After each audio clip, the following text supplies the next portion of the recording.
woke up in the middle, in a field full of fighters, fighting a battle, fall down, get up, losing requires. Stay strong till you're moving to a higher ground. Rise up and proving steady forward, I'll stay around. 'Cause underneath, for everyone to see, held my head up higher, higher, I ain't freaking. That's why I believe what everyone will see. Together we'll be better, never break, we'll make it stronger, stronger, stronger. Together never break, we'll make it stronger, stronger, stronger. Together never break, we'll make it. Put your armor on, setting the game straight, something to hold on, 'cause I count on checkmate. You won't be alone, we'll be standing tall till the day is gone. You find it all the way up. 'Cause underneath, for everyone to see, held my head up higher, higher, I ain't freaking. That's why I believe what everyone will see.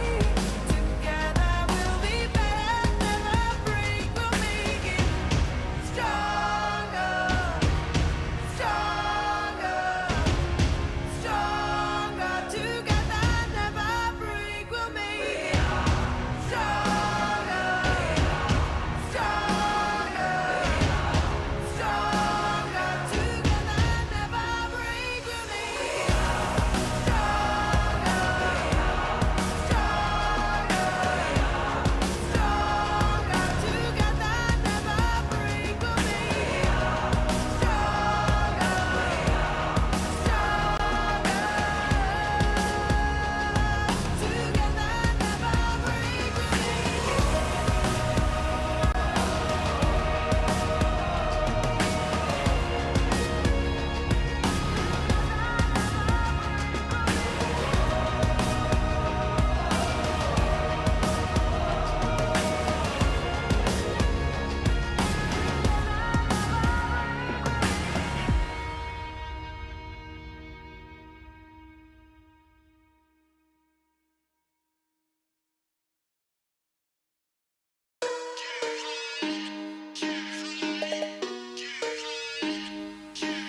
Can you keep up? I'm slowing down. I'm falling back. I lost my crown. Can you keep up? I'm slowing down. I'm falling back. I lost my crown. I keep it moving, moving. Zooming because I can. You cannot stop what you can see. I'm way, way, way up there. I'm okay, right, right. Been doing this for a minute. I'm feeling right, right. I'm about to go and get it. You never ever seen it quite like this. You best believe I'll keep you popping your head. Never ever gonna stop that chase of the bread. I'm turning up. You feel that heat? I'm checking the room up. The 808 thumping the beat. Can you keep up? I'm slowing down. I'm falling back. I lost my crown. Can you keep up? I'm slowing down. I'm falling back. I lost my crown. Keep the room moving. I keep you shaking, yeah. Pull up another cup. Throw your hands in the air. I'm up, I'm energized. Looking like $1,000,000. How about we catch a vibe? We cannot give no. Rolling, rolling, knock 'em down. Never slow another round. Pull up, just like that. Got 'em moving round and round. Rolling, rolling, knock 'em down. Never slow another round. Pull up, just like that. Got 'em moving round and round. Can you keep up? I'm slowing down. I'm falling back. I lost my crown. Can you keep up? I'm slowing down. I'm falling back. I lost my crown. Can you keep up? I'm slowing down. I'm falling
of cash, but I'm richer than a mother. I've been down, but I'm finally out the gutter. Got a crew, yeah, we rock it like no other. Yes, I'm proud of my sisters and my brothers. Strangers now, gonna be the best of friends. Celebrate like the story never ends. What a sight when we're stepping on the scene. What a night, like we're living in a dream. Oh, so young and free. We got the keys to the whole city. Oh, so young and free. We got a good thing, you and me. Oh, so young and free. We got the keys to the whole city. Oh, so young and free. We got a good thing, you and me.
I wake in the morning, I see it so clearly. It's no competition, it's just on with the vision. We giving incisions, we feeling amazing. It ain't never gonna stop when we take to the top. We feeling amazing, feeling amazing, feeling amazing. Now back to the basics, we just keep it moving, ain't leaving no traces. Now look at their faces, ain't no stopping us now, we controlling with aces. Now tie up your laces, ain't no tripping, we living this, giving the chase this. Now turn up the faces, we keep living this, grizzly, we got it to face this. Feeling amazing, take to the top and we never gon' stop it. Feeling amazing, take to the top and we making a profit. Feeling amazing, we just living our life and we keep it above. Feeling amazing, we ain't never gon' stop and we living it up. I'm going through changes, living so dangerous. They saying he famous, I keep telling myself I'm the best with the aim. And saying it's criminal, they do the minimal. I'm just a general, keep it subliminal. Break them the minerals, keeping it cynical. Keeping it moving and this be the pinnacle. Feeling amazing, take to the top and we never gon' stop it. Feeling amazing, take to the top and we making a profit. Feeling amazing, we just living our life and we keep it above. Feeling amazing, we ain't never gon' stop and we living it up.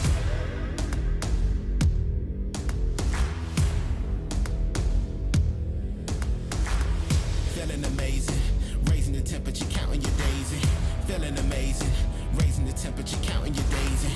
Feeling amazing, raising the temperature, counting your days in.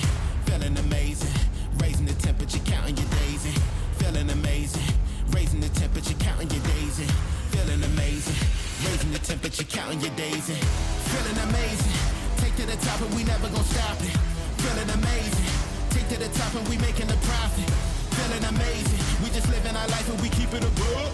Feeling amazing, we ain't never gon' stop and we living it up.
Well, hello and welcome to day 2 here in the desert of Saudi Arabia, which brings with it fresh hope for our players competing here at the FIFAe World Cup featuring eFootball.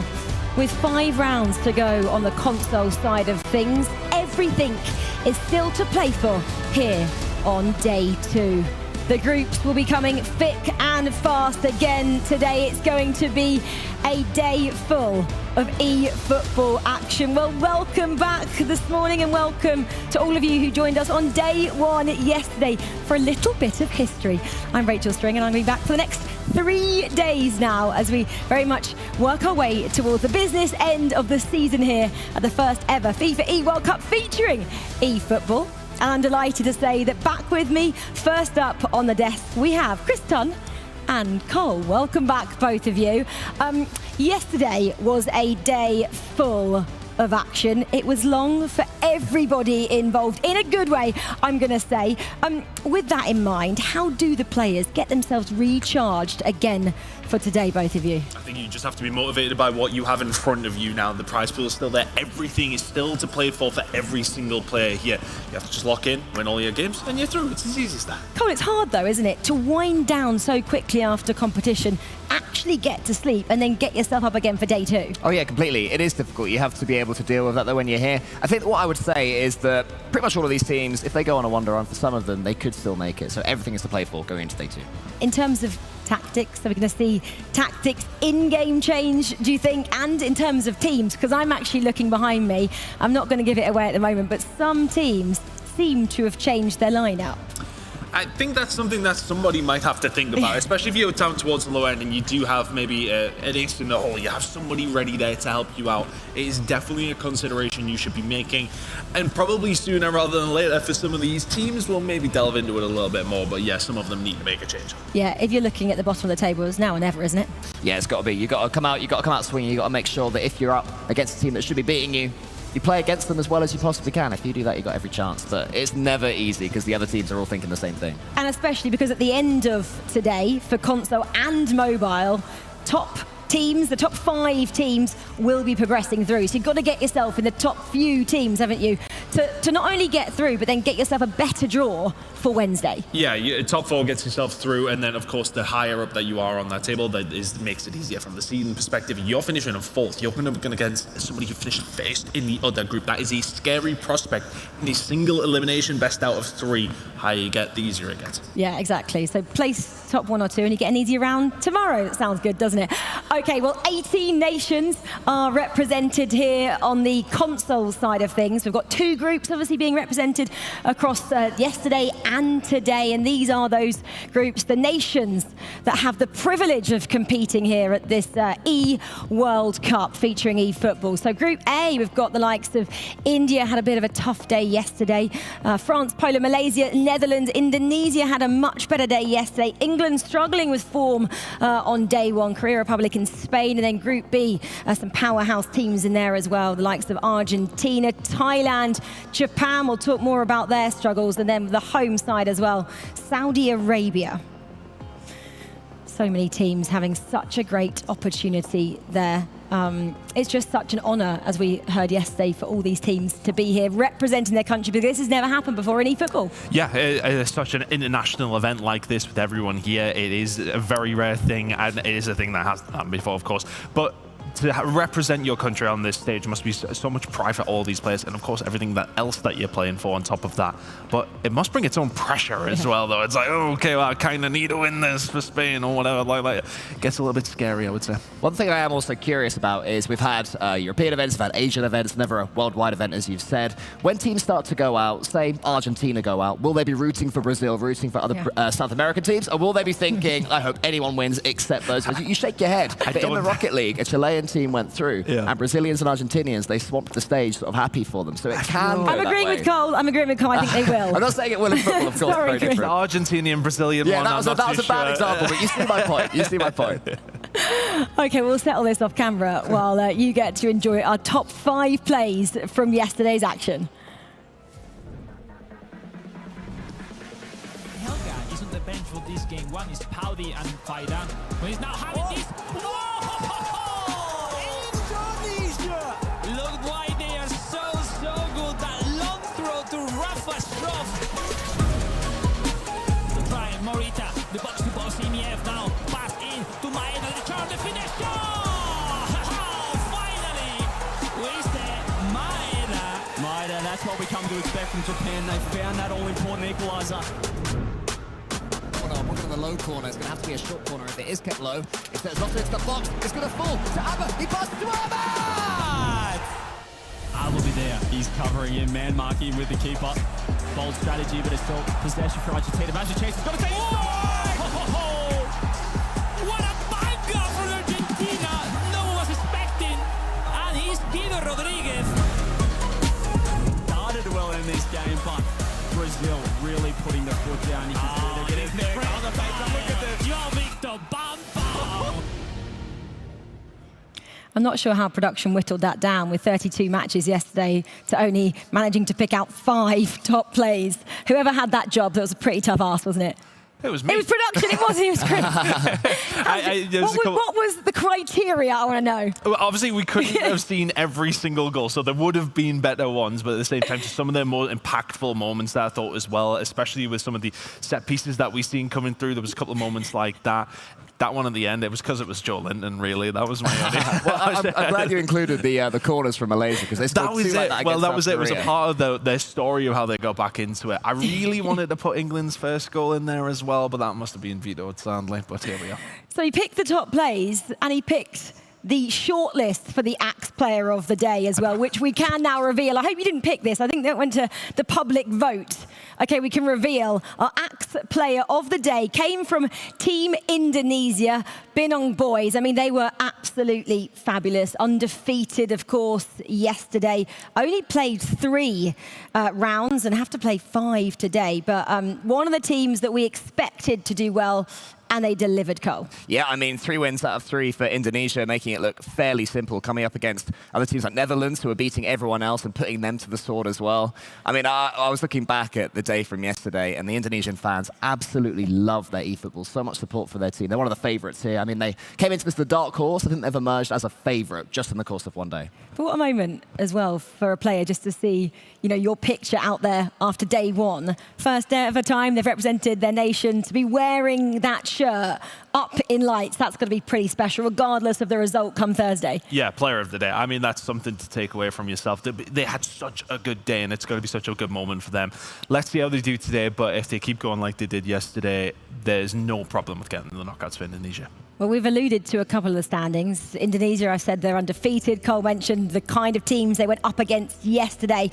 Let's just bring you guys up to speed and on Group A standings after day 1. So 4 rounds for the majority of the teams being completed. You can see there 3 for some, which just means they get to play an extra game today. So France completed all their games, so sitting on 10 points. Indonesia undefeated on 9 in second. The Netherlands, Korea Republic, Spain and Poland all locked in on 6 points, meaning this group is very close. Malaysia on 3, England 1 point next to their name. Woo. India really struggled yesterday, but only played crucially 3 games, so 5 opportunities today. In terms of storylines, I guess you're going to look at the undefeated teams first. Let's start at the top. France and Indonesia, great first outing, Cole, for them. So we mentioned how important first and second seeding can be, and France will be really praying that Netherlands, Korea Republic don't step up today and find a way to overtake them. It's going to be, I think, a little bit frustrating for the French, the fact that they don't play this first game. They're going to have to sit and watch Indonesia face England, which, let's be honest, is a bit of a, I won't say a freebie, but it's one that Indonesia will be very disappointed if they don't win. So France will be likely going second in that table. From there, you know, will the pack start to chase them, Chris? Yeah, I think for me as well, France will be frustrated with their performances yesterday. They got some wins, but I think they know in themselves they can play a lot better than what we've seen. So let's see if we can see a bit more of a rejuvenated France, albeit they are top of the table. But at the same time, I think the main thing I'm looking at is that battle for that 4th spot. That is going to be crazy by the time we get towards the end of the groups in A and B. But Korea and Spain all in amongst it. There is like 4 or 5 teams that could go through in that 4th spot. It's going to be wild by the time we get to the end of the groups. I'm going to look at the bottom of the table as well. I have to, don't I? England and India down there. England played all 4 games yesterday. India 3. I can see, though, Team England have made a switch. Mitch comes in. Jonas is out.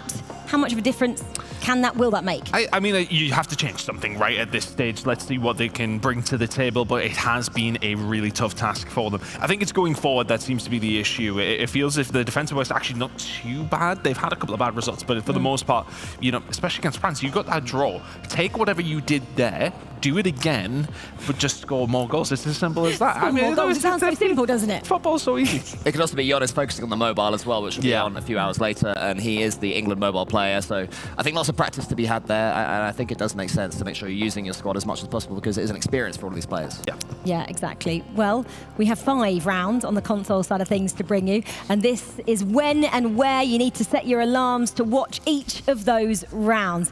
Okay, gosh, that is a stacked calendar there, we're going all the way through to Group B as well. So 12:15 in a few minutes' time, we kick off Netherlands, Korea Republic, and you can just pick out from that list whoever you want to support. I mean, for me, I'm really excited to see Japan. We haven't spoken about them a lot because we're going to see them later on this afternoon. Japan need to find something early on. They struggled yesterday there, taking on Turkey first. Other picks from that bunch for both of you boys? France versus Indonesia jumps out to me already. That is a top-of-the-table clash. Might be some of the highest quality eFootball we see from there. That's the real one that I see. Yeah, that'll be a really, really good one. Spain-Indonesia is also a really big game. You want to see if Spain can kind of crack on, get themselves further up there, but a really, really difficult one. But yeah, those Japanese games, we'll talk about that later. But my word, they have got a route today. Yeah, big ask, isn't it, for a lot of the players struggling in the table at the moment. Well, something a little bit different, actually, at this FIFAe World Cup. FIFA are really trying to set the standard in terms of fairness. And so for the first time ever ahead of the FIFAe World Cup featuring eFootball, the players actually underwent some anti-doping. I feel like it's very important for players, not only in sports, but also in esports, to be playing fairly. So it's important for them to be tested and avoid not only the use of substances for improving the possibilities of winning, but also because of the player's health. Well, actually don't know much about doping in esports, so it will be a really opportunity to know what is important to take in consideration for players, in our case, like in esports. It's a FIFA sport, and so we treat them like every FIFA sportsman. So what I also tell the players, you're treated as all the big famous players we have in the normal football, like Mbappe, Messi, Ronaldo, all the big names. They all go through the same process. So this is also here the same process for them. They have to follow the regulations. For me, it's okay. I think it's important. It's a good idea because it's to prevent cheating. And cheating is always a poor thing within sports or esports. So the process is that we neither target or randomly chosen big players, and they, after we notify them, they have to come immediately to the doping control station. They only ask for the urine samples, not the blood samples, but then this will be eyewitness, so they have to give a minimum of 90 milliliters of urine. So then we follow the normal procedure, so these samples will be stored and sealed and then sent to the lab. As someone who's been part of the esport industry for so long, I've heard about cases where people have taken drugs that has enhanced their gameplay. So I think it is a very important step that FIFA has taken. This way, at least athletes have an idea at the back of their head that they can't cheat the system. Everything is fair. They have to just show their gameplay and not take anything to enhance their gameplay. Well, that is a really important topic, and I'm really glad that FIFA are implementing it here at this World Cup. Well, you can see the players already, you can hear the players already behind me. It's getting loud in here as we get ready for round 5 here today. It's Netherlands taking on Korea Republic, 3rd and 4th locked in on 6 points apiece. This is going to be fascinating, guys. A really, really important game for both these two teams. Netherlands really do need to step it up. Korea looked good towards the end of yesterday. Cole, final thoughts before we get into this? Oh, I just really like the way Korea Republic play the game. I'm a bit of a fan of these guys. They had heartbreak against France in the last minute. Will they be able to build upon that against the Netherlands? Okay, well, the time is now to get going on day 2 here of the FIFAe World Cup featuring eFootball. This is all for a place, remember, in the knockouts tomorrow. Let's go down then to Harry and Alex for the first matchup. Thank you so much, Rachel, and of course, Tunny, Cole on the desk. Yes, it's time to kick off day number 2. The desk, Alex, summed it up absolutely perfectly. This now becomes a do-or-die situation for nearly every single nation here in Group A on the console. We are underway with Netherlands versus Korea Republic. We'll see how those teams come today to day 2. It seems yesterday was just a warm-up for all these countries, and today there's no room for mistakes. All games matter, so we'll see the first one. If it's Netherlands, now it's Memphis Depay inside the box. Kim In-jae Still alive. Xerxes is crowded out, but you're right. All of these games will be so important today. And this is a big one to kick off. Both teams tied in the table on 6 points. Gravenberch just absolutely crowded out there, but a strong start from the Flying Dutchman. And well, nice through ball. Song trying to get in behind there. Korea Republic, Alex, I think have shocked a lot of people here and are actually the highest scoring nation throughout Group A. 7 goals. Next nearest is 6. They are truly professional since the training session they made in the training practice, analyzing every single match, recording every single match to set up all the tactics for the upcoming days. But now, no, different story. They surprised us yesterday, but they will be able to perform as yesterday, now facing Netherlands, facing the very top teams in this Group A. It's very tight here in Group A. We have France, Indonesia really leading the way. And then there's 4 teams directly below them, tied on 6 points. 2 of them in front of your very eyes right here, which is why this is such a highlighted match here to kick off day number 2. But there are only 4 spots. You'd imagine France, Indonesia have 2 of those 4. And we'll see if either of these 2 or potentially both will join them at the end of today. We have a goal already, and it looks like it's for your country, Alex. It's Spain. Yeah, looks like it's Ayoce Perez with a wonderful turn inside the box, finishing the far post. Spain leading. And a really important match as well, no, for the chances to get into the top 4 and get into the quarterfinals tomorrow. Spain, another one of those nations around Netherlands, around Korea Republic, joined by Poland as well. In that bubble area, they all want to have a chair once the music stops here in Group A. Memphis Depay can't find a teammate in orange in the box. We have seen many times the Netherlands forcing that long ball to Joshua Zirkzee. That's the easy way to get into that strong defense line of Korea Republic. We've seen a different mindset compared to yesterday games. Maybe they were analyzing their mistakes and they probably want to get that safe choice. And once they connect that header with Zirkzee, they can be really dangerous. Well, Netherlands coming forward here again. Korea Republic just having to survive in the opening 20 against the Netherlands. Here's Gravenberch. Tries to zip one in towards Zirkzee, and Dominator and Eldridge will know they have a game in hand over Korea Republic. Played 3 have Netherlands, Korea have played 4. So although they have the same amount of points in Group A, they do have that game in hand, and there are goals going in all over the shop here in Group A. We'll bring you them as soon as we can, but for now, 25 gone. Looks like again, Alex, as you pointed out, that long ball tactic towards the tall Cody Gakpo is the order of the day here for the Dutchies, near side, the man we're speaking about. I mean, it's pretty cool the way to go through, but such a team as Netherlands in-game is pretty complete. You can play different ways, but well, today, I don't know, they choose this way to go through as the main one. Let's see if they can have plan B for those ones when we got a goal. Good news for you, Alex. Spain have doubled their lead against Malaysia.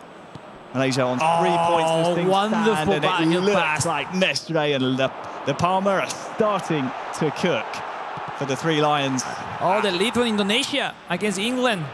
Indonesia, we haven't mentioned, is playing today with Elga plus Faidan. So, yeah, new roster for today for Indonesia that yesterday won every single game. I mean, that's just a show of strength, isn't it? They have such a deep squad on eFootball, mobile, on console. They are one of the nations to watch on both, for sure. Here's Memphis Depay, though. The Dutchies still trying to break the deadlock here, but Korea Republic's defence has been stout so far. Gravenberch to Zirkzee. Nice combination play between the Dutchies. Double touch! Oh, it's wide. That's a nice one on Eldridge and Neal with that double touch. But sadly, didn't went through. Ooh. Nice kill. But they are looking for more. It's Indonesia again, Harry. Yeah, well, your nation's doing well, Alex. Mine is phoning it in at this point. The rebound. Clear it enough, and the pressure from Indonesia, as we've seen a lot here in Group A, has been too much for England to handle on that occasion. 2-0 down. Pretty sensational. No surprise when we got more and more goals. And it's just Ayoce, I heard on Spain. But anyway, Let's see if Korea Republic can make a step up, because they having a hard time to attack. Here's that Spain goal that you alluded to. Your nation's doing okay today. We did expect Spain to be one of those 4 teams in the knockouts. Wonderful. Anything can happen, especially with the likes of Poland and Korea Republic. We have the Netherlands giving chase, all on 6 points here in the group. Coming back to this game of Netherlands, I've seen that Netherlands having the control of the game, but his formation based on the center lines are not giving them that much depth on their attack, and you know, they are having a hard time to go through. When it's now Korea looking for the rebound, is Heung-min Son within the header? No, great defense. Netherlands need to avoid Heung-min Son, that main center forward for Korea Republic. All we know very well. Well, there's a late surge here in the first half. The referee's assistant has held up just the 1 minute. That half still going on, but there has been a goal in this game. It's India against Poland, and it's the Poles. Ooh, Lewandowski. Yeah, we have seen that people are stepping up from yesterday, especially Poland, Spain. Yesterday weren't that good performing their matches. And you know, it's like day 2 is now or never. So well done. Really important. Korea still going on, and Korea did just have a chance at the end of the first half, but it's half-time in that game now. We'll follow Indonesia in their quest to top this very tricky group. Still to play France, of course, their next nearest rivals in the table. That'll be a really good one to watch later. Totally. Oh, got Palmer! That was nice. 5 to go here in half number 1, Indonesia, Now England. And I tell you what, England, they're starting to look a bit more comfortable, especially on console. Obviously, mobile's a bit trickier, but it's good to see them now starting to move forward. It's Mitch and Lyrics, I believe, on I think here for the E-Lions. The offensive side is where they need to get more aggressively ways. Defending, they were pretty nice yesterday, but this is true that when they concede the first goal, they have not many resources to open their chances into the game. So we'll see if they can react against one of the favorites, Indonesia, now with Rafael Stroll. Wonderful finesse dribbling and trying to connect the rebound. Oh, no. It's Tananta. Oh, no. Yeah. It's that same problem time and time again for England. Risky fight and scoring once again. The MVP of day 1. Not being able to clear the ball quickly enough in those dangerous situations has been England's demise time and time again. 3-0 now for Indonesia, looking set and comfortable for another 3 points. I mean, one thing that I love of this format is, like, it's not over after day 1. Like, you know, group stage, that tough task for all the countries. Just one game facing each other. And, you know, the pressure if you don't perform well on day 1. But the best players, the best countries know how to react. And that's what they are doing. Spain, Poland. And we'll see if Netherlands or Korea Republic could take 3 points in this game. Here is that goal. Oh, that finesse dribbling is so important, and we haven't seen that much. And then catching that rebound, Sananta to putting it into the net. That confirms Indonesia 3-0 over England.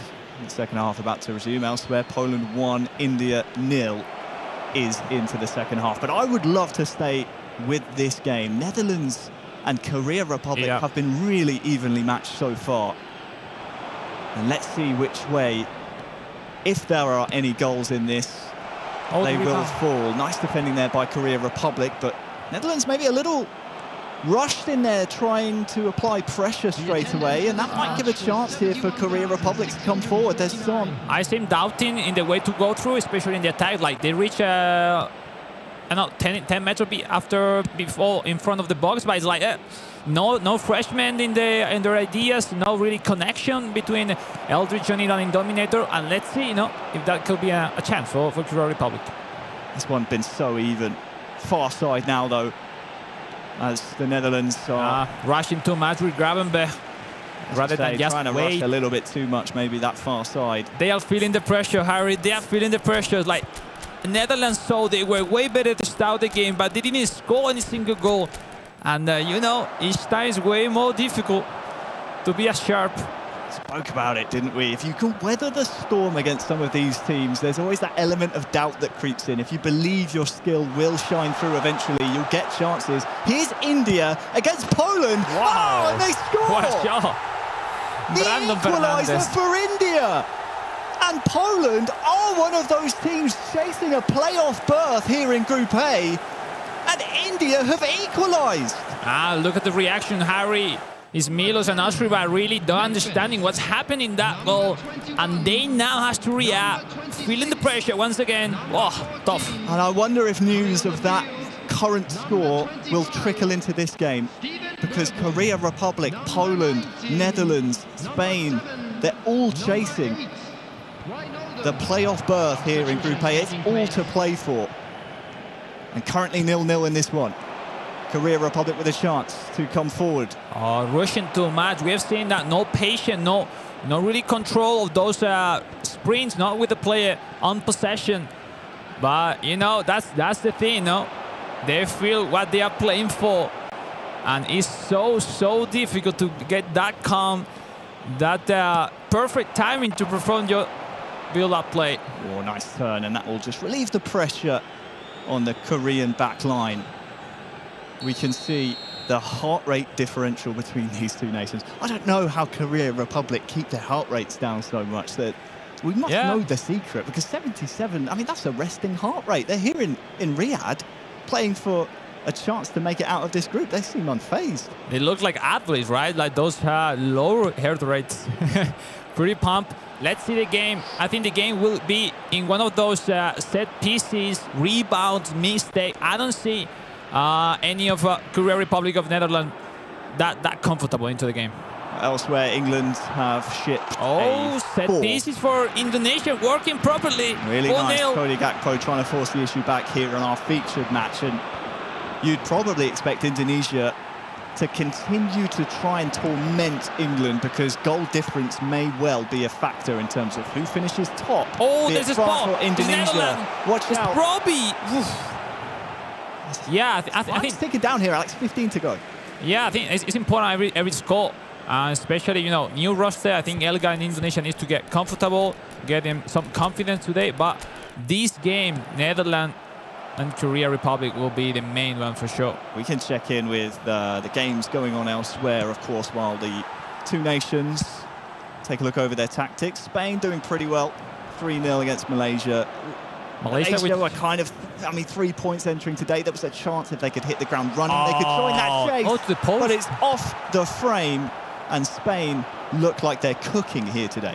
Yeah, I mean, you know, that's it. This was a massive game because they still have to play against Netherlands, Indonesia, a lot of tough matches, and it's so important to get those 3 points, to get them on total of 9. And on the other hand, Malaysia, Harry, with just 3 points, this defeat will be tough to face with. Back to our featured match. 15 minutes to go and no goals between Korea Republic and the Netherlands so far. We're getting into the territory where if either nation could find a difference, it could mean a playoff berth come the end of today. There's been a goal elsewhere, though. Yeah, wow, big mistake in the early path from England, and you can't make things like that against Indonesia. Oh, Netherlands on the charge here. Cody Gakpo, can he find the space? The Korean defence again, tenacious. Wijnaldum will receive the ball it's again, and it's Cody Gakpo!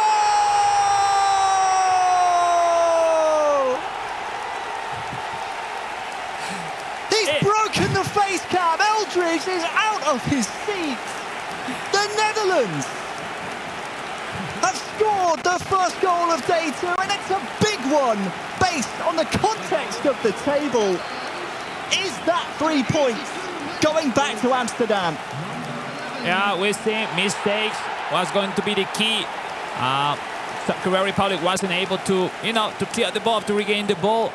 And it was, Netherlands finding that challenge, winning it. And it's Cody Gakpo, aka AC O'Neill, putting the ball into the net. And you saw the reaction. It's day 2, and ladies and gentlemen, today is everything on the edge. So we'll see.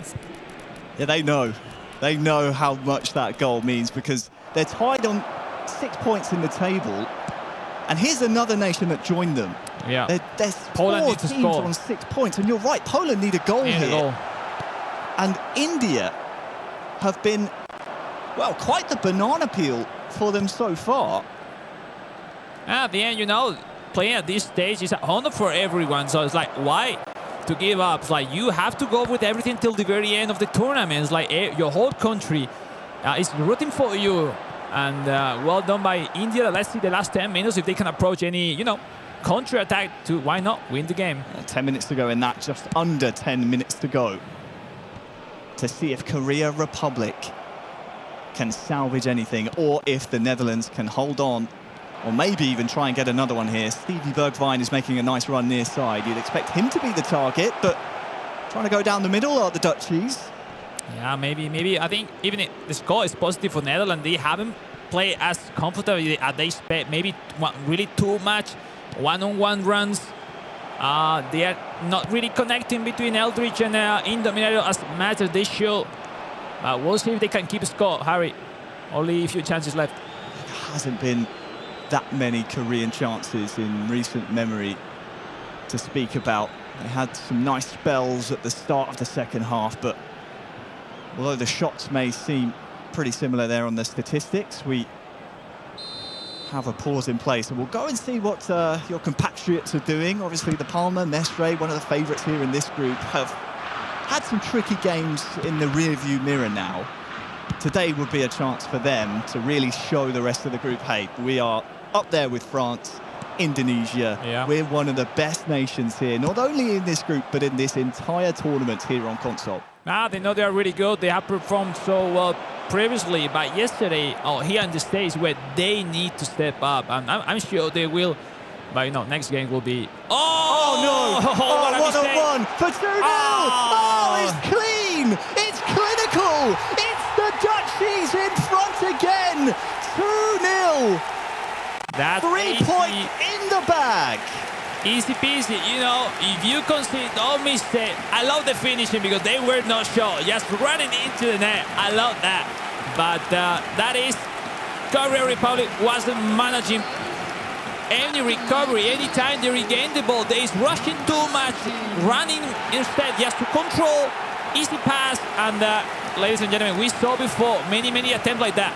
You need to spam, you need to clear the ball. The defenders are not that technical as the main forward, so you can control the ball. You need to know that from before. Big mistake. That is ice cold. And before the ball was even in the back of the net, we saw the Korean Republic heads just hang. 2-0 will be tonic to the hearts of Netherlands fans across the world watching. You know what, Harry? You know that if you score like this, it doesn't count like attempt on goal because you haven't shot. So that doesn't count like, you know, like a shot properly. Well done. Really important for Netherlands that will get into the next round in a nice position now because next game will be Spain. So that will be fire. Really big, of course. Korea Republic still never giving up. Elsewhere, we have a full-time result. Spain 3, Malaysia 0 over there. And for sure, it's not over for Korea Republic. Still, I think, 3 extra games for them. But they need to get out there 7-9 points. Full-time result in our other game as well. Poland 1, India 1. So Poland, again, one of those teams that trying to chase that top 4 finish at the end of today, have dropped points to India. India getting a draw there, and Netherlands, well, they want 3. Gakpo continuing to pressure and haunt the Korean defence, but it will finish. The Flying Dutchman in fine form here today. Eldridge in dominator, 2-0 over Korea Republic. Well, quite disappointing the way Korea Republic has lost the game with those mistakes, not easy mistakes that you should avoid in this stage of the competition. On the other hand, Netherlands can be happy with the score, but they need to keep pushing. They need to keep getting better in his build-up play because they haven't really created that many good chances. So we'll see. Still a long day for all of the teams. Yeah, you're so right. Such a long day. Of course, we had Mr. Chan there as well as Cannibal putting up a really strong fight for Korea Republic. But Milos is down with the Netherlands now, and they must be ecstatic after that result. Oh, they absolutely are. We saw O'Neill, who's joining us now on the interview, jumping up when that first goal kind of came in there. So, gefeliciteerd on the 2-0 that you had there. But what was the moment, the inflection point? We were like, this is the moment we can score this and then take the hit. First of all, thanks. It was a very hard match day. We were fairly strong in defense, really, really strong. It was hard. We couldn't play our normal game, you know, try to find the gaps. So we had to capitalize on a mistake of theirs. And we scored immediately. And of course, it's the second day and we have very tough matches. It's a hard group, so I was very nervous for the first match. So the explosion came out when we scored. So that's why I jumped like crazy, you know. I mean, look, this just puts all that energy out of your body there, but I'll let you kind of get ready for the next one. You're playing Spain. That's going to be a hell of a game. We're all looking forward to it. Thank you very much, O'Neill. Congratulations on the matchup. We'll send it back to the desk to continue with our day. Yeah, thanks for that, Milos. Great to see you back on the stage, ready and raring to go for day 2 here. Netherlands, yeah, what a result that was to kick out their day 2. A 2-0 win to start their campaign. Same things cannot be said about England, who we just saw actually. They're up against Indonesia in their first matchup. Spain then, they had a really easy day at the office as well. 3-0 their first win. Yeah, a nice win for Spain to get things off and running here. So you're going against one of the teams who are on the lower side of things. But this was the game that was quite interesting for me. Poland with an opportunity to get 3 points up against India and only managing to secure a draw. So that for them is, I want to say that's a disappointment. They're going to be one of the teams trying to push for that top 4. That was an opportunity to get 3 points. Very disappointing there for Poland, as you say, and you can see in the way they reacted, that was when they really felt they should have won. India will be pleased, certainly stronger on the mobile side of things than they are on the console side of things, but that is what it's all about. Those reactions from the Dutch players there, such a hard-fought win. Let's just recap then round 5 results from Group A. Poland, India, that was a draw. Obviously, Poland will be disappointed with that. Spain 3, Malaysia 0, a massive result for the Spanish side. The Netherlands 2-0 over Korea Republic. Indonesia 7. England, unfortunately, no goals scored in that round. I want to go back to the Netherlands game as well, and that second silly goal that they managed to achieve there. How do those things happen in game, especially when you're playing such a quality side as well? So I think that's those moments where you're trying to rush, you're trying to get through and trying to get the goal as quickly as you can. And it's miscommunication, especially when it comes down to 2v2. It's hard to predict exactly what your teammate's going to do because you are passing it to him and you know it's going to be him under control. When you play 1v1, it's very, very different because you have it in your mind, okay, well, I'm going to pass it to him, so I'm passing it there. But it's not. It's syncing up together, and sometimes it is quite difficult. That's why it is hard in 2v2. It's why you don't maybe see as much free flow. But it is very, very difficult. South Korea obviously chasing the game at that stage as well, but that kills it, and maybe just a little bit overzealous for how hard they pushed for that first goal. It's just that lack of time, isn't it? Maybe practicing with each other at this stage and on this big stage. It's also good instincts from the Dutch players. They sensed that a mistake was coming, and then when he was through on goal, there was composure as well, going around the goalkeeper, dribbling it into the net. You know, a little bit of flair in those situations. I've been through before in football games where I've then tried to pass it backwards. They didn't do that. They didn't make that same mistake I did, so well done them as well. I can't be the only one who's done that. Come on. They are the goals we all absolutely love to score.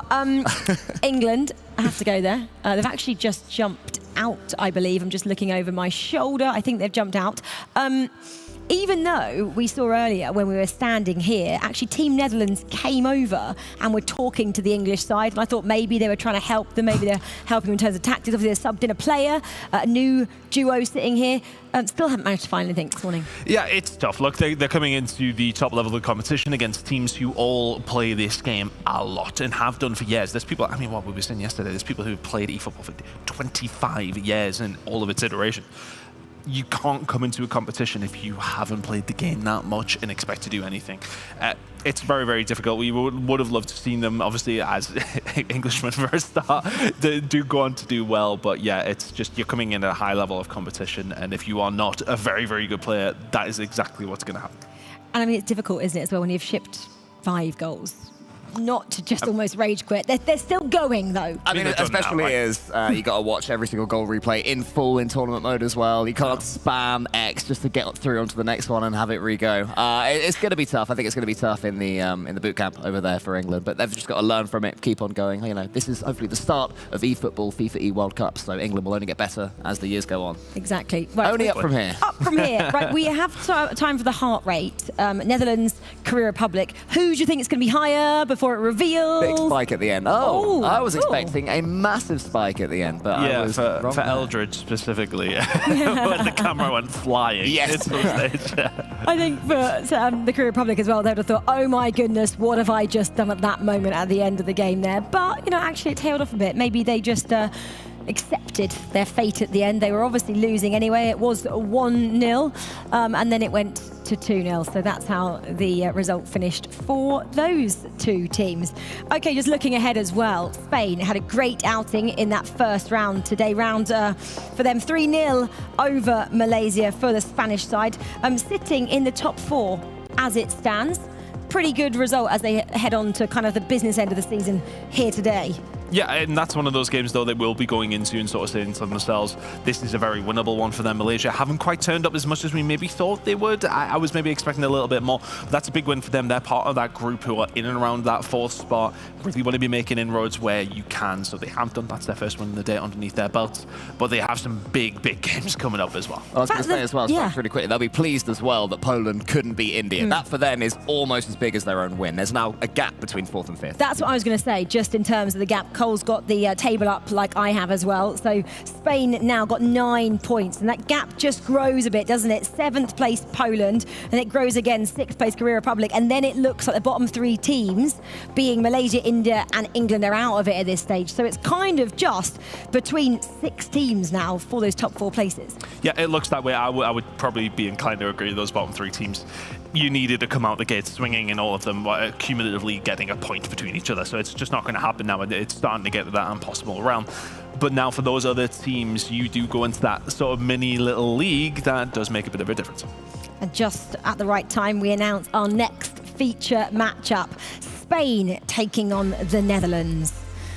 Well, this is going to be interesting, isn't it? Because the Netherlands, we just saw them get a 2-0 victory in their opening match today, and Spain, 3-0 victory. Both these teams coming out clean sheets next to their names, feeling really confident, and that confidence is going to be maybe very difficult for both of them to try and break down. Yeah, different first sort of game as well. Spain had the comfortable 3-0 against Malaysia, whereas Netherlands had to give everything to defeat Korea Republic, getting that late second goal to make it comfortable. So the question is it Spanish feeling comfortable, or is it Netherlands who've had to, you know, work to get here, and they've got their games up, they've had their scrim essentially. Which one's an advantage, which one's a disadvantage, depends on the team, depends on the sort of players that they are.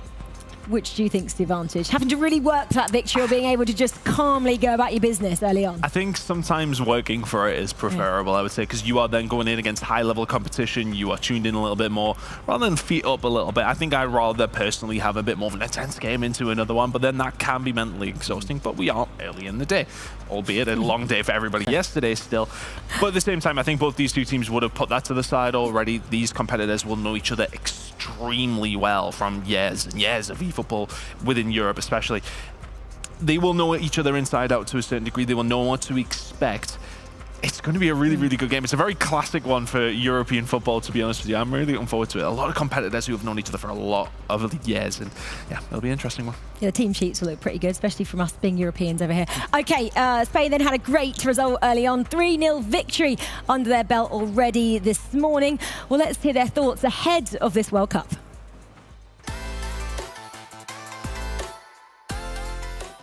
I'm Miguel, my gamer tag is Mestre, and I'm representing Spain. I mean, I'm just proud, honored to represent my country. A lot, as you said, a lot of people have done it before. But let's see, I've done it before in the Euros, but this time is a World Cup, is different. I hope we can do a great paper with my teammates, so let's try to do it. I mean, I've got a dream since I'm a child, of course, to be world champion. I mean, it's something I've dreamt when I was a little child and when I began with all of this. So yeah, being world champion would mean everything for me. It's something I'm really trying to achieve from 3-4 years ago, and I couldn't yet. But I think the time will come, and I hope this is the time.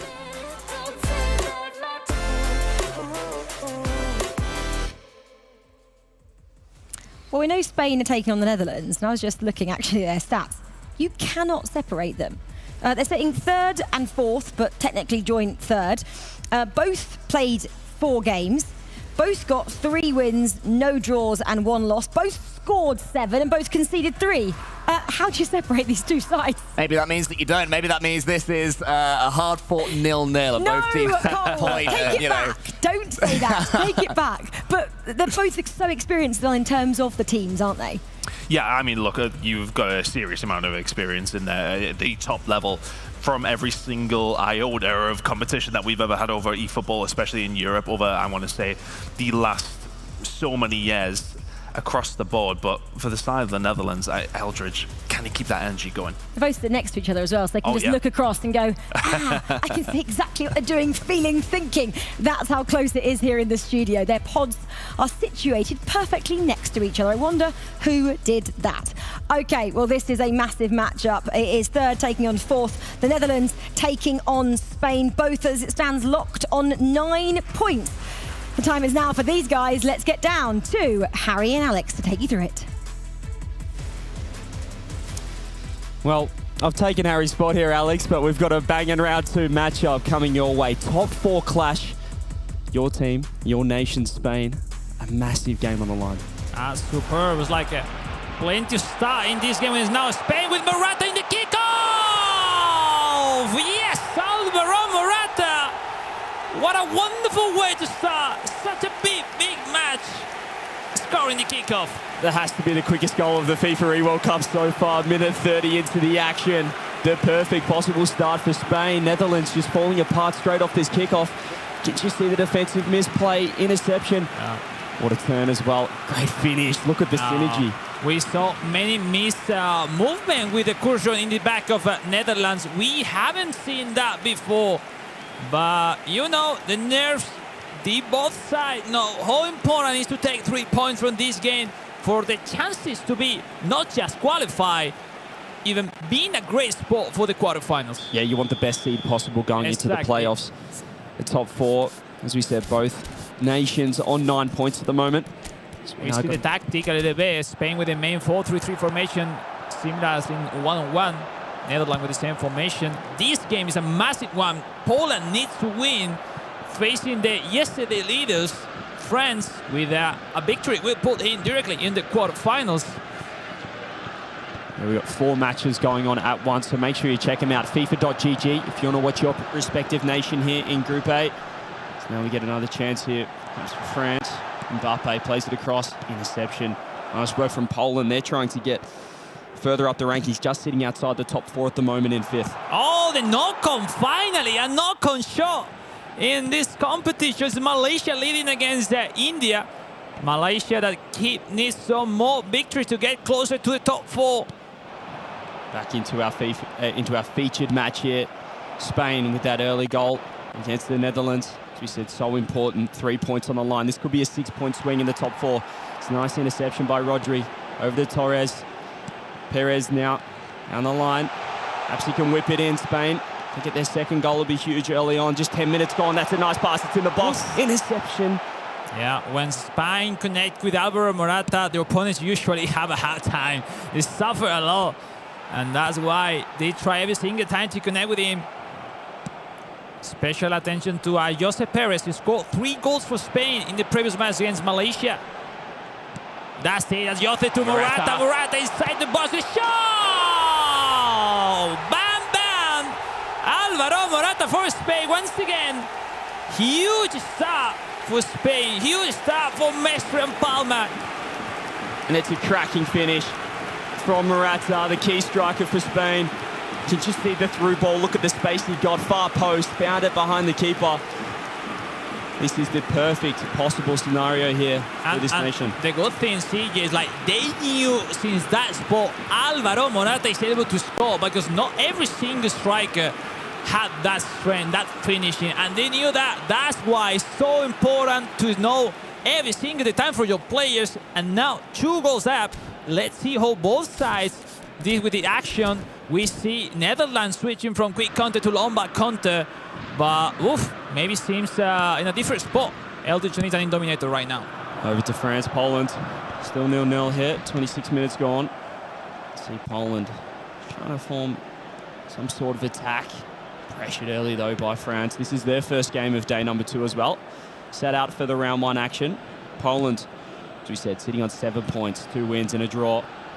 They can get a win here over France, who are sitting second currently. That'd be huge. They have to win, really, you'd think at the moment, Alex, if they want to get into that top 4. Yeah, I mean, I'm quite impressed with the way that Poland is not, I mean, their face is that not quite confident from yesterday.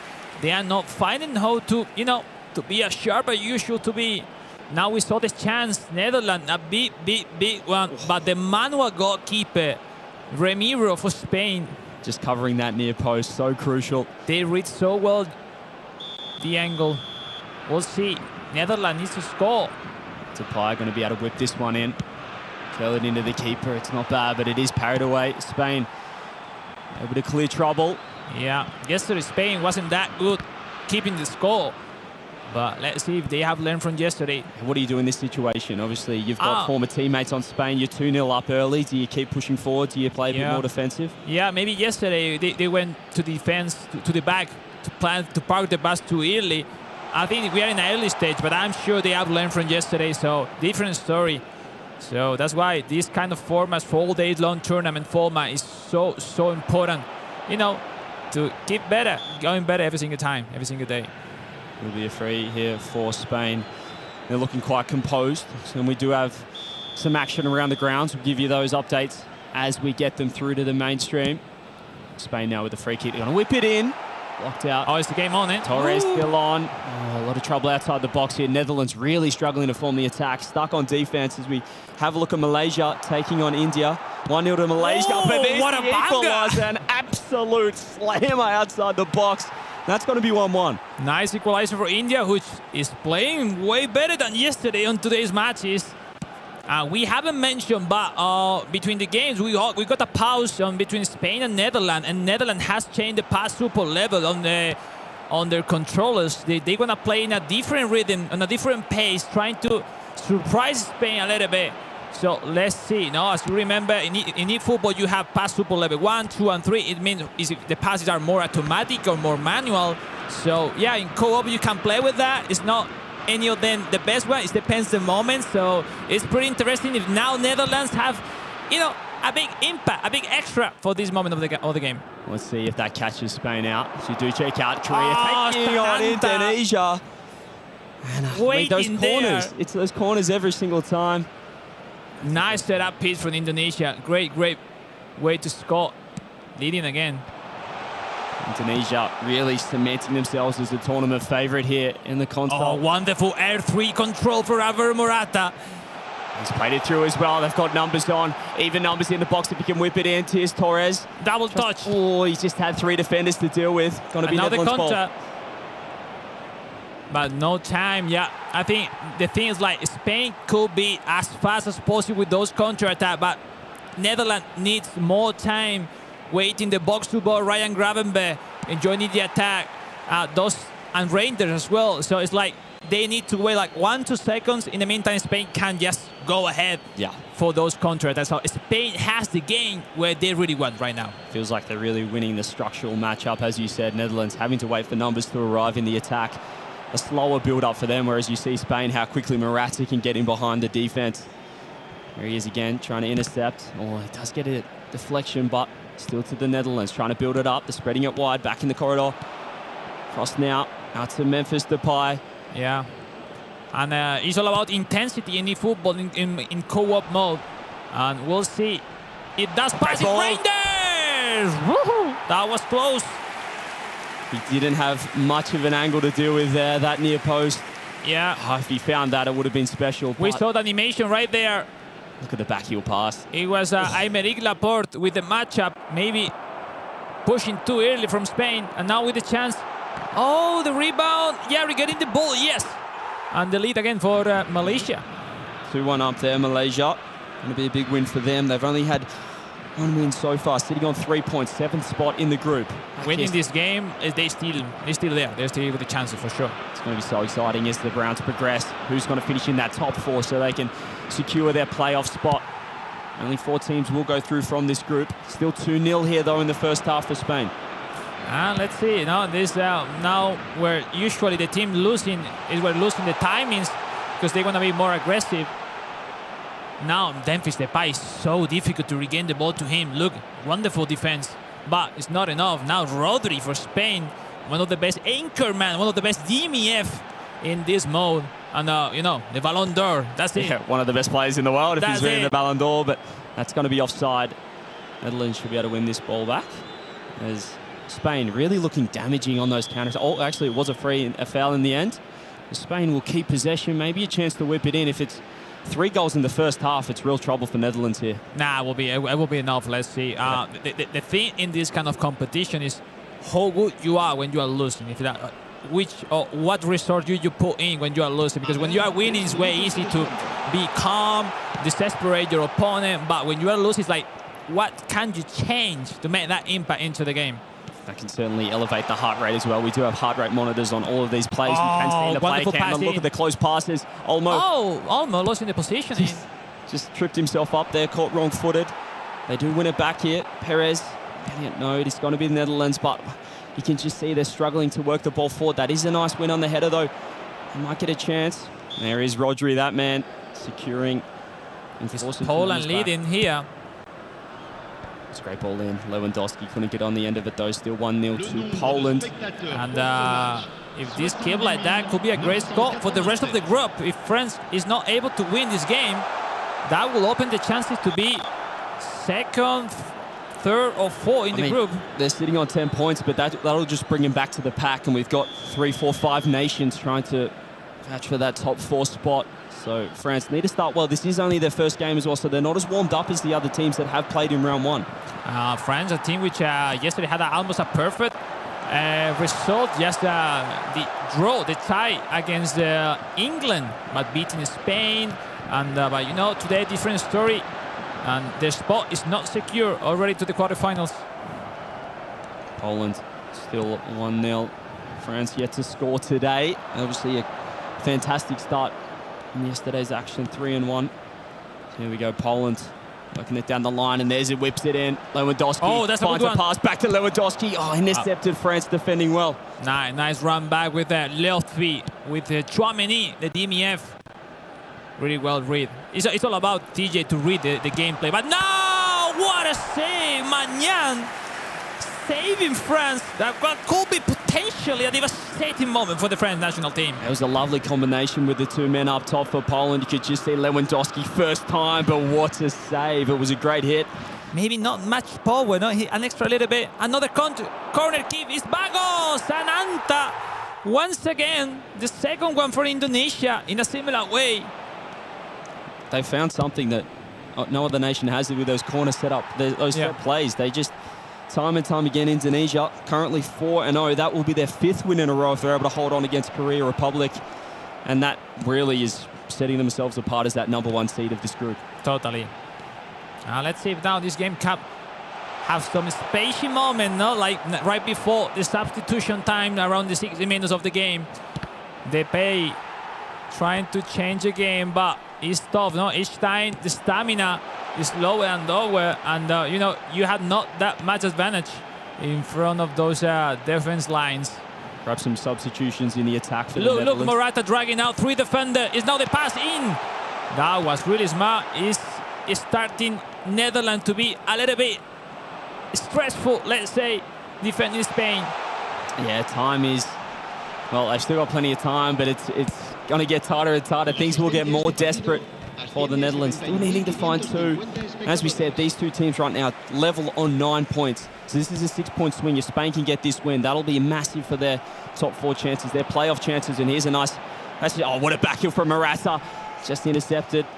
Oh, we got a goal as well. And the number before is Rafa Strup for Indonesia. Class. That classy for Look at the Indonesia. Teamwork. Back and forth, the synergy from Indonesia. Just looking a level above most nations here in Group A. the console FIFAe World Cup, but Spain doing really well since those early 2 goals. They did the damage early, and now they're just able to hold on. Oh, we got it. Oh, what a set piece. Look at that. Oh, look. Take notes at home of those situations because, ladies and gentlemen, that world-class corner kick made by Poland. 2 goals up. It's for France, eh? Wow. Corner's certainly proven the difference for a lot of nations here. So we still have Poland. That's the good thing when you see such a big competition like this one. You can learn a lot, not just tactically, those set pieces, those movement, no? Because we saw like double touch, the super cancel are getting so important. But we have seen today the knock-on, really different resource that if you put it in your, in your gameplay, man, you will be really, really good. And we did see yesterday the coaches, the managers going straight into replay analysis after each and every match. So they'll certainly be watching the other nations, seeing how they're able to stem their attack, how they're getting their goals. But still Poland 2-0 up on France, which is would be an upset so far from what we saw in day 1 of the group. No, definitely. Poland probably where they have the, the very last opportunity to get into the spotlight a little bit to fight for that qualification. They are doing their best. And in the crucial moment, beating France for the moment, 10, 12 minutes left. And we'll see if they can manage to keep the score till the end. Yeah, France, as we said, yet to score today, but we do have another replay. India. To the India-Malaysia game, and it's going to be India. What a through ball, the interception, and that's a fantastic finish. India get one back, close the gap to just 1 goal late in that match. It's France now. Over here, Poland really defending well. Over to the featured match, Netherlands taking on Spain. We saw Spain earlier just with those 2 goals, still hanging on to it. Scoreless second half for both nations, but time is not on the Netherlands side now. Sensational to watch Lamine Yamal, one of the recent stars in world football that usually get in for Spain in second half, approaching his speed, dribbling, and technique. So yeah, Spain now focus on defense, focus on, park the bus a little bit, but sending the attack like this in a wonderful way is Lamine Yamal. Looking for Morata, but Morata without stamina. Really weak in front of Wijnaldum. Talk about some of the plays for these nations. It's crucial, Spain having someone like Lamine Yamal come off the bench. A massive substitution, like fresh legs, 20 minutes left. It is true that for especially for Messi and Palma, he's not in that mindset of a useful useful player for his way of style. But having it as a super sub, from the bench is like, wow. That X factor that can come off the bench and could be huge. Spain. Nice one. Happy to just clear the ball. 15 minutes left plus stoppage time here. Still time for Netherlands. We can go a goal. Wait, her winning the header. Brobbey is still in the chance. Oh, yes, it is. Game on, ladies and gentlemen. Game on indeed. Late magic perhaps for the Netherlands. Have they woken up finally? We were waiting for them to trouble the score off, get their first goal. 77 minutes. Still a lot of time left to get this equalizer as well. Yeah, everything is time for that long ball to Weghorst. That giant winning the header. And it is true, Spain almost regained the ball, but they didn't were able to do that. Great finishing. Still 1 goal up, but CJ, game on. Spain will feel the pressure now. Well, this is where we're going to have a close look at the heart rates on the player cams. Make sure you check those out. You can see here now back to India taking on Malaysia. And Malaysia, wonderful turn. That's probably game over. India brought it back to 1 goal, but that's 4-2 for Malaysia. Great goal for them. That'll put them close enough to the top 4 as well. They're only on 3 points, but collecting another 3 against India. Netherlands, though, into the once again, Weghorst winning the header. Brobbey with the chance. Wijnaldum. Nice predict with Remiro, with the manual goalkeeper. This wasn't the best finish, didn't get the power required on that one, but we are seeing Netherlands getting more and more chances late. I'm quite impressed, like team as Poland, Netherlands, they weren't approaching those cards, those players, those giants, every single ball to the header, they're going to win it because they have aerial superiority, they are really tall, they have a lot of jump stats, so at this situation, you are losing, go to make the pressure with those low balls against your opponent, and why not? You could have the luck on your side. Seems like that is the recipe. Just send it long, look for that header, look for that pass to the other striker. There's a nice set piece. Just doesn't find the shot on target. That could have been game over if Spain do score, but I mean, Netherlands it feels like they have the momentum ever since that late goal. And yeah, Spain seems has lost their control of the game a little bit. They try to survive these last 10 minutes. We'll see. As it's difficult now when you connect with such a big player as Weghorst. If Netherlands with that header, you will suffer a lot. We'll see. Yeah, you can see Spain going defensive. Netherlands throwing everything at this last 4 minutes. That's a big interception. There is space as well. You can see Brobbey in behind. Perhaps the Netherlands. Wijnaldum just couldn't find his way through for a pass. They were looking for the through ball. Too much. Netherlands in that shot. Instead, just passing. No mistake. Dumfries with the wrist took it off the keeper. But they still keep possession. Maybe one last chance at an attack. We have stoppage time, but Netherlands have to go now. Will we see some late heroics? But there you go, Lamine Yamal. Spain just trying to hold on to it. They've given it up again. There's that through ball. They're using the height of the Netherlands. There's another pass. Is it going to be some magic? No, intercept from Spain. That might be it. The last chance will be for Spain to clear the ball, and a potential really important 3 points for the Spanish side. Messi and Palma with a second victory in a row against a country as Netherlands. They both need those 3 points. Spain in a really nice spot for the last games of this Group A. We talk about that 6-point swing as well. That puts Spain up into second, but the Netherlands will drop down to 5th off that match. Just so it shows how important each and every single matchup is here. The top 4 is so close at the moment. Indonesia really setting themselves apart. They're 5-0 as they're about to complete their match against Korea Republic. Poland with that win puts them right in the running as well for that top 4. So pressure on the Netherlands now. No, Spain who jump into the second position of Group A. So really impressive that today finally they are playing as they usually do. But it's not over. Still a lot of games to play. Still a lot to go. And to recap all of that action, we're going to take you to the desk.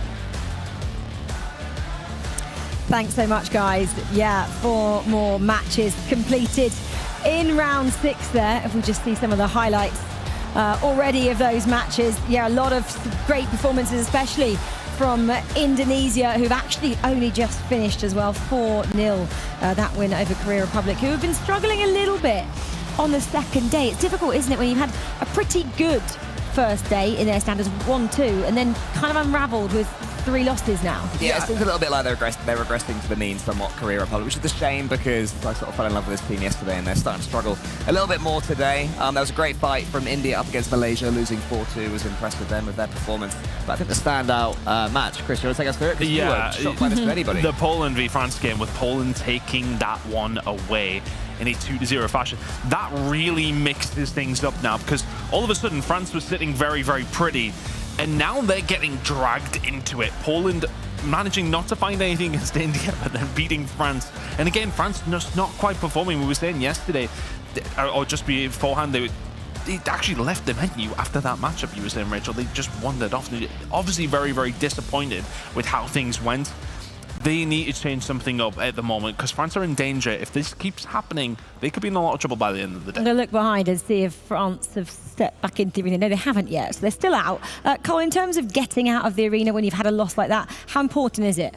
Not for me. I don't think it's a great idea, honestly, personally. I think you stay in, you stay locked in. You can very quickly lose your concentration, but then it's different for every single person. They'll have their team with them. They'll have their mentality experts with them. I truly think, when I say not for me, I mean not for me as an individual.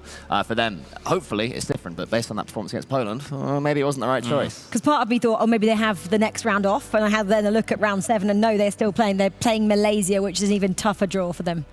It is, but it's one of those games that you would expect them to potentially go on to win, like looking at how the table's breaking down at the moment. That is a game that they now have to win. It's still a tough matchup, but Poland getting themselves into the top 4, though, that was a massive result for them, more so than it maybe been an issue for France, but we'll see.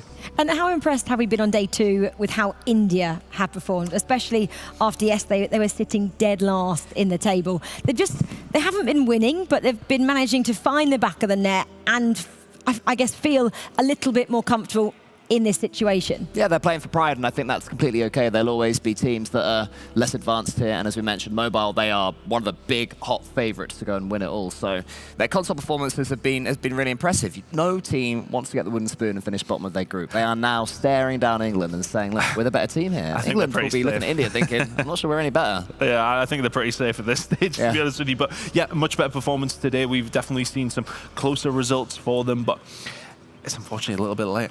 How much of an impact, though, can that trickle-down effect from Mobile have to console, do you think? Because they were undefeated yesterday night in the console. I think potentially they could, have that conversation with each other and just sort of maybe be a bit motivated by it. Of course, I'm not 100% sure that the Mobile play will help them in the tactical or the mechanical aspect, but at the same time, I would think, there is going to be that motivation to try and follow what he was doing, because yesterday he was the best player on Mobile, full stop. It was crazy. Exactly. I'm sure he sat behind just saying, oh, this is how I did it. Maybe you can take a leaf out of my book and try and get a couple more results as well. I want to talk a bit more about Spain and Netherlands if we get some more heart rates just for you guys to cast your eye across at home. So that was the one that we really tipped, didn't we? Spain and Netherlands. In the end, it was a bit of a close affair. At the first half, Spain were completely dominating, allowed Netherlands a little bit of an open door to get back in. Why do you think Spain had that advantage in what we thought was going to be a really closely contested matchup? I mean, it was something that Alex kind of alludes to. One of the first things you do as an eFootball player, do not concede off kickoff. And that's exactly what happened to the Netherlands. It's something that can happen, and you see it happen immediately. You're on the back foot. You're against a team like Spain. They will shut up shop if they need to. They kept it conservative. We didn't really see too much from the Netherlands across the board after that. Yes, okay, they got the goal in the later stages, but if that's it, you're still really fighting from the back foot. From the word go, it's never a good position to be in. Netherlands obviously dropped down quite a bit at the moment. How much will that affect them? I mean, it's still a close run thing. I'm looking at the table now. They are 1 point below France of that huge 3-point swing that France had against Poland. So France, I think, are the team that are in serious danger. Netherlands will be fancying themselves to take on France. But it hurts. It definitely hurts. And as you say, conceding from kickoff, never simple. They did rally. They did get their goals. They've got a little bit of momentum going into their next set of games, but it's not ideal. I need to make sure they don't do the same thing next game. Yeah, and I think for them as well, though, that you've got some really, really tough matchups coming up. But realistically, it's so close between so many of those teams around there. France losing to Poland is not an ideal result for them, but at the same time, it gives you that hope of that, okay, well, Poland are beating these teams. We have the opportunities to go in certain different directions with these results. Nothing is a given here today. Is the panic button really getting pressed yet for any of these sides as we just look at our next featured matchup as well, which is Indonesia taking on Spain? Yeah, panic buttons for France at the moment. I'm looking though, Poland, I guess 6 games played, whereas France have only played 5. You start reading into all these little variables, don't you? Yeah, and look, France going up against Malaysia now, so that's one that they feel they should probably be able to take away. Same can be said for the Netherlands going up against a rejuvenated India, of course, but that's the game they were looking at as a 3-pointer potentially. But the game that we are watching in Indonesia and Spain, this is a big one as well for Spain. A huge, huge challenge. Pride at the bottom as well for the teams in terms of England and Korea Republic in terms of today. Yeah, Korea could still possibly do something. It's not out of the realms of possibility yet for them, but yeah, it's a must-win for Korea, obviously, at this stage. I mean, it's been a must-win for England for quite some time, but yeah, Korea need to win. England have changed their team yet again. Changed it up. Back in, Mitch is back out. Now, I do start to wonder if they're overchanging. At some point, you have to keep a settled squad. Yeah. I mean, maybe they realise that they're not going to make it into that top 4 and they're just trying to give everyone as much experience as possible. Maybe that's part of it. I hope it's not a tilting thing, because when you're being beaten by this much, you have to stick together. You have to believe in each other. You have to try and enjoy the situation as opposed to being frustrated by it. So hopefully it's a change for positive reasons. I guess, actually, Jonas was pretty busy yesterday. He played both console and mobile, so maybe it was just giving him a little bit of rest, and we're actually reading into it more than it should be. Yeah, he could be just exhausted. I mean, we were here as long as you were. It was a tiring day, and especially for these guys who that mental capacity, sitting there having to play in that game, it does take a toll. Video games is tiring, especially when you're losing. Yeah, there is that as well. Doesn't help either. Yeah, I know it doesn't help. 8 games though was what Jonas played yesterday. Is that a lot of games really for esports? I think you know, we so. talk about it, but that actually really, you I'd guys say stream for how many hours? It's a lot more for esports than it is for gaming. You know, if you're sat there chilling with your friends, you might be thinking, oh, I stay up till late all the time. What's the big deal? This is very different to hanging out. This is intense focus. Any mistake under a microscope. You know, we're up here, we're saying, oh, we shouldn't have done this, we shouldn't have done that. Yep. Every error is just magnified, and you have Pressure, to deal with that. Interviews, everything on top of it is very, very tiring day. It can be. I mean, it's a difficult position to be in. But realistically speaking, he will have played a lot more games than this one did beforehand. And obviously you're wearing your country's shirt, you're representing your nation as well. Just like Team Indonesia are doing when they go up against the Spanish side next. Hello, my name is Rizky Faidan. My gamer tag is Binong Boys, and I played for Indonesia national team. For me, it was a great feeling. I was happy to be chosen as a part of national team, and also there is a pressure for sure. I don't know, but I love the pressure, so just enjoy. This is the last piece of my puzzle in my career, so I just need to put a cherry on the top, win it just one time, and then everything is perfect for me. Just support us, believe on us, and we will try our best. Well, Team Indonesia at the moment are absolutely dominating, are they? I love that. The last kind of piece of the puzzle is winning a world title. Very experienced side, Cole. Yeah, they're the reigning Asian Cup champions, and you can see why. They've come into this tournament in both versions of the game looking incredibly strong, just full confidence in each other. It's tough to see weaknesses from these two. Yeah, and what I think is even more impressive about Indonesia is the actual squad that they have as far as in-game is not one of the best. It's one of the worst. It's one of the weakest that any of these teams have. If they had like Japan or France, that would be terrifying for everybody else. But the fact that they're able to do this, dominating these group stages so far with a seriously weak side is incredible. And the fact that the Axe player of the day is sat out and not actually in the team, and he was the player of the day. They've got depth. Yes, the fact that they're that strong. I don't know if you can hear us, so that's maybe why he's smiling. But they are just brilliant this side as well. I'm just looking at their stats. Undefeated at the moment. Goals against. Cole, is that correct? 0. I'm looking, going. Oh, you put me right on the spot there. I presume if it says 0, it's 0, but that is I'm looking incredible. at it. I'm sorry, production, I'm questioning here, but I'm thinking that's absolutely ridiculous. If they're still undefeated going into their There's an admin somewhere nervously round, sweating. someone tell me if that's I really right. hope it is 0. Because if it is, 17 scored, 0 again. Incredible. Wow. Incredible, and I think that really does obviously show their strength in the defensive side of things, but the fact that they scored 17 goals on top of that has been dominant so far. But this is not an easy... Yeah, it is correct. There we go. We just had it back. Completely correct. So the fact that they got to this stage and now you're Spain going up against them, like, how the hell do we win this game? Spain aren't scoring as many goals compared to Indonesia. Should they be worried with that fact? I'm thinking if I'm Spain right now, I would gladly take a 0-0. And bear in mind, you told me to take it back when I said the last one could have been 0-0. It very much wasn't. I don't think it will be 0-0, but they'll be thinking defensive first. Maybe we get one chance to try and take it, but we have to make sure we stop these Indonesian players scoring. And they're also sat right next to Indonesia, who have just done that little bit of team cohesion there, getting themselves really up for it. Team Spain are locked in. Completely different play styles and characters. Yeah, I think that's one of those moments where you just have to not be intimidated by that. Let's see how you can feel when you get into this game. But Spain, it's a hard one for them. So table toppers, Indonesia taking on second. Spain, which way are you going? I'm 100% going Indonesia. They just seem unstoppable. Spain need to score first. Silly not to, wouldn't you? At this stage, with what's in front of me on paper, Indonesia topping the table at the moment, undefeated, taking on a Spanish side, a resurgent Spanish side in second. Okay, let's get to round 7 then, and this is your featured matchup. It's Indonesia taking on Spain, and CJ and Wes will be talking you through it. Thank you very much, Rachel and Des. CJ, we're back together again for the first time today. The boys are back.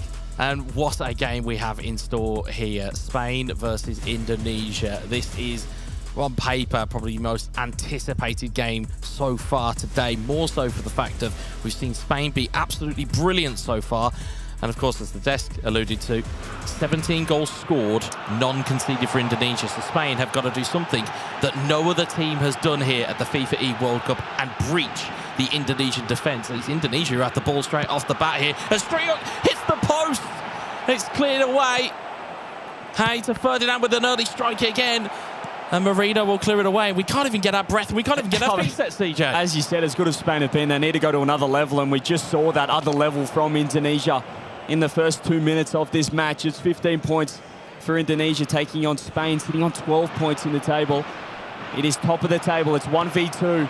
Can Spain score the first goal against Indonesia here at the FIFAe World Cup? Spain, they've got a great chance. Here's Torres in on goal, perhaps. Can he figure it out? Oh, there it is!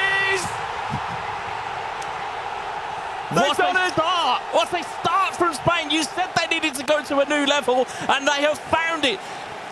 8 in-game minutes gone. Ferran Torres breaks the deadlock, and he breaches the Indonesian defence for the first time in the FIFAe World Cup. What a start from Mestre and from the Palma.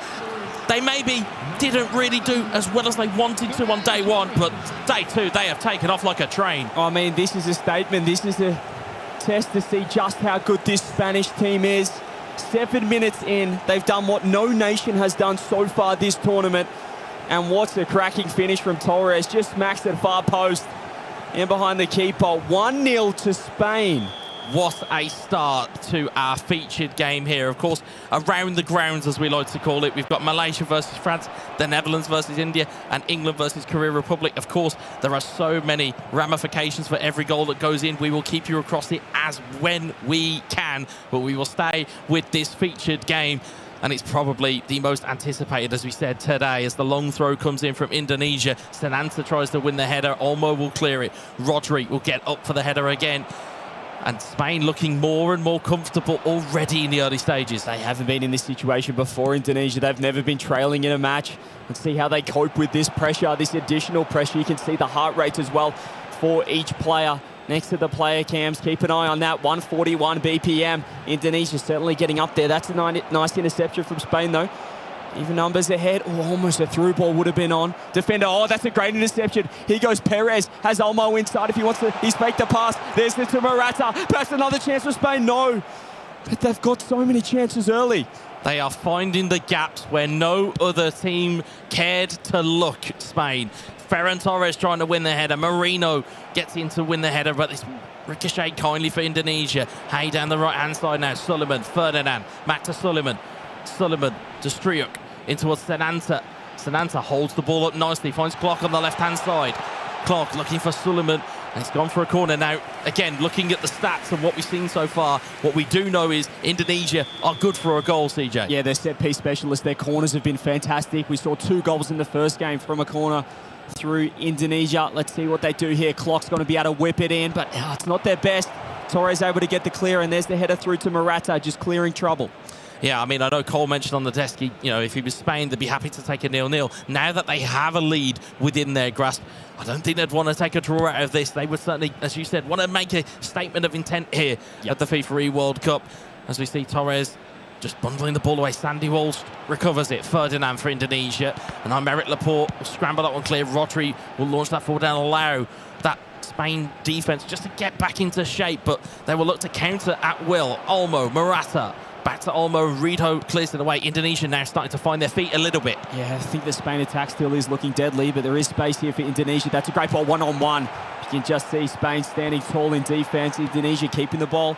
But Marino happy to get this across. Here's Torres. Morata is perhaps on if he can get through, but no, Rito, nice read. Yeah, it was a nice read. Very nice read from Indonesia. And it all comes into that place. We said it so much on day one that the key to co-op gameplay within eFootball is to mark the passing lanes, because that's where you'll get the ball back. As Sananta looks to find Striuk, and Carvajal will play it back to Ramiro, and it'll be cleared high upfield. And instead, it's going back onto the Spanish defence via way of Hay, but Marino will clear it again once more.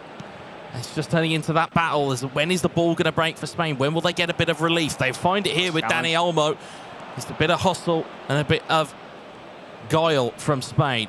As Ferran Torres loses the ball out on the right-hand side, but Dani Olmo's recovered it, finds it in towards Ayoze Perez. Perez can't get the right side of Bagger, and it's going to be cleared away by Indonesia. He thought about cracking it first time, took the extra touch, got intercepted. Rodri has been huge throughout the central midfield for Spain. Torres tries to whip it across to Morata.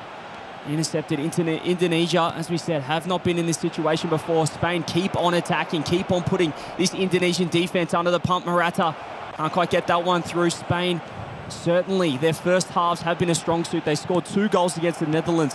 Will this prove, CJ, to be a blueprint to potentially be successful against Indonesia? Because no other team has put Indonesia in this situation. As you rightly said, of course, we know they hadn't conceded up until the 7th in-game minute here against Spain.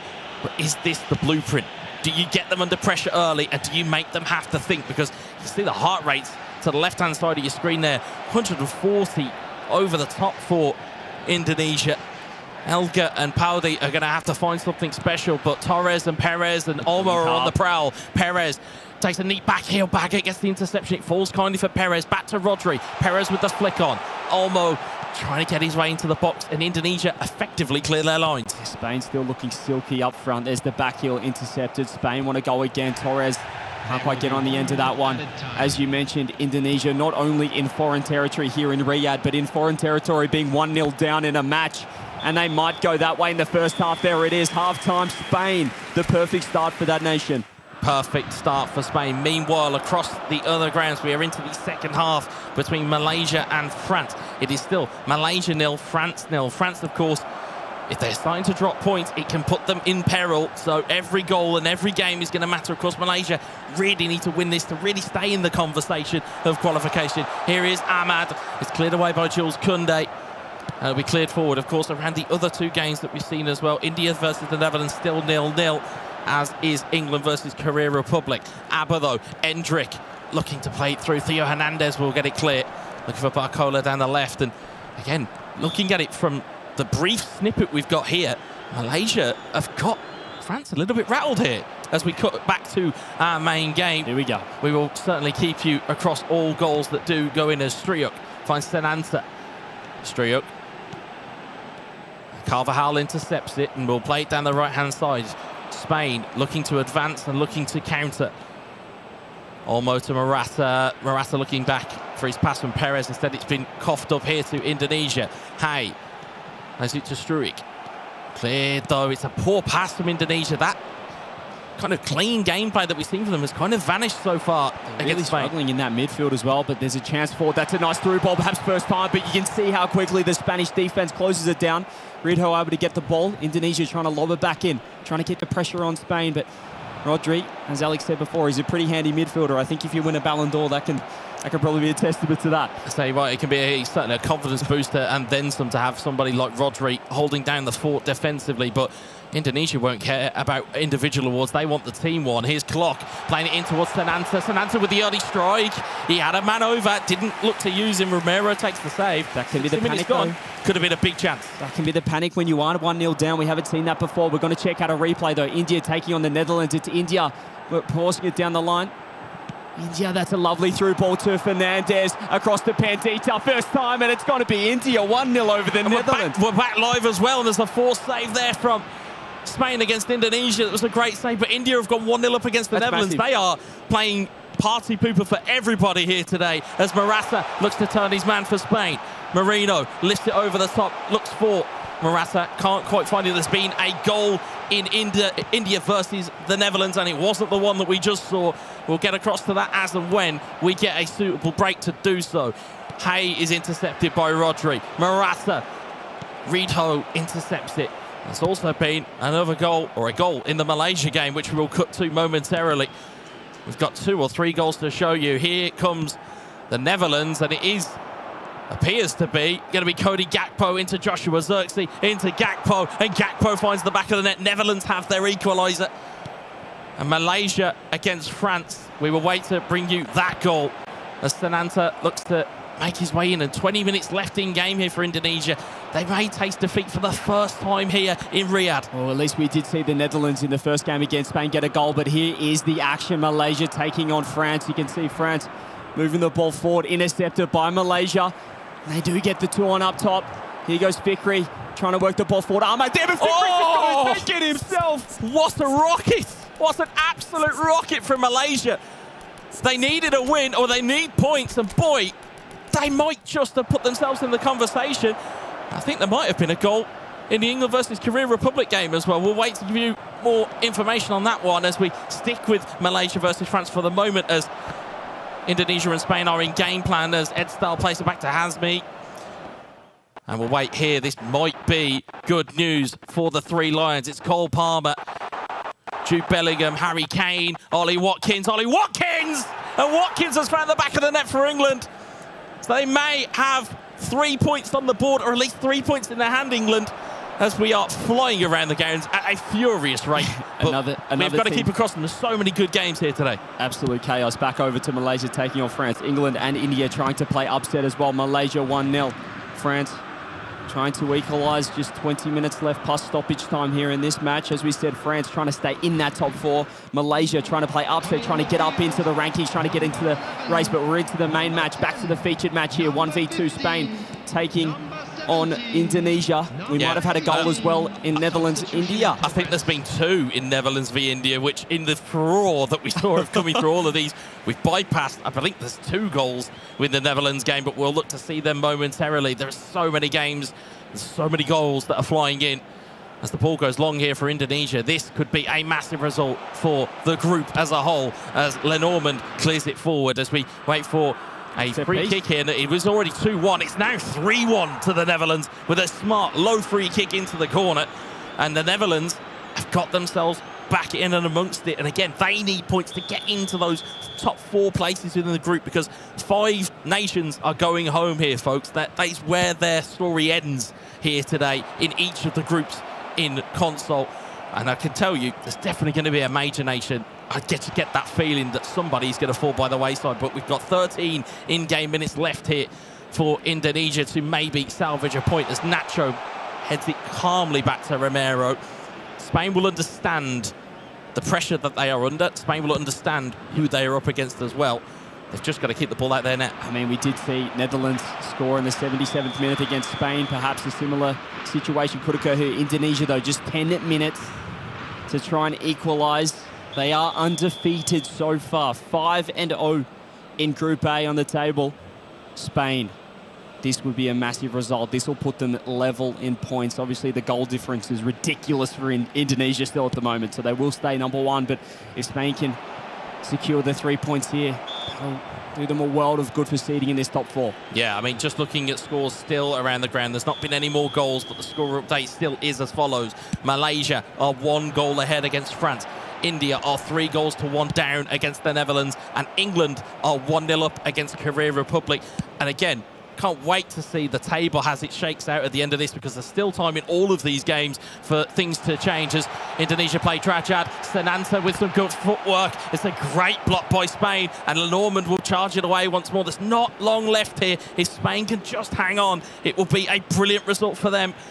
And Indonesia may just be wondering just how they got caught so cold in the first half. Well, they hung on against the Netherlands. They've got 4 minutes now, 3 minutes to do so in game time. Nacho tries to get the interception. Indonesia, it's getting desperate for them, but Spain keeps standing tall in defense. They just need to kill time off the clock. You can see trying to just bomb it down the line. Long clears will be the recipe, but Indonesia firing it back in. They just need to win possession in this attacking half. Indonesia, one last chance perhaps. Stoppage time, and it's only 2 minutes, and they don't have the ball. Spain, just 1:30 on the clock. They just need to kill time. This would be the massive upsetter to be Spain taking down Indonesia. Indonesia's first loss, and they've still got the ball. Spain cementing themselves as one of the tournament favourites, and that might just be it. 1-0 to the Spaniards. What a clinical and professional performance from Miguel Mestre and the Palma. A fantastic duo that are always there or thereabouts, and they have proved it there. But Indonesia, folks at home, they are human. They can be got at. If that provides a game plan for the rest of the teams that are here at the FIFAe World Cup, that might just be the tonic that just upsets Indonesia's path to the title. I mean, they came into this match 17 goals to 0 on goal diff. Spain will have the head-to-head over Indonesia. They'll be at the number 1 spot currently. We do have a couple of matches going on. Even France right now, it's trouble for them. Malaysia, if they win this, France started today at the top of the table, 1 game behind, but that could drop them down. And that's going to be full, I believe that's going to be full time between Malaysia and France. There it is. Malaysia have got an unbelievable win, but we are going to throw to Veracity on the stage. Thanks very much for that, guys. Putra, talk to me, because yesterday things were looking so strong for you and the boys. And at the start of today's game, we saw a little bit of a pre-game ritual taking place where you were all holding your flag. Talk me through that. Yeah, it's our ritual. So actually, every time before we play the match, we always pray and give some motivation to our players from me and from the federation. And yeah, we do some like our ritual. You know what, I'm going to check in with you a little bit later on as well, but it's great to get some insight for the pre-game rituals and whatnot. Let's go ahead and check out some more games.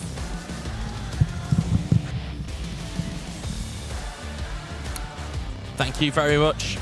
We're going to be just waiting to hear and see what we've got going on here. And in England versus Korea Republic, that's a vital goal that was missed while we were wrapping up the game between Indonesia and Spain. But Korea Republic are 1-1 here now, and as Jung Ho has the ball, there's not long left here. Can Korea Republic find a way through the England defence again? Instead, it's made its way to Aaron Ramsdale. I'll just give you a score update around the other ground that is still live here. Netherlands are beating India 4-1. Korea Republic here, though, are in stoppage time. They really need a point here. Yeah, it'll be a huge point for them. This table has been blown open with France losing, and this top 4 race is well and truly alive. Korea just trying to grab this 1 point. England could have got 3, but they did concede that late equaliser. 2 minutes gone, and that's got to be full time. 1-1. They share the points with 1 match left. India taking on the Netherlands. And that is, it's well and truly over there, heading to the 90th minute. 3-goal lead to the Netherlands. They need this win. That'll put them up into the top 4, actually. Yeah, we're going to see the closing stages of it here. Netherlands are comprehensive victors, surely, here, as it goes through to Brodbery. Bergwijn to finish it off. And that is surely that for the Netherlands. They are 5-1 up with not long left. And they have romped to a victory against India. India threatened. They looked like they were going to be party poopers. Netherlands said, not on our watch. We're here to do a job. Yeah, India currently sitting bottom of the table. As I said, they did score first in this game, but 5 unanswered goals to the good of the Dutch. Netherlands will move up into that top 4. They actually go to 3rd on 12 points with this win. India, just the 1 point so far here at the FIFAe World Cup, but outside of that, you're looking from 2nd all the way down to 7th, 3rd to 7th. It is wide open for this top 4. You need that top 4 spot to secure a playoffs berth. It's mathematically possible for some, but they'll need favours from others. With some others, their destiny is still within their own grasp, and that is the dangerous thing within these group stages, is you need the points to keep it in your grasp, and the Netherlands are doing everything to try and keep it within their own power. You know, if you go out on your own sword, fair enough, but you don't want to then leave it to potentially other teams helping you out, as Thapper will clear it away, and there goes the final whistle. It is Netherlands who come out 5-1 victors. They're looking cool, calm and collected, the Netherlands. India struggling at the moment in this group. They, as we said, they're just going to be trying to play upset, but a huge 3 points secured for the Netherlands. That'll put them up into 3rd spot in Group A. France started today. They were a game ahead, but they were in the number 1 spot. They're now outside the top 4. How quickly things have changed in just 3 rounds here in Group A. Netherlands, a strong win. That'll be some momentum to move forward as we do try and round out this group. I mean, it is anyone's game for that final spot. And we have all the action to be recapped by the lovely desk. Thanks, the lovely CJ there, as we go into our highlights package after round 7. And things are getting pretty tense now at the top, guys. We now no longer have a team who's undefeated here in the eFootball side of things in Group A, because we just saw, didn't we, Indonesia's first loss, their first goal conceded as well.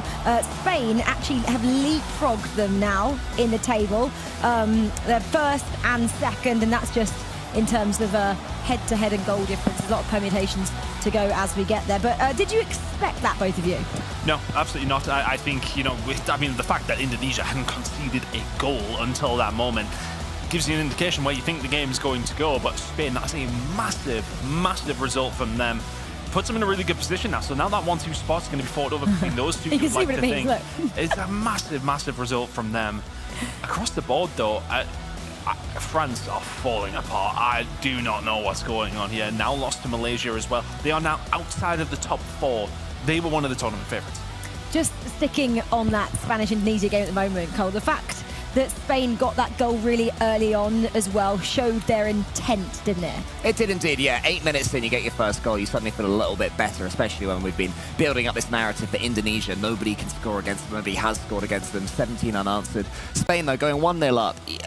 To keep a 1-0 lead for the next 80 minutes against a team with the attack that Indonesia have shown shows what a brilliant defensive performance it was from Spain. But they weren't just defending. You know, when they went forward, they looked dangerous as well. It could have been more than one. So that is definitely the best we've seen Spain play and a real statement for the rest of this pack. Yeah, it shows how well they obviously work together. That experience now as we progress towards the end of these group stages, only 2 more to go, remember, is really starting to pay off.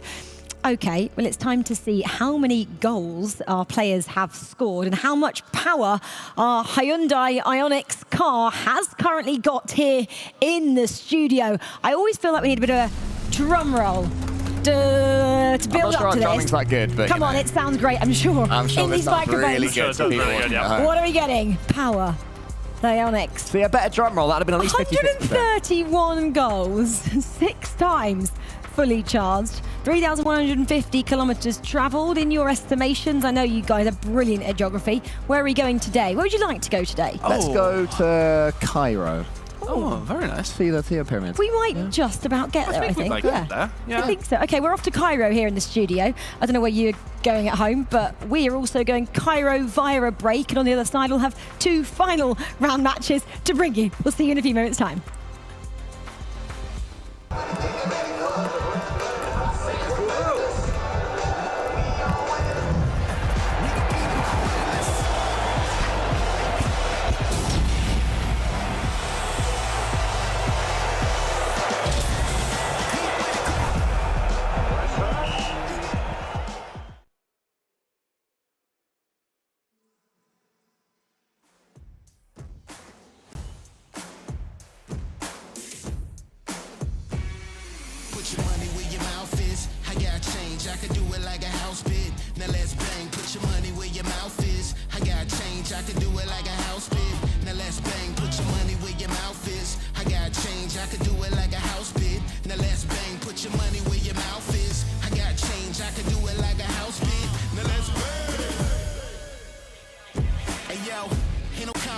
Dog, we the loudest. Never gonna fade us in the end. We survive this. Trials, tribulations, but it only make us stronger.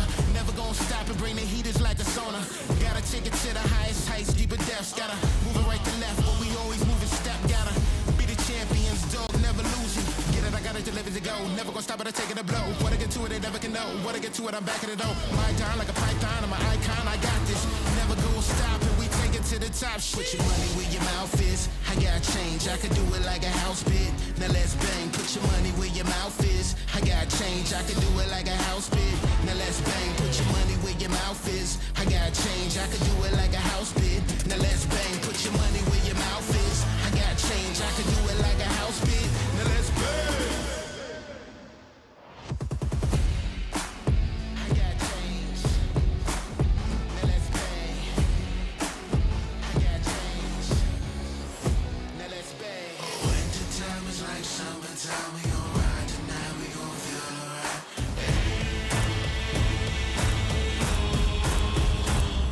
Put your money where your mouth is. I got change, I can do it like a house bid. Now let's bang, put your money where your mouth is. I got change, I can do it like a house bid. Now let's bang, put your money where your mouth is. I got change, I can do it like a house bid. Now let's bang, put your money where your mouth is. I got change, I can do it like a house bid. Now let's bang.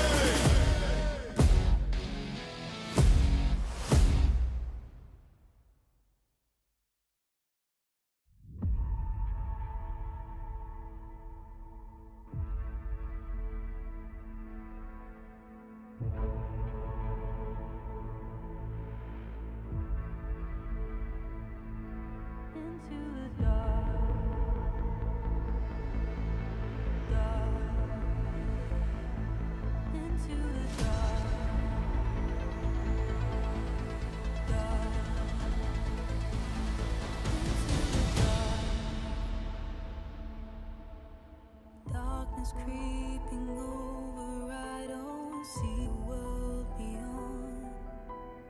Calling to the distance, only silence to respond.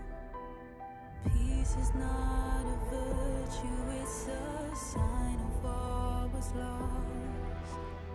Play until the end, but every battle has a cost. Into the dark,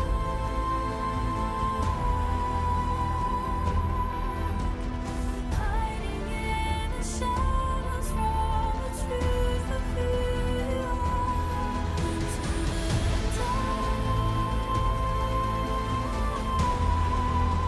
fire in your heart. Into the dark.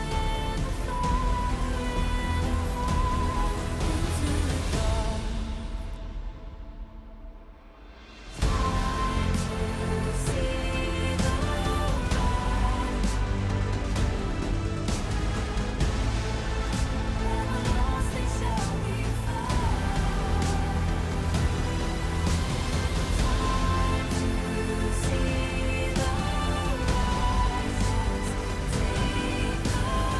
the ground. Forever walking into the darkness. Into the dark,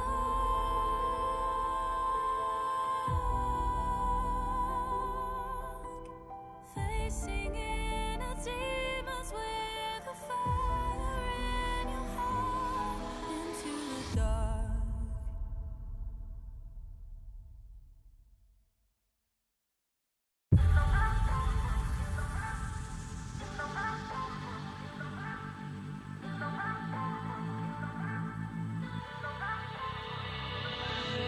Can we talk about it for a while? Before we take a chance and do this, before we looking back as foolish. Can we talk about it for a while?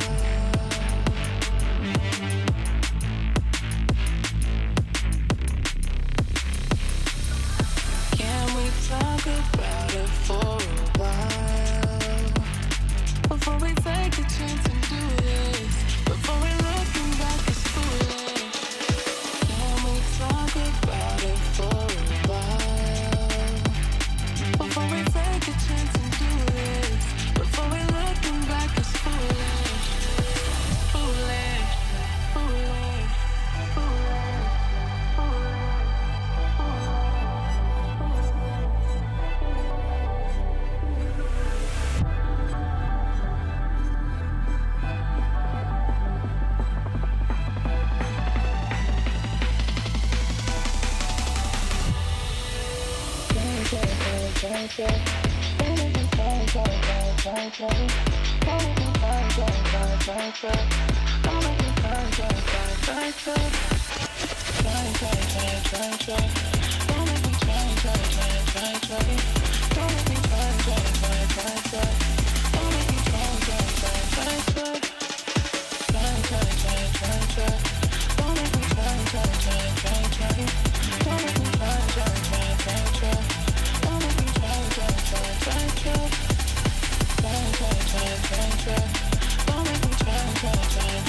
foolish,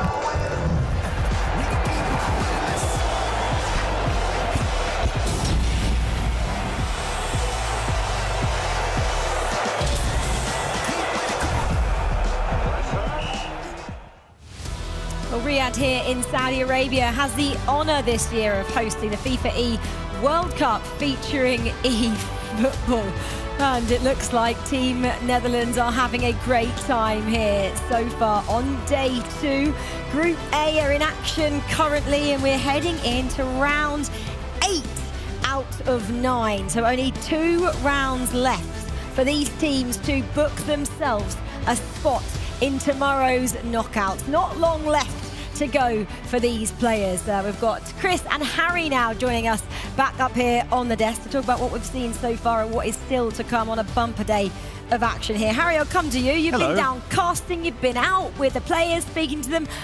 What's the vibe down there? We never get to go down there, Chris and I. No, we're chinned. It's all right up here. They've got a nice view. You can kind of parade yourselves in front of everyone and kind of command things down there. You're up here in the bird's nest. It's nervy down there. There's a lot of nerves. All the nations here know what to play for, who's still in play, who needs what from whom.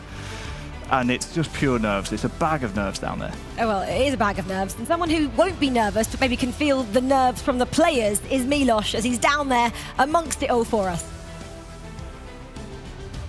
Friends, we continue on with our elimination day here. And Group A is close to wrapping up as one more game remains. Spain able to survive and getting 2, even 3 important wins to gather up every point and get to the top of the group. But it's a free-for-all for the last couple spots left. However, Group B, which is starting in just a bit, there's Turkey and Morocco that are higher up to the top, as well as Brazil is very much still all hell breaking loose in Group B. That's for later on today. I cannot wait to get that started. All eliminations. Yeah, there is so much action. Group B coming later. We're still fixated on Group A as it stands, and these 2 teams in particular, Poland and Malaysia. They're pretty close in terms of table positions as well. Poland, 10 points. Malaysia, 9. This is a massive one still. The standings are still so close. The top 7 teams are still mathematically have the possibility of going through. And how big, Harry, is this matchup? It's absolutely huge. They're only separated by 1 point in the table. And Malaysia they have that belief now. I think this is the problem for them, though. This is their last game. They've played 7. So this is their last chance. Realistically, you need a win from them to guarantee.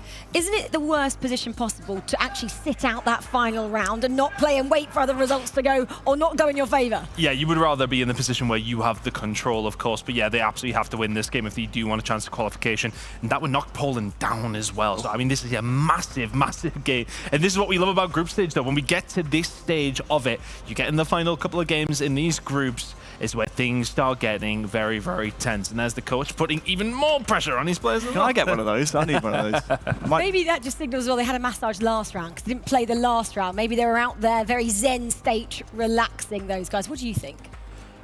I think I might pop down to the Poland booth after this, because if that's something that's going out for everyone, then yeah, I might. Give us a little bit of an insight into these players as well, Harry. What are they like away from the console? Incredibly stoic, like quite reserved. They believe in themselves, but quite quiet, reserved. They know what they have to do. They're here to do business, and they may well need to here. Quiet, reserved? Team huddle. They're getting themselves up for it. Okay, heart rate is going through the roof because this one is vital. This is their penultimate matchup, but for this side, it is their final fixture as well for Team Malaysia. It's Poland sitting in 4th currently, taking on Malaysia sitting in 6th position. 1 point separates them. They all want to finish in that top 4. Okay, well, the time is now for this one then. Let's get down to Wes and Cole, who'll talk you through it. Thank you very much, Rachel. I am indeed here with Wes, and I am so excited for this matchup right here because those players in yellow have given themselves a chance with a huge victory against France. With the games that we've got on show today, it accidentally feels like my birthday in terms it of does how feel good perfect, these games doesn't are. it? There's so many high-level games that are going on. We'll keep you around the grounds because, of course, there's so many games that have, as we said, permutations to how this group rolls out. We've got France versus the Netherlands, we've got Poland versus Malaysia, and we've got Spain versus England. We will keep the attention here, though, with our featured match between Poland and Malaysia, which is a must-win for Malaysia because, as Harry said, it's their last game of the group stage, but it could really put all the pressure on Poland going into their final game. Must win for Malaysia, but Poland wouldn't say no to 3 points either. They're currently on 10 points alongside France, also on 10. So if they are to remain in this top 4, the top 4 that they've given themselves a real go of breaking into with their performances today, despite that awkward draw earlier on against India, and 3 points here would be huge. Swiatek has the ball. Here's Zielinski into the centre. That one goes. It's a chance. I think that's just bounced in. And it has. And Robert Lewandowski gives the Poles exactly what they wanted. In world football, there is no better man you would want in the 6-yard box than Robert Lewandowski. and by an inch that crossed the line. It bounced in and then bounced out. But Poland won't care how. It's gone across the line, and it's a goal. It's a brilliantly well-worked move down the right-hand side. Swiderski gets the shove on the defender. It's a beautiful ball into the box. Lewandowski rises highest, and the goalkeeper is beaten all ends up. We'll see it again here. It's a great high lofted cross into the box, just off of the underside of the bar and into the back of the net. And Poland have their lead very early on in this game, and there is so much to be said about taking an early lead. It really does put your opponent under pressure. We saw it earlier on from Spain against the seemingly untouchable Indonesia. Now we've got Poland, and they're trying to make sure they don't lose their own lead against Malaysia. Malaysia haven't had too much of the ball so far. It's been all Polish pressure. This one's going to go in towards the Malaysian half, and finally they get their foot on the ball. Endrick here. There is a through ball above him. He goes for it. It's Hanapi. Oh, it's tackled there by Bednarek. Yeah, I'm just casting my eye over to Spain versus England. There has been a goal, and we're about to see it here. It's Dani Olmo in towards Ferran Torres, and it's that man, Alvaro Morata, who gives Spain a 1-goal lead against England. Again, that's massive in terms of placement. They are at the top of the tree, thanks to the win against Indonesia by a head-to-head.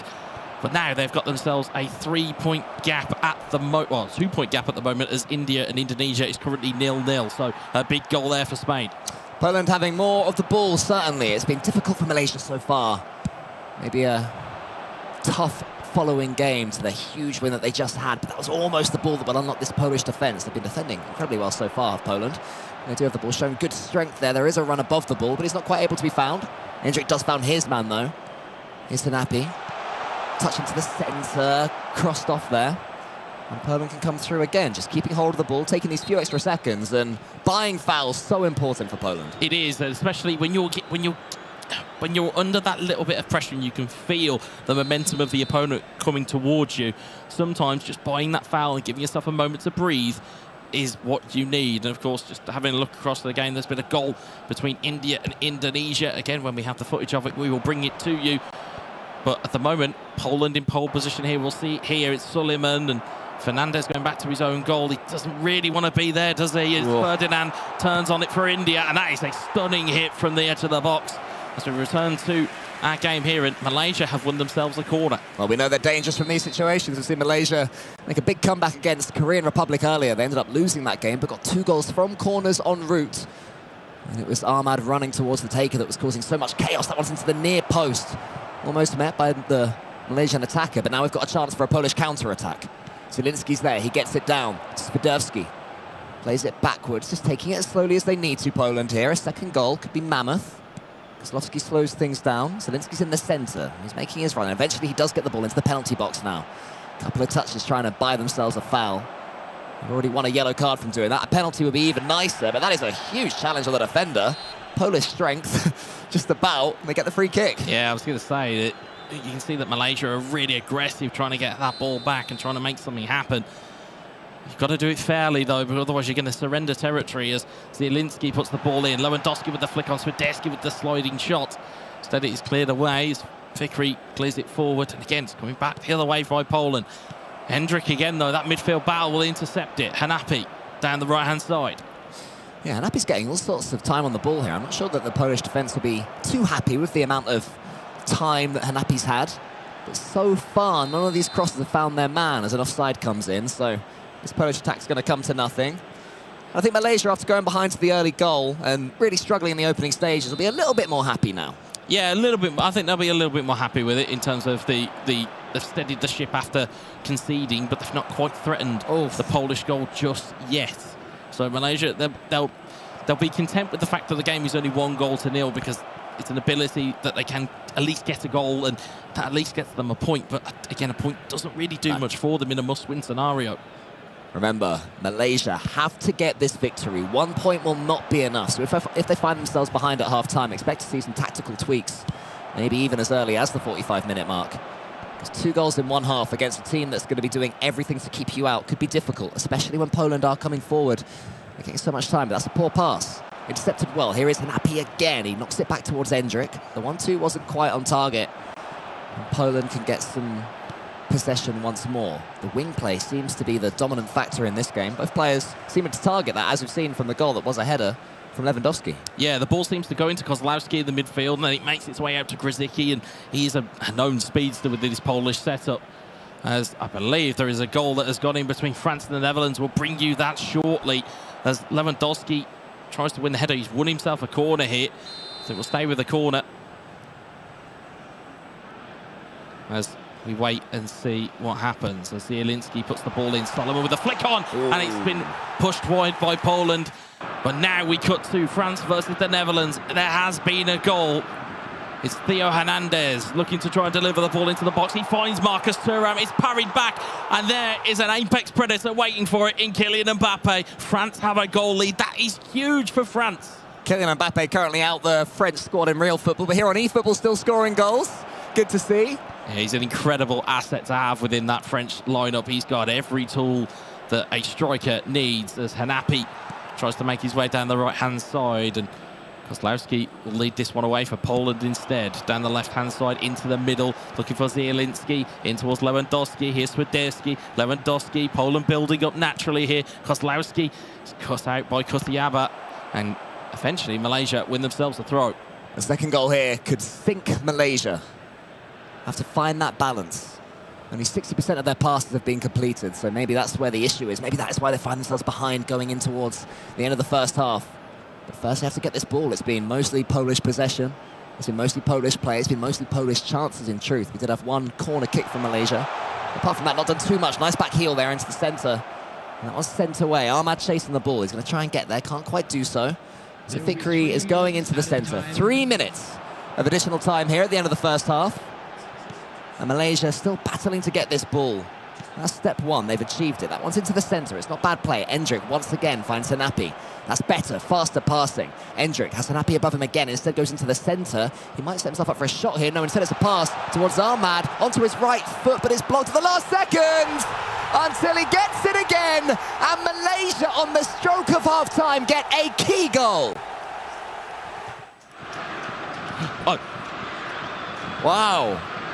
Yeah. What will that change in the second half? That will change in the second half. We've cut across to France versus the Netherlands as we have just seen a goal go just on the stroke of half-time, but this game full of intrigue. We've seen that Aldridge O'Neill and the Dominator, they're looking to try and get themselves back into this game, but Cams and Lotfi have got some work to do. The confidence has been a bit shaken here today, but they are trying to find their feet, and they've got themselves a goal lead, but Griezmann goes into the book. Netherlands, you know, about as comfortable as you can be in third place, by which I mean not that comfortable. 12 points, Poland and France. Before this game round started, we're both on 10 behind them. So they'll go behind both. My goodness, that had some power on it. That was very, very audacious from Memphis Depay as we get a goal between Spain and England. It's Ferran Torres, who's been so good already for Spain, who makes another goal for Spain, and it's another goal conceded for England as we cut back to France versus the Netherlands. French. Say opportunity this is for France to just get themselves a little bit more confidence going into their final game, which I hasten to add, Cole, is going to be our featured game next, and that is against Indonesia. Yeah, so you want to take the 3 points here. You don't want to come into a game against Indonesia needing a victory, because if you do that, you're pretty much asking for trouble. Of course, we know they can be beaten, but right now they're 1-0 up against India over in a different game. Absolutely. It's Chouameni on the ball here. Mbappe flicks it on pretty much to himself.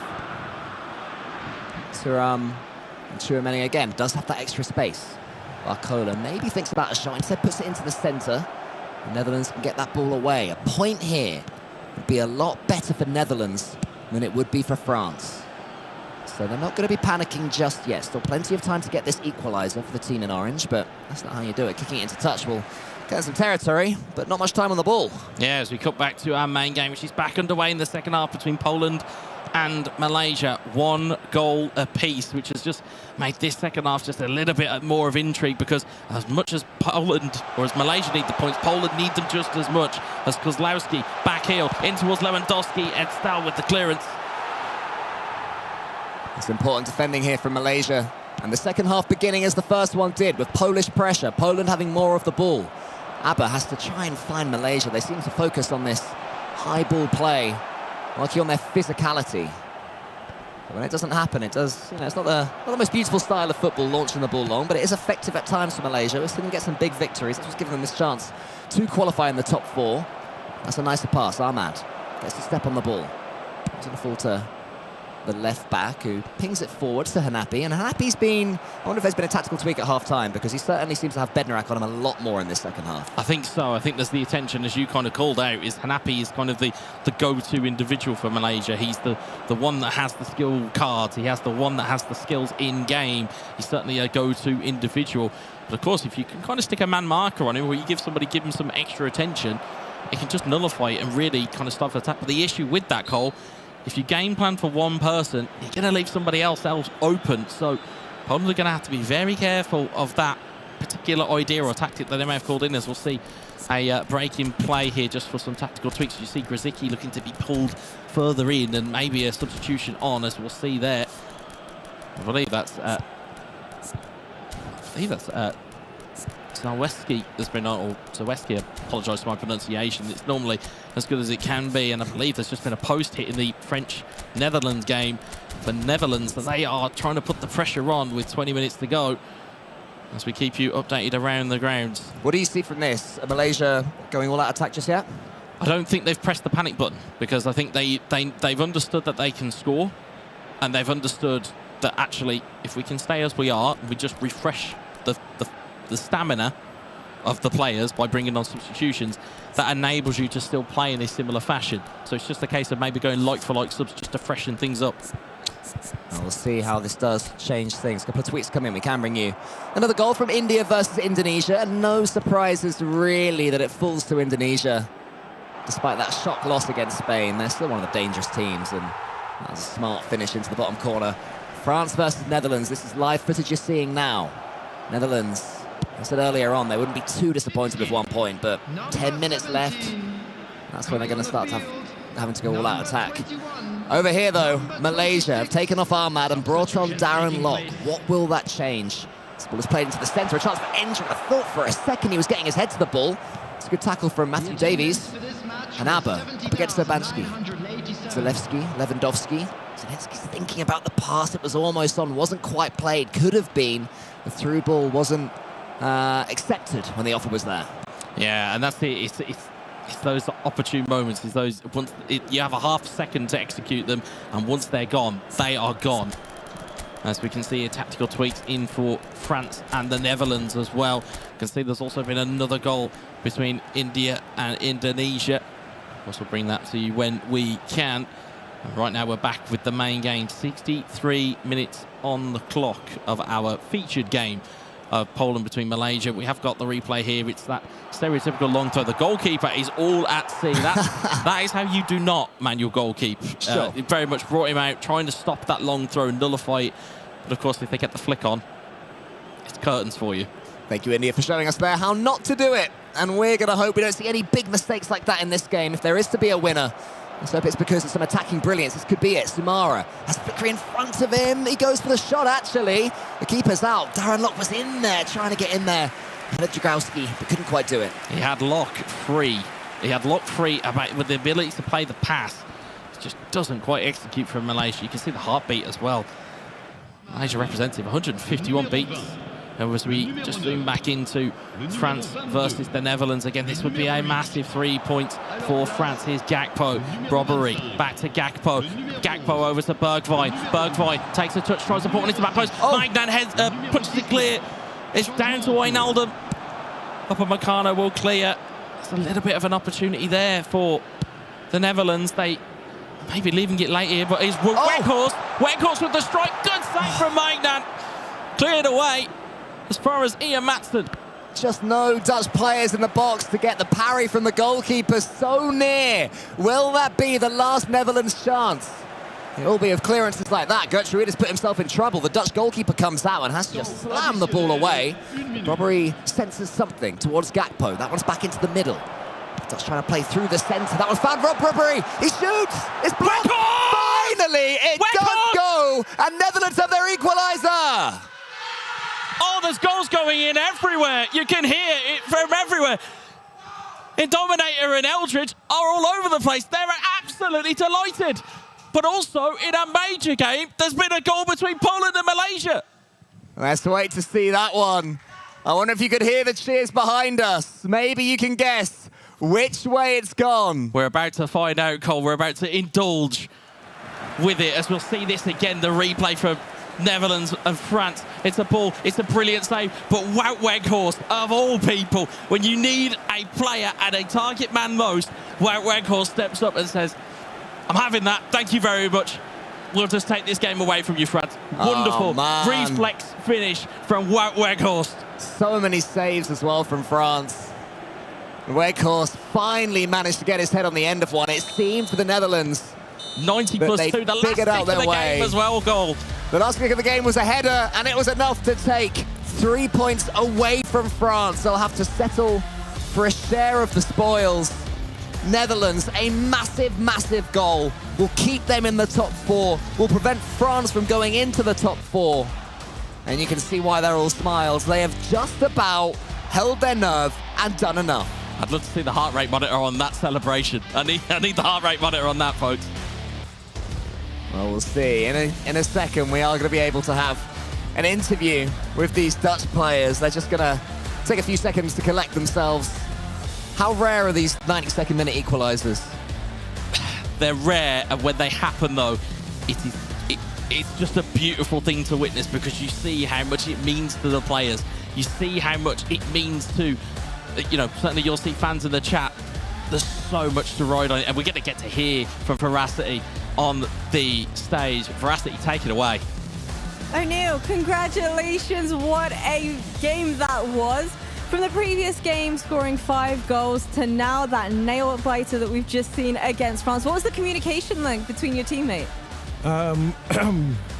First of all, we trained a lot with France online. So we knew them, they know us. But we were dominating, creating chances, shooting on the post like 3 times. Scoring, we missed everything. So to score in the last minute, the equalizer, it's because if we didn't, we would be in out of top 4 at this point. So we know that this is an important point for us. So in the last game, if we draw, even maybe if we lose, we can still stay in top 4. So this is a very important point. So I'm very happy, and hopefully we can go to next round. Even my voice, man, the screaming, my days. You know what, I'm going to let you lose your voice, but let's go ahead and check in on the Malaysia-Poland matchup. Yeah, we come back to live here. We didn't get to show you the replay. We will have that for you. Thank you very much, Veracity. As you can tell from the top left-hand corner of your screen, Malaysia, as the equaliser went in for the Netherlands, got themselves a nose in front against Poland. It is a massive goal, and if it stays as it is, Malaysia can still stay in the conversation for a top 4 place, but they would need help. Nobody talked about Malaysia breaking into that top 4 at the start of the day. I was on that pre-show, and their name was barely mentioned. One huge win in the previous round is now followed potentially by this victory against Poland if they can hold out for 3 more minutes. Bednarek, though, is on the ball. He's been a thorn in Malaysia's side in an attacking sense, and that clearance is only going to go to the back, and we've seen that corners can be deadly. They certainly can be, and again, if there are 2 canny operators, it is the Zitek brothers of Poland. They will know their way around a set piece. What are they going to conjure up here? There was Urbanski. Looks to line this one up. It goes into the box. Looking for a flick on from Salomon. Szymanski at the edge of the box. It's gone back to Urbanski. Urbanski, it's cannoned off for Poland, gone for a goal kick. Yeah, massive there for Malaysia. Luck was on their side. Fate was on their side almost. Hazmi just wants to get this ball as far away from his goal as he possibly can. I don't think there'll be anything short right here. Send it long. Big hits over the top of us. Every clearance is a big moment, but this is a chance here. Here's Buxer. He goes forward. Does he turn and shoot? It's Fedeschi. It's blocked again by Daniel Ting, and there is that Malaysian clearance we were talking about.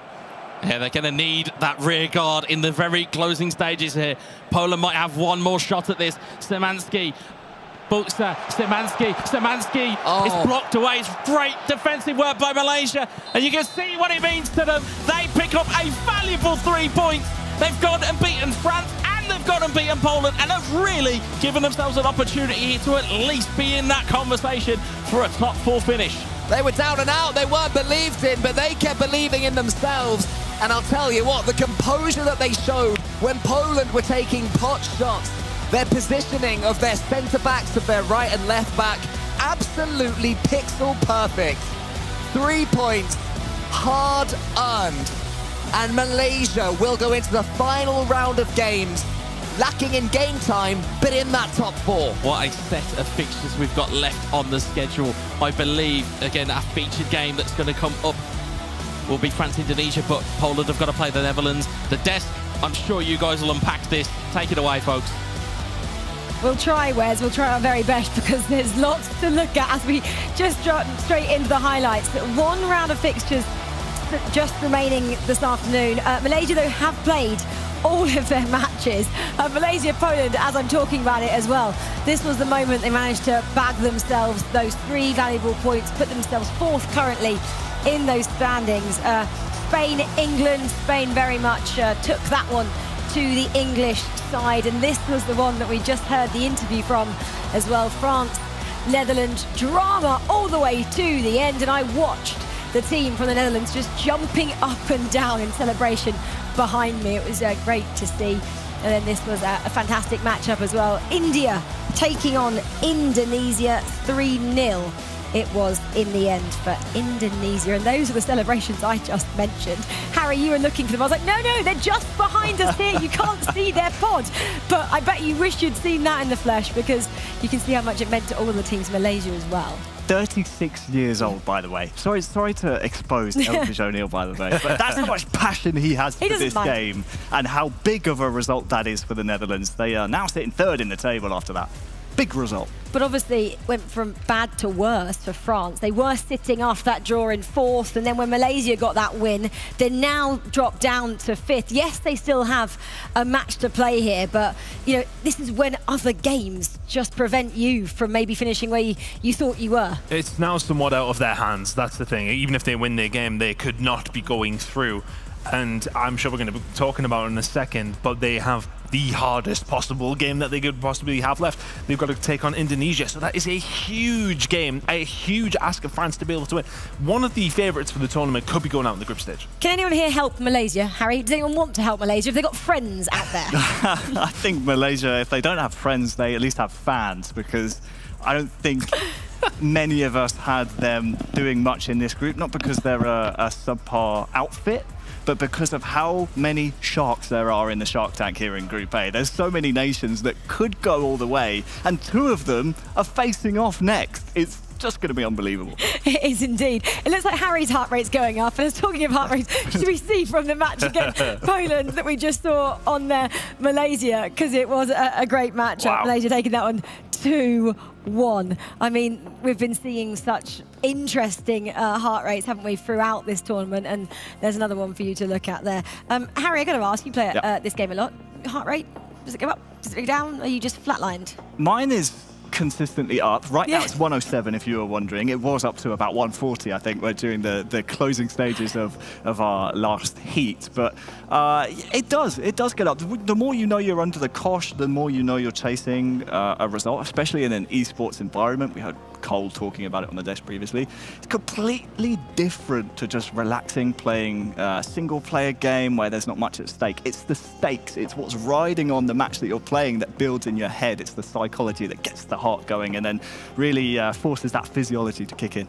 What team gets you most stressed out to watch, guys? To be honest, I think it might be the Netherlands, just because I know what's going to happen if they score. Cameramen everywhere. Cameras just in danger. Incredible performance from them, though, and I think they have been the most intense. And when we see those last-minute equalisers, they see those last-minute points, crucial points as well. Incredible stuff. Well, very crucial, because there's one final round. Can you believe it, actually?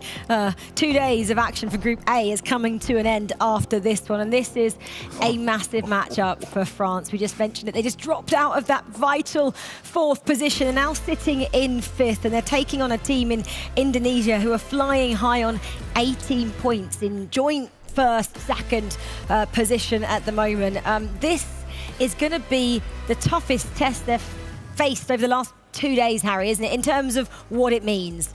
Absolutely. You would not want to be France in this position. I mean, here's our round of fixtures, but it really is going up against Indonesia, knowing that you need at least something from this fixture that France are dreading. I mean, we saw earlier on to start the day, we had Indonesia with Binong Boys, of course, our player of the day. He was benched. I wonder if maybe they bring him out, having seen that result or played through that result from the Spain game. Maybe they bring the player of the day from yesterday back into the action here today. Yeah, I was just having a look. We might get a shot of that in a moment. I'm looking at the stats between the two teams as well. France aren't managing to score many goals compared to Indonesia, who have scored around 20 so far this tournament.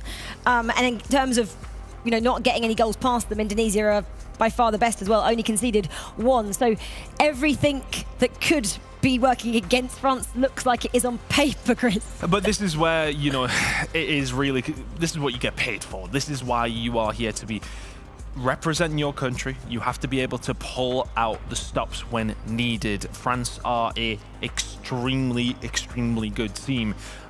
This is the moment where they really do need to step up to the plate. We've said all the way through the group stages, they have not convinced us. They didn't convince us yesterday.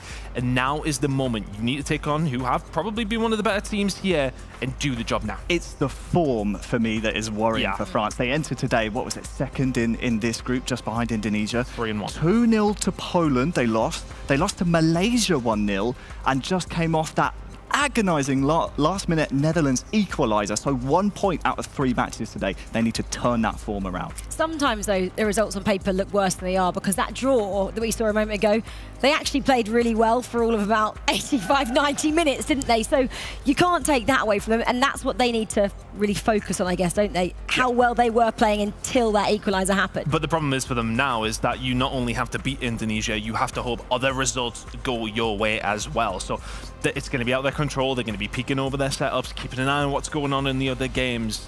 I just find it insane that we got to this point. I think the Malaysia game was the real turning point in this group. The fact that they went on to lose that game, that's where everything changed, because all of a sudden it gave Malaysia that hope.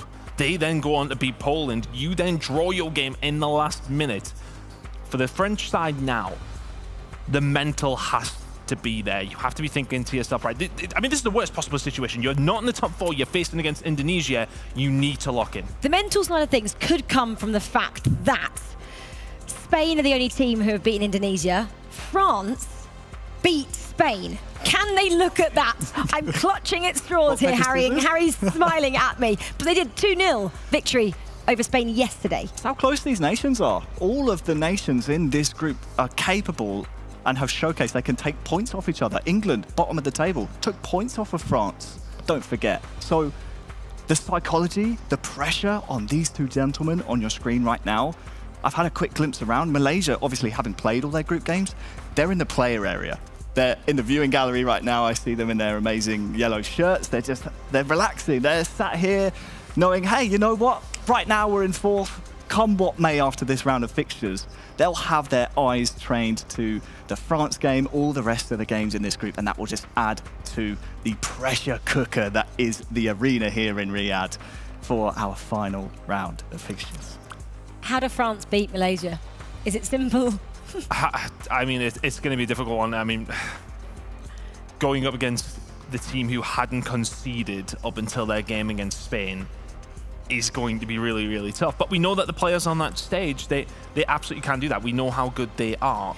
Can they manage to do that? They need to pull it out of the bag. As Harry said, their form going in this game is terrible. I know we're focusing on this because this is our focus matchup, but we can't not quickly mention Poland. They're sitting just behind 10 points. A win could put them in this conversation that we haven't even mentioned them in. You're absolutely right. There's so much still up for grabs here in this group, and Poland will be one of those teams, as well as Malaysia, trying to benefit from some friendly faces elsewhere. I mean, it's Poland versus Netherlands. Yeah. So, I mean, that is massive in the grand scheme of things. France have to win their game up against Indonesia. But then for Malaysia, there's still a lot of dependent there as well. I mean, France have to win. If they don't win, they're out. Then Netherlands, Poland. Malaysia need Netherlands to win. So Poland need to win. France need to win. Netherlands could take a draw. Malaysia, honestly, I'm not going to try and be admin right now, because this is where I get myself in trouble and say somebody's going through for whatever reason. There is a lot of permutations, but basically, France need to win.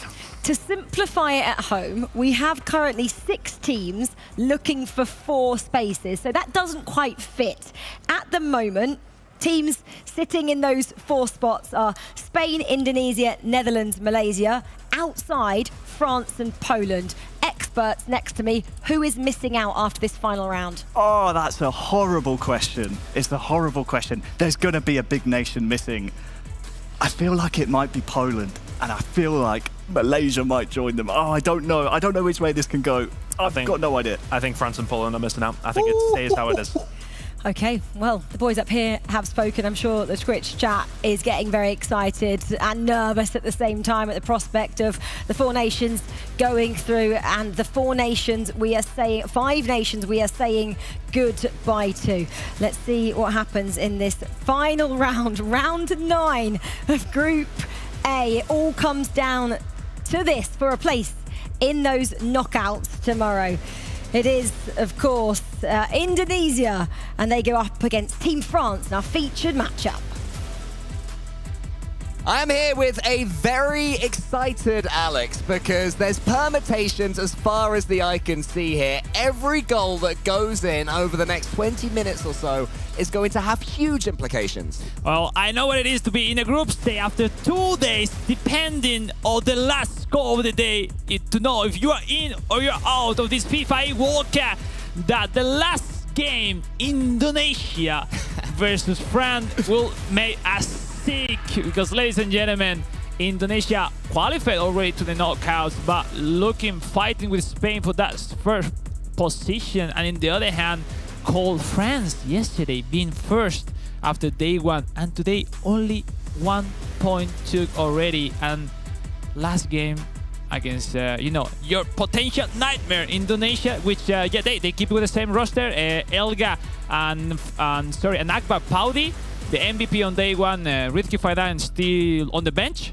So surprises a little bit, but this is Indonesia. That's how good they are. They take out the MVP and they've got an extra player in his place is ready to be just as good, just as dominant. When I say just as dominant, but Indonesia have had that loss against Spain. It's the only goal that they've conceded in this entire tournament. So there is a blueprint for beating them. I do wonder if the French players will have been watching that match back and trying to take some strats. Let's take a look at France in game. They are really real superiority against Indonesia, but we'll see what happened on reality. Indonesia are going to have the first claim here with the ball. It's all theirs. France have to get it off them, and they had to turn around. An absolute shocker of a day. 0-2 against Poland, the 2-0 loss that they had against them, and the 1-0 loss against Malaysia. 2 upsets back-to-back. And then the real devastator, that 92nd minute Dutch equaliser. And they thought they'd finally worked for a win. Thuram puts that one forward towards Mbappe. It's not going to find him. And France are going to have to try and get this ball off Indonesia. An early goal could be devastating to them. There's a chance. It's going to sneak in. That's exactly what France didn't want. Malaysia, if you're watching, what a start for you guys. That's the difference to start the game. Confident and doubting. It's Sulaiman, the right winger of Indonesia. The Garuda leading in this last match day of the day in this Group A. Look at this, the ball, it was put into the centre with such pace, sidestepped the defender, and the pass was perfect. Classy finishing, like taking easy, like not that much power, but accurate. Next to the post, wonderful finishing with Tan Sulaiman. And shocking goal for position for France, and now need to score 2 goals if they want to be in the quarterfinals. One shot on target and 1 goal here for Indonesia. Meanwhile, Netherlands versus Poland. Poland have to win this one if they are to make the top 4. Lewandowski gets a block there on Gertruide's clearance. Yeah, Cole, it's good to remind his job is not done for Netherlands after that crazy last moment goal against France. They need at least a draw if they want to get into the quarterfinals. Will they play this one defensively then in that case? Try and keep it as nervy as possible? I don't know. I think they will keep the momentum that they had from game before. But they know Poland and Milos and Ostribach, with a lot of up and downs, can surprise. And we had now the chance, yes, the score of India facing England, leading right after 15 minutes. I mean, that does have a slight change at the bottom of the table. India versus England. If India beat England, they will put England rock bottom, and India will finish not bottom of their group. So that'll be a relative success there for India after a tough few days. We're going to stay here. Netherlands versus Poland. Poland, as a reminder, need this win. Netherlands, a draw will be enough. Oh, that's a good one. That's a good real one. chance. It's Cody Gakpo! Netherlands do have their lead. Poland can't hold on for a draw. Not sure what's happened. It's all got a bit quiet over there. Poland turning to each other, wondering how that one crept in. But what matters is that Netherlands definitely have their lead in a game they only have to draw. We see clearly it was a really bad timing defensively from Poland. They were not taking back the defender at the right timing after losing that ball. You know, they are rushing too much. Why, Cole? Because they feel the pressure. They need to win. And when you start the game with that pressure on your shoulder, it's not that easy. It's not that easy. Korea Republic versus Spain. Spain sitting pretty at the top of the group. They will make it into the top 4. Korea Republic, after 1 or 2 tough days or tough results here today, will not. But Kim Tae-hwan has control of the ball. Korea with some territory here. Caviar should be able to just get rid of that ball simply enough. And Dani Olmo is off. Jose Perez offers a run above him. No, instead he goes into the centre. Oh, that's a good one. It's a good one. Ferran Torres, first time surely. Oh, the good save from the keeper. Saved by Ferran Torres. And Alex, I mean, it's your boys. Talk us through it all. No, pretty smart play. I think they have many options to do, but they saw the 2v1 with Morata and Ferran Torres against one defender and winning that header with a great superiority from Morata. That centre forward was giving a lot of success for Spain in this competition. Great job by Spain, because if they win against Korea, they will be #1 position at the end of the table in this Group A. But now it's another, wow! Wonderful play by Netherlands with Cody Gakpo. That pass back to Joshua Zirkzee, deep line forward, looking every time to be in that perfect spot. Goal, 2-goal out for Netherlands. And I'll tell you what as well, another winner of that goal going in is Malaysia, who need Netherlands to win. They need Indonesia to win. Right now, those both things are happening. Of course, a lot can change. There's another hour in game to go. Yeah, I believe in Malaysia team behind Netherlands. Like, come on, guys, you can do it. I hope they come in here. I hope we get to see the Malaysian reactions if and when they do make it through. It'd be great to see that sea of yellow.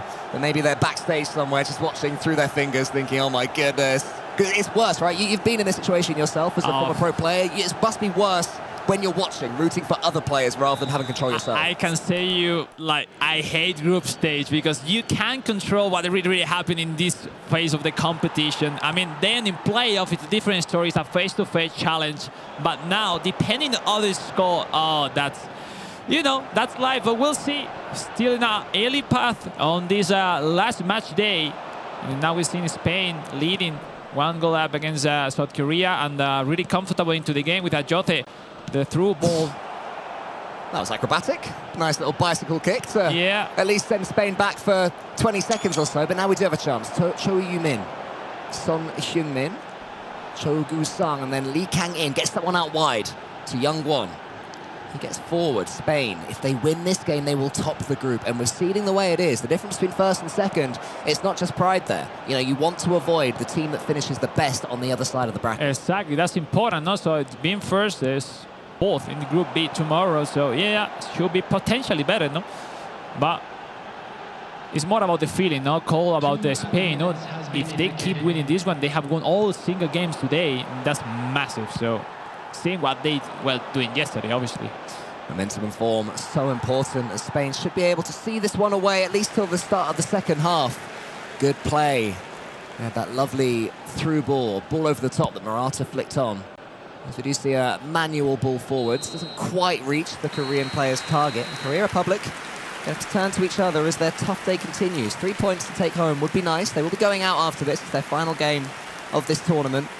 I don't want to end it on a loss, but just see the smiles and enjoying themselves. Yeah, no, you know, no pressure for Korea in the last one. Just enjoy. It is really really having a hard time to really connect his combination. Spain is a really good spot right now. We get into Poland, and that's to react. We'll see if Zielinski can catch the ball. But, you know, time is running, and Poland needs 3 goals to turn over the score. And be into the quarterfinals. I mean, this is a low-scoring game. I can't think of too many halves of eFootball I've seen that have had 3 goals unless it's the real top-of-the-table team against a minnow. Matches like this that can be close, 3 in 40 minutes now. Seems like an impossible task, but you get your first and you keep on going. You get the ball to that man there, Robert Lewandowski. He's too deep as far as the Polish players are concerned. That is not where they want him on the ball. What they do want, though, is the ball, so at least that's something. As the pass into the centre is better this time. It's Podeski, but he dawdles on it. He keeps it too long. Poland don't have time to lose the ball in that sort of situation. We'll see. I think no control. I think have the control of the score, which is the most important. Netherlands, they will not risk any single ball. We can predict long balls every single time they start the build-up play. Let's see. I mean, Netherlands, especially the experience in Dominator and AC O'Neill, they have been in this situation many times before. So yeah, difficult task for the Polish national team. Lewandowski was almost there. That ball just about sailed above his head. But for a second, it was going to hit him on the head, and it might have fallen for him. So Lewandowski still trying to make a claim, but here down the other side, quick counter. Cody Gakpo is almost through. Tries to go for a manual strike there into the bottom corner, or maybe it was a cross. I couldn't quite tell, but it was blocked. And you know what? Call this Netherlands win that keep proving that the old generation keeps on top of the eFootball worldwide scene. Because, you know, they've been teammates in the case of AC O'Neill and Ashribaud. They've been playing for Manchester United eSport a few years ago, now facing each other. Also in Dominator, and Milos, former pro players as well of Arsenal and AS Monaco. So it's pretty nice, as this competition brings the best from the best across the wall. It definitely makes a difference, isn't it? Having that synergy with your teammate, knowing where those runs are going to be coming in.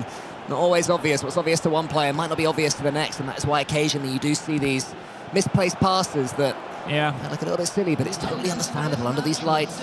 And one miscommunication can be the difference between a chance for yourself and a counter-attack against you, like we have here from Spain against Korea. We always say like that, Cole, is like people say, oh, they are not playing that good. Come here to the stage and perform as you do normally from your coach, you know? It's not that easy. If you can't play as closer to your normal level here at the stage, that's huge, because, you know, the nerves, the lights, in co-op, depending on the result, a lot of variables that could affect to your performance. So we'll see. Last part of the last match day of the Group A. Now Spain with the ball. Morata! Great goal for Spain. Alvaro Morata. I lost the count of how many goals he has scored in this competition for Palma and Mestre. And Spain, who yesterday was not really proving what they are capable of, today are being a demolition for all the rest of the teams in this Group A, winning every single game. Well done, lads. Yeah, what a turnaround this has been. It must fill you with some pride, Alex. See Morata still up top there, getting these goals that came off a deflection, but I wonder if the keeper would have got there. Ooh, the keeper might have, but there was another Spanish player just waiting. That probably would have been on the other end of it. So it seemed that the goal was all but inevitable as soon as this pass came in, and that is where we talk about the team synergy. If Morata doesn't make that sprint into the centre, the pass isn't on, maybe a weaker player takes the shot on, the keeper makes an easy save. Yeah, once Morata catches the ball in that position, there's nothing you can do. Just pray that the ball goes out, right? So that's it. We'll see. We come back to Poland with the ball, looking for Robert Lewandowski. Big challenge on the Polish player from Netherlands. I think that's what we'll call a professional foul if this were real football. Knowing that you're going to get the player, but stopping the counter-attack happening, because this is not what Poland want. They don't want to be faffing about with free kicks in the centre. They want to be sprinting towards that Dutch net. Here we'll have a quick look at the bottom of the table. Declan Rice gives the ball to Raheem Ali. That's a nice one. It's saved there on the goal line by the keeper, Declan Rice. That was close. Not dilly-dally there. Would you say a lot of England's issues are those simple mistakes, not knowing when to clear the ball long and trying to overplay maybe towards the England goal? That's the details, no, of the experience. No, I would say for most of the players, at the end they are quite new in this stage in eFootball, so those details don't make the difference for sure. Well, over on the mobile side of games, Manveer Singh is scoring 4 or 5 goals a game. In this one, he's having to watch England almost put one in the back of the net against him. We're going to jump back to Korea versus Spain. Spain on the cusp of winning this group. How likely was it they would have won the group going back to day one? Well, I mean... Oh, wait a second. Hello. That was out of nowhere. We saw before in India, I guess, with that or with Malaysia, I don't remember, with that stunning shot from behind. Pretty same one. This time, unlike in the side of Korea Republic that's scoring that one. I mean, those situations are pretty nice. Your opponent can't expect that one, but really difficult to score from there. There has been a huge goal elsewhere. We'll hopefully get a chance to show you it. And there it is, Poland up against Netherlands. Get themselves something. Give themselves a chance. They still need 2 more goals in 10 minutes. Will Netherlands start to crumble? Malaysia will be praying they don't. They need Poland to lose. And, Netherlands don't hold this. Malaysia will fall absolutely Netherlands will feel the sickened. pressure. It's just 10 minutes, 1 goal down, but it is true. It needs 2 goals already, Poland. We'll see. Now it's placed. Piatek, Buxa. Buxa is not the best one for that one-touch pass. Buxa, a kind of player with area superiority, a target player, target man play style that is way better for receive those long balls rather than to keep playing, build up his play. He's more a finisher than a playmaker. Don't be surprised to see more goals in this one, with Netherlands doing all they can to get the counter and Poland just bombing men forward. Ball after ball is coming into that Dutch box, but the Dutch are doing so well as it stands to get it away each time. A couple of passes have been millimetres away from falling to a Polish foot, but that will do it. I mean, that takes in-game away about a minute and a half, that clearance? No, for sure. I think that's what they have to do. Like, they done a perfect 61st minutes of the game. They have to concede 1 goal, but, the goal is to qualify for tomorrow. And, it's wonderful done by Netherlands, who today we saw them having those up and down, those crazy celebrations by AC O'Neill that you could see on social media, FIFAe on every social account.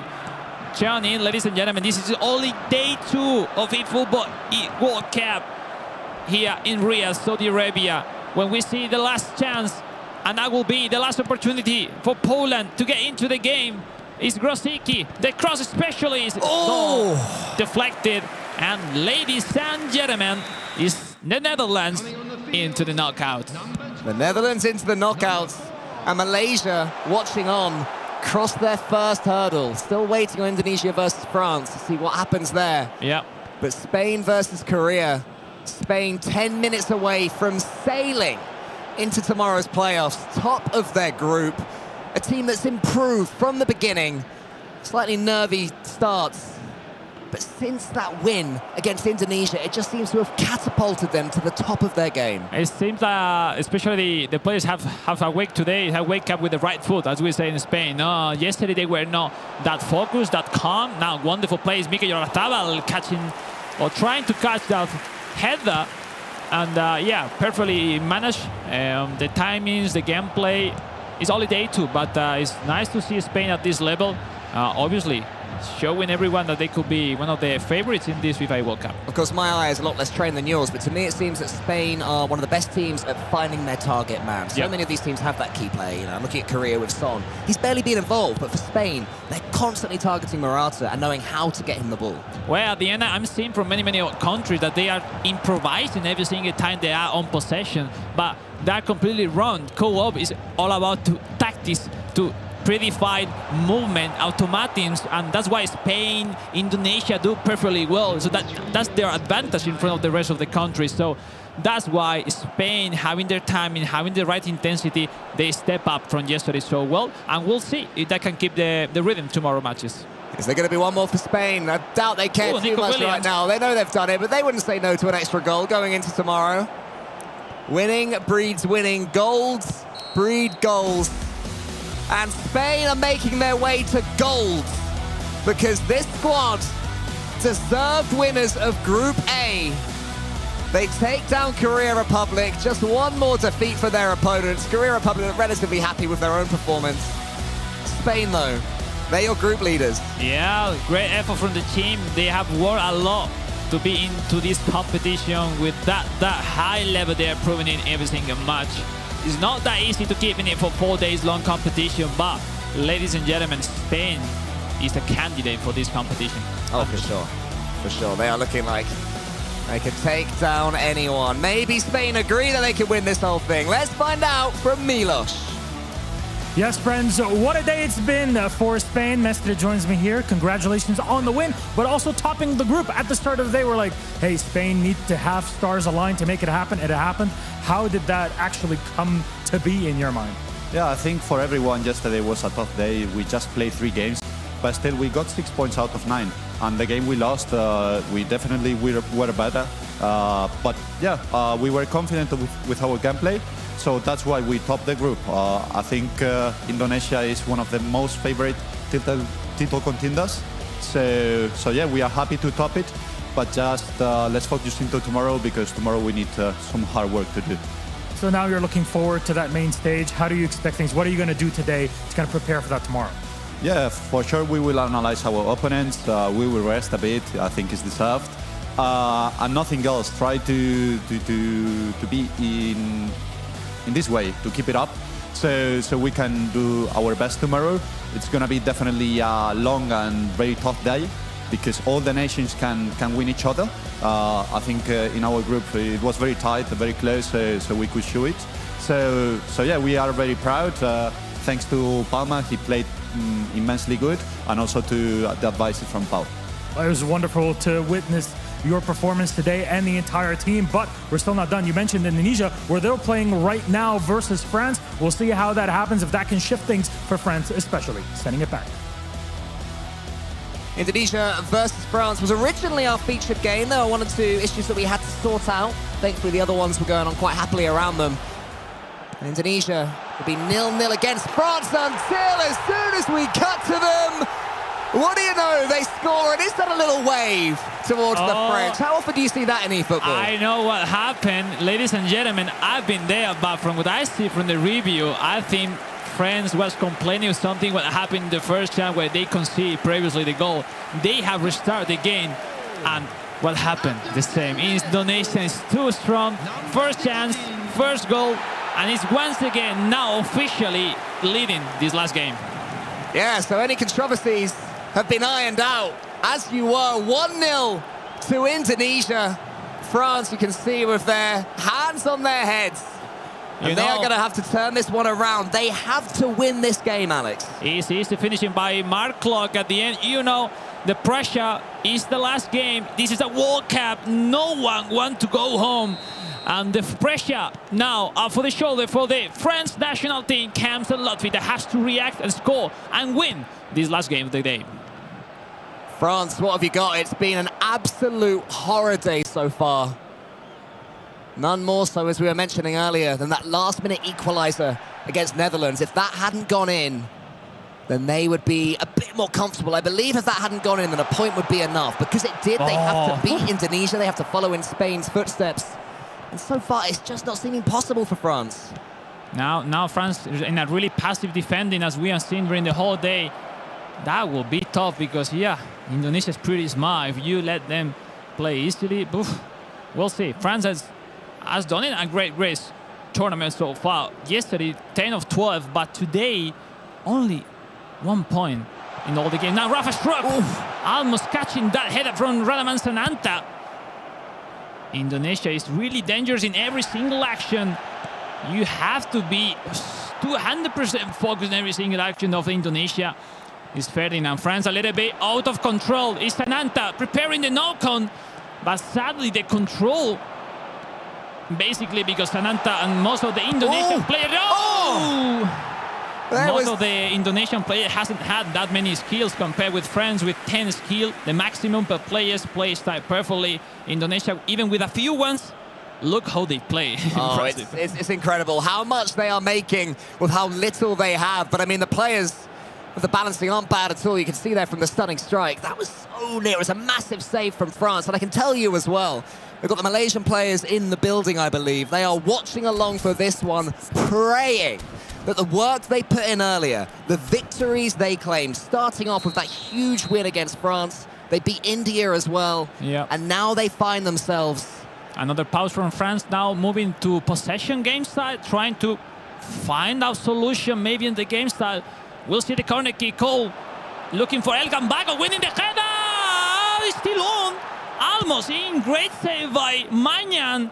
My goodness, Indonesia have resources for everything. Now Mañana is out of the box. It's Marcelino Ferdinand with a shadow shot, turning back. Now the counter for France. We'll see. Cole could be the first one for France in the whole game. But losing that pass, now crazy the counter is coming. Mark Klok missing that pass.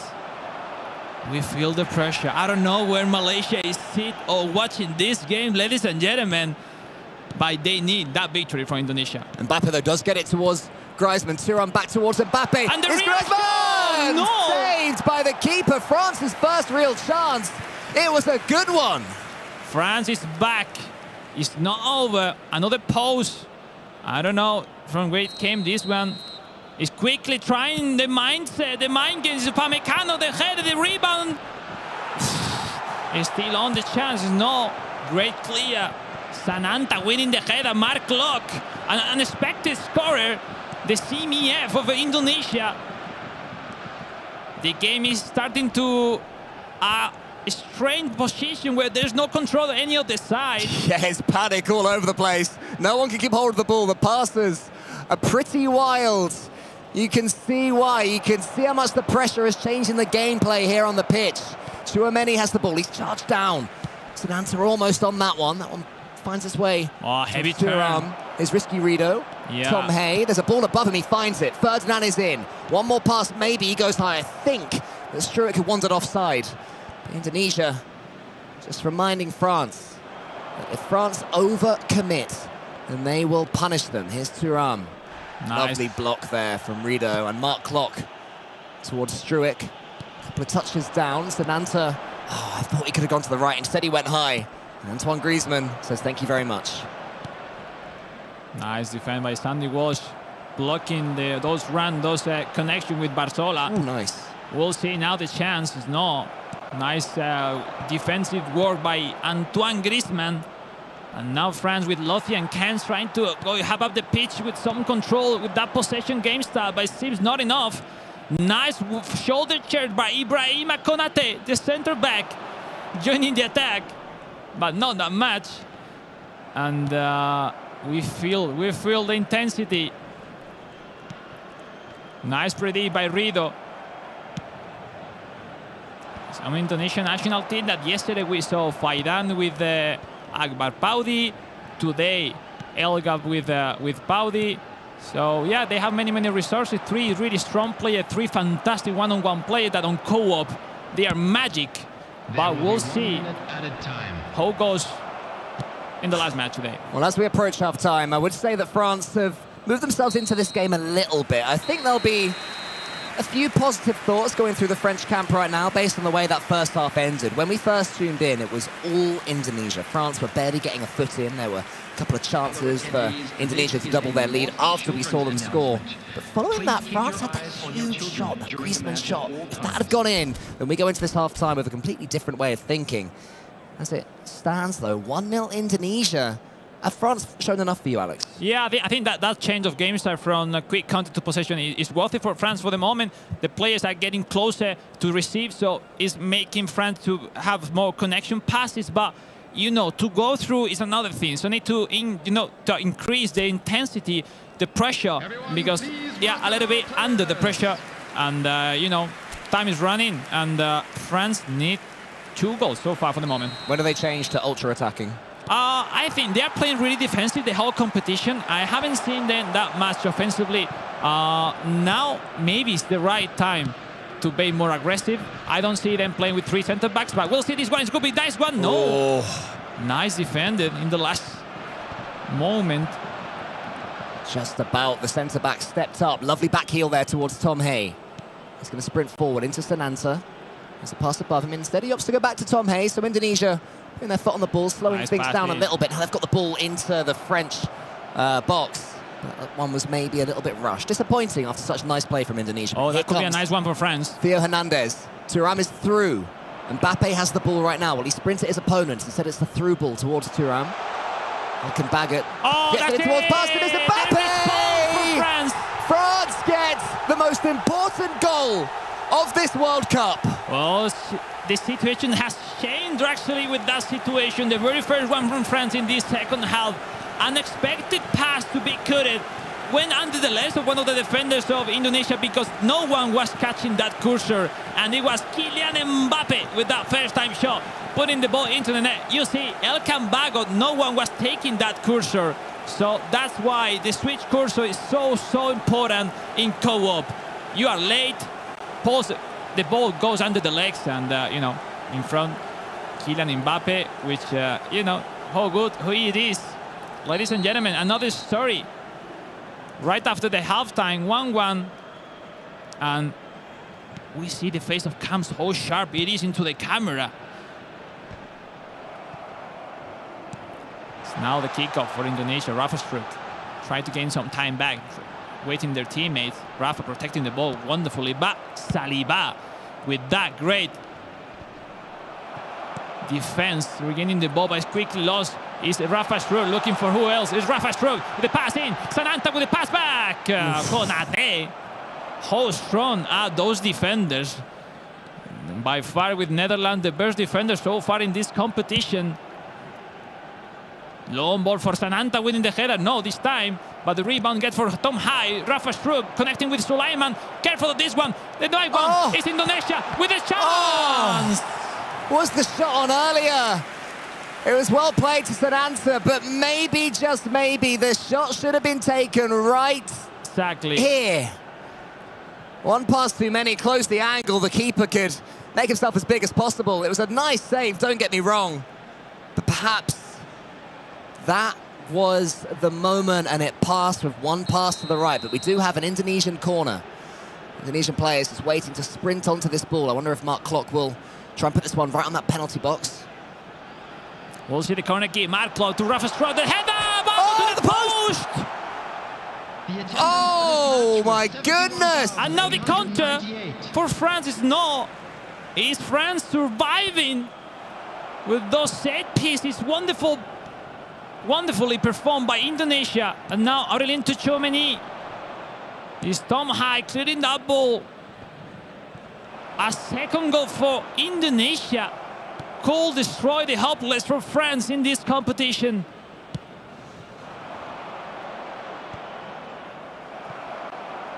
We are about to be in those times where substitution come in. Some fresh legs on both sides are really necessary. Is Sananta connecting with the Struik? No. France have got 23 minutes. Offside. They'll be doing everything to get this win. That offside will frustrate them just when they get themselves on the ball. But now it's looking a little bit more like it looked at the start of the first half when we tuned in. Indonesia having all of the ball barely escaping the French half. Indonesia just need to hold their nerve, it would seem. They'll want to come into this one with a win. They've already qualified, we know that. They've been locked on for top four for a while now, but the fact that Spain have guaranteed finishing top in this group, that will frustrate them. They won't like that one little bit. I mean, I know very well the Indonesian player. They play for fun, they enjoy what it is competing at this stage, and I'm sure they will go for it.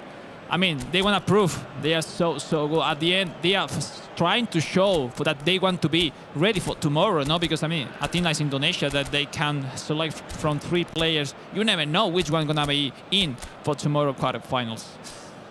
Some changes are coming in, and I can't help but think that France are going to be making their gameplay slightly more attacking, a bit more width. A little bit more. Left winger there. More a one-on-one formation for France, but as we saw from Spain, those 1v1 formation in co-op could be useful as well. So let's see if those refreshment, those fresh legs, Kolo Muani in will be the man for France for sure. 67 minutes on the clock. More tweaks. They're going to be coming out this time. It's Indonesia that want to make some changes. I wonder what they're thinking. I wonder what they've spotted. They are going to have an Indonesia free kick from this offside. There was a successful offside trap earlier. You see the heart rates there. France 115, 120, not too high. As that ball is cleared long. That one goes out wildly, almost hit the linesman there. He bravely just put his flag out. That is not what France need. He was scared of the control. Like sometimes we have seen for the defenders, you control reluctantly. You get tackled. It gets heavy and you can lose the possession. So it's like, all right, let's clear the ball. They want to reach the position. And now we'll see the Indonesia with the run of Jenner. The DMF, Jenner with the ball, the rebound. Maybe see. No. Corner kick for Indonesia.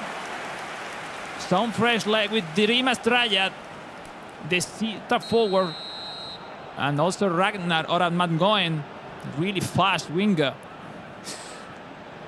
This corner is being disguised. It's the centre, it goes to the near post. Jenna was clattered there. He's asking for a penalty. I'm not so sure it wasn't, but Mbappe has the ball. Moani nearly got there. Dembele thought he had as well, but Sandy Walsh emerges with it towards Oradmangoen. Into the middle. Oh, I thought the ball was getting over the French player there. Nice Another ball ball into the box. That's the ball back superiority for He takes a touch instead. There's the head. But it's cleared away.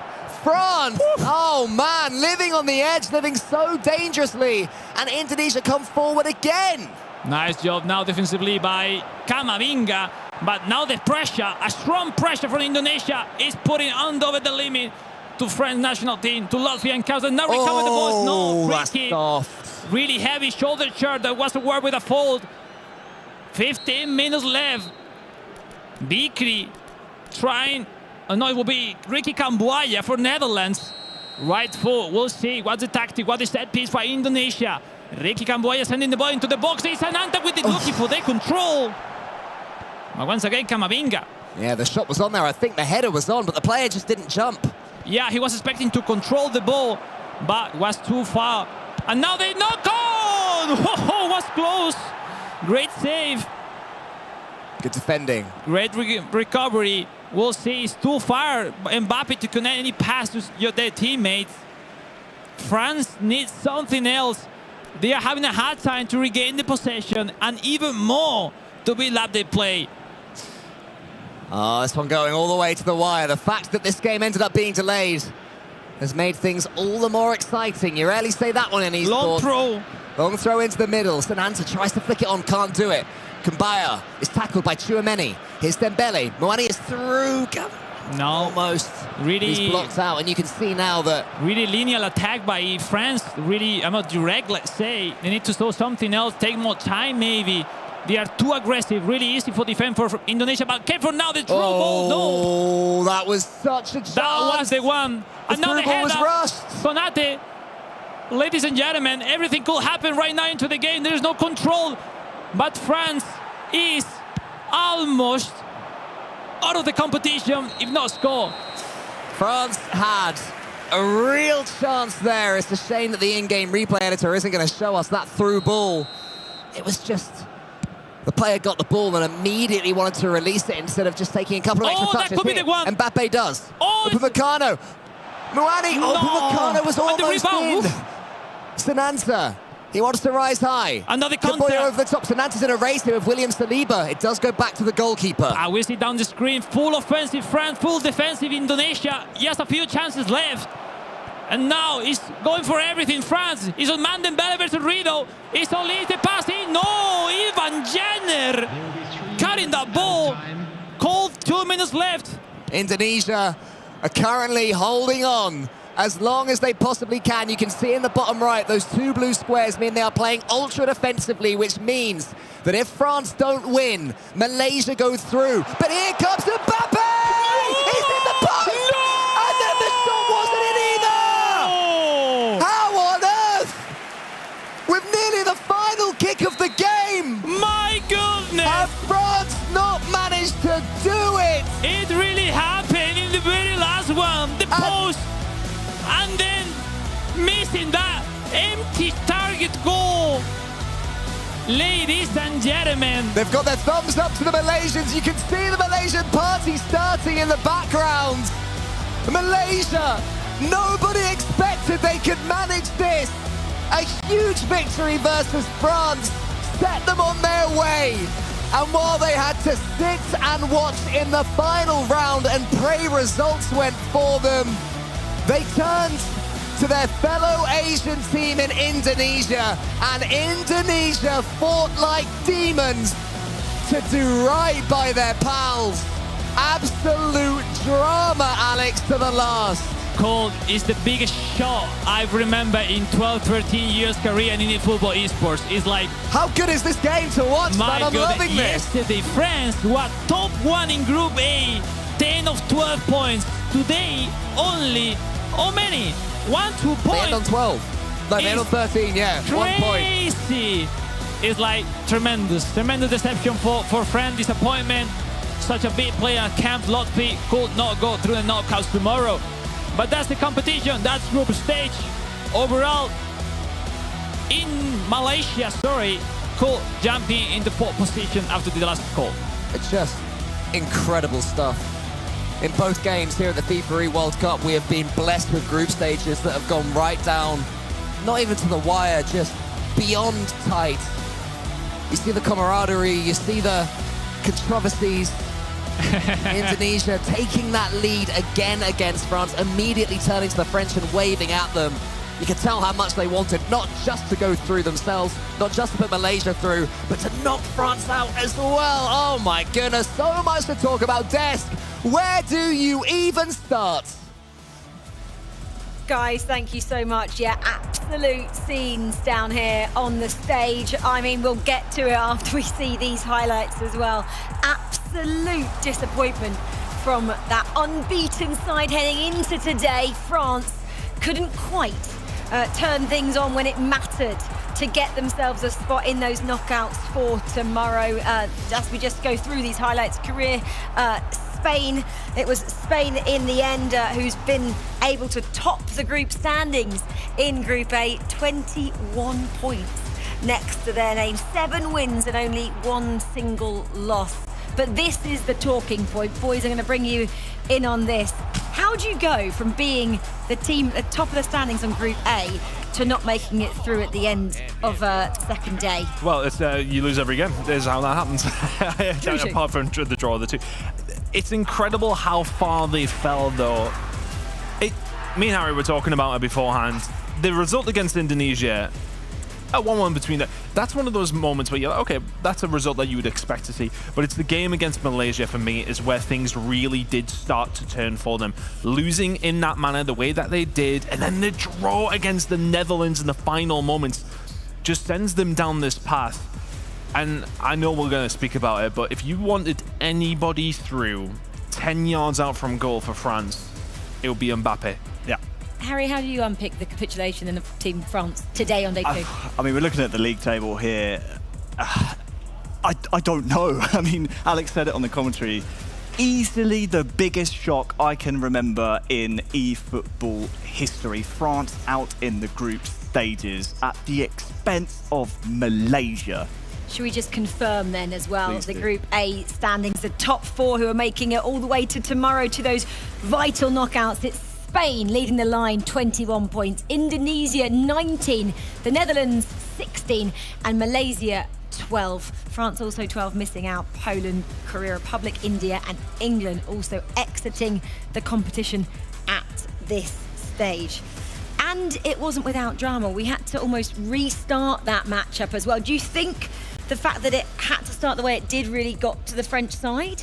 Well, they won 1-0 down immediately before the restart. We're not 100% sure what was going on, but either way, they got that opportunity again and then conceded in the first 10 minutes. It's just such a frustrating way to then restart that, whatever the issue was. They played well in that game, though. I mean, towards the end, it did get a little bit panicky. It got a little bit too fast. We were watching it and just passing, giving it away consistently on the break. But yeah, ultimately, I think that probably didn't help them. You can't afford to leave it to the final match, basically, is what we're reading into this. You know, if you are undefeated at the end of day 1, you've got to keep that momentum rolling. Otherwise, you might be left, as we just saw France do, fighting right until the end of Malaysia. They sat out and watched. They didn't have to play the last round, and they still make it through. Wow. Are we going to get some more drama in Group B? I know we will. Before we go there, let's just go and see how many goals were scored in the last round of matches there today with our Hyundai Ioniqs and see where we are visiting, guys, today. How many kilometres are we able to travel based on power percentage, based on the goals that we have seen go into the back of the net? We are poised and ready.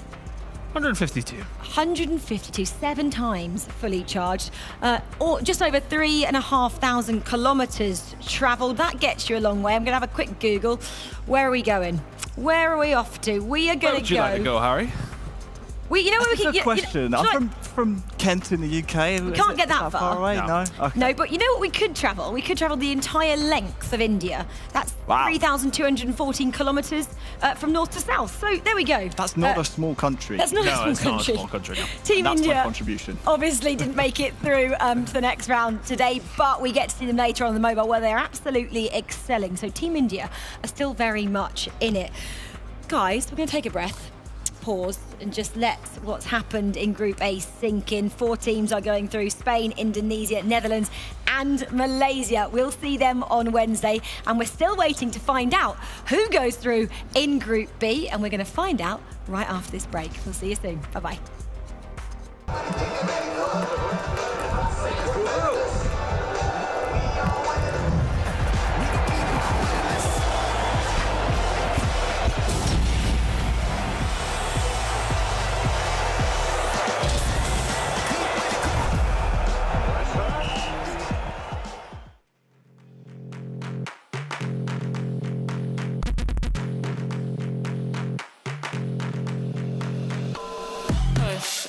For the rush, levels up, not many like us. Cool with it, leaving ops in the dust. See me on the grind, on the rise coming up. Pushing through, blood rushing through my veins. Repetition separated me from the lanes. Now I'm here, speeding down my own lane. Destination on top of the game. Go, go, go hard. Go, go, go hard. I'm fired up, I'm a boss, I'm in charge. I'm fired up, I'm a boss, I'm in charge. Don't stop. Don't stop. I'm charged up. This to pass another guard. I'm charged up. This to pass another guard. Push, push, push, push, push, push. I'm pushing through. Push, push, push, push, push, push. Got nothing to lose. Push, push, push, push, push, push. I'm pushing through. Push, push, push, push, push, push. Got nothing to lose. Push, push, push, push, push, push, push. Unstoppable, can't stop me. Gotta get it in my head, gotta let it show. Gotta turn up the heat, different type of glow. Like the dynamite up, we about to blow. Can't simmer down now, can't fall behind. Push it to the limit, it's our time to grind. Don't fall in line, nah, we don't fall in line. Push it to the limit, I'm solidified. Go, go, go hard. Go, go, go hard. I'm fired up, I'm a boss, I'm in charge. I'm fired up, I'm a boss, I'm in charge. Don't stop. Don't stop. I'm charged up. This to pass another guard. I'm charged up. This to pass another guard. Push, push, push, push, push, push. I'm pushing through. Push, push, push, push, push, push. Got nothing to lose. Push, push, push, push, push, push. I'm pushing through. Push, push, push, push, push, push. Got nothing to lose.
Here we go then with the FIFAe World Cup featuring eFootball. Riyadh is being treated to some absolute eFootball scenes here this week.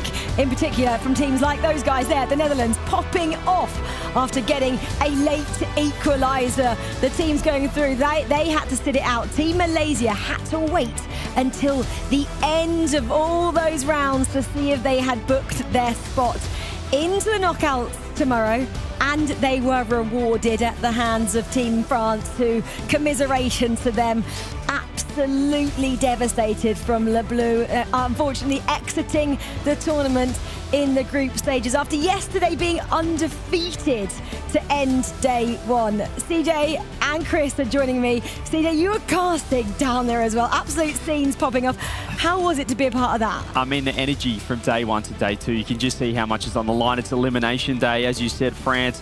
They probably went to sleep last night thinking, how good's this? We're flying in Group A, and 4 matches later, they're going home. I mean, we saw as well Malaysia with front row seats to that match as well, looking down. You just see how much it means to the nations.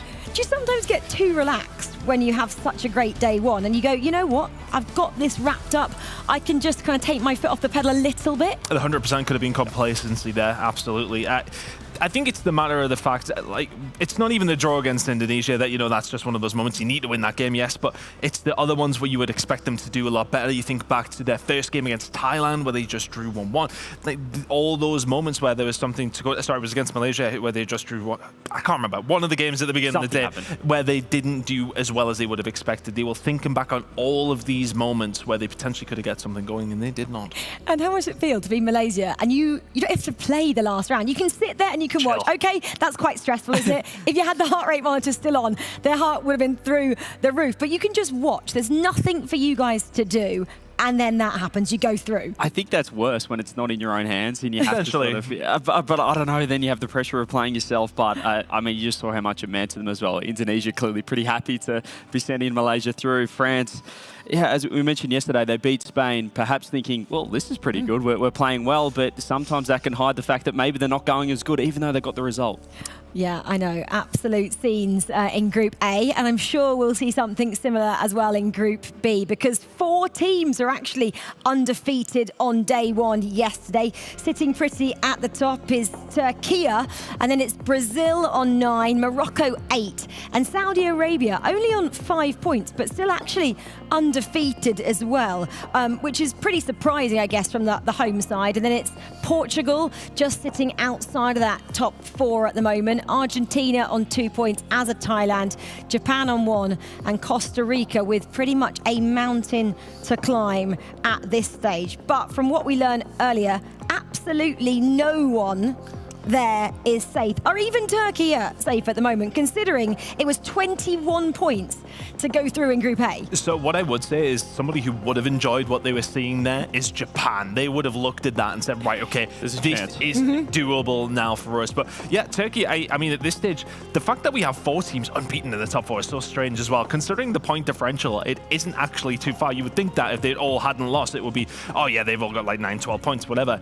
And it's just maybe being the look of the draw, but no, it's still really, really close. Yeah, I mean, for France, we're on 10 points coming into today as well. So Turkey are in the same spot. Do they get nervous? Think, oh, maybe we're not safe?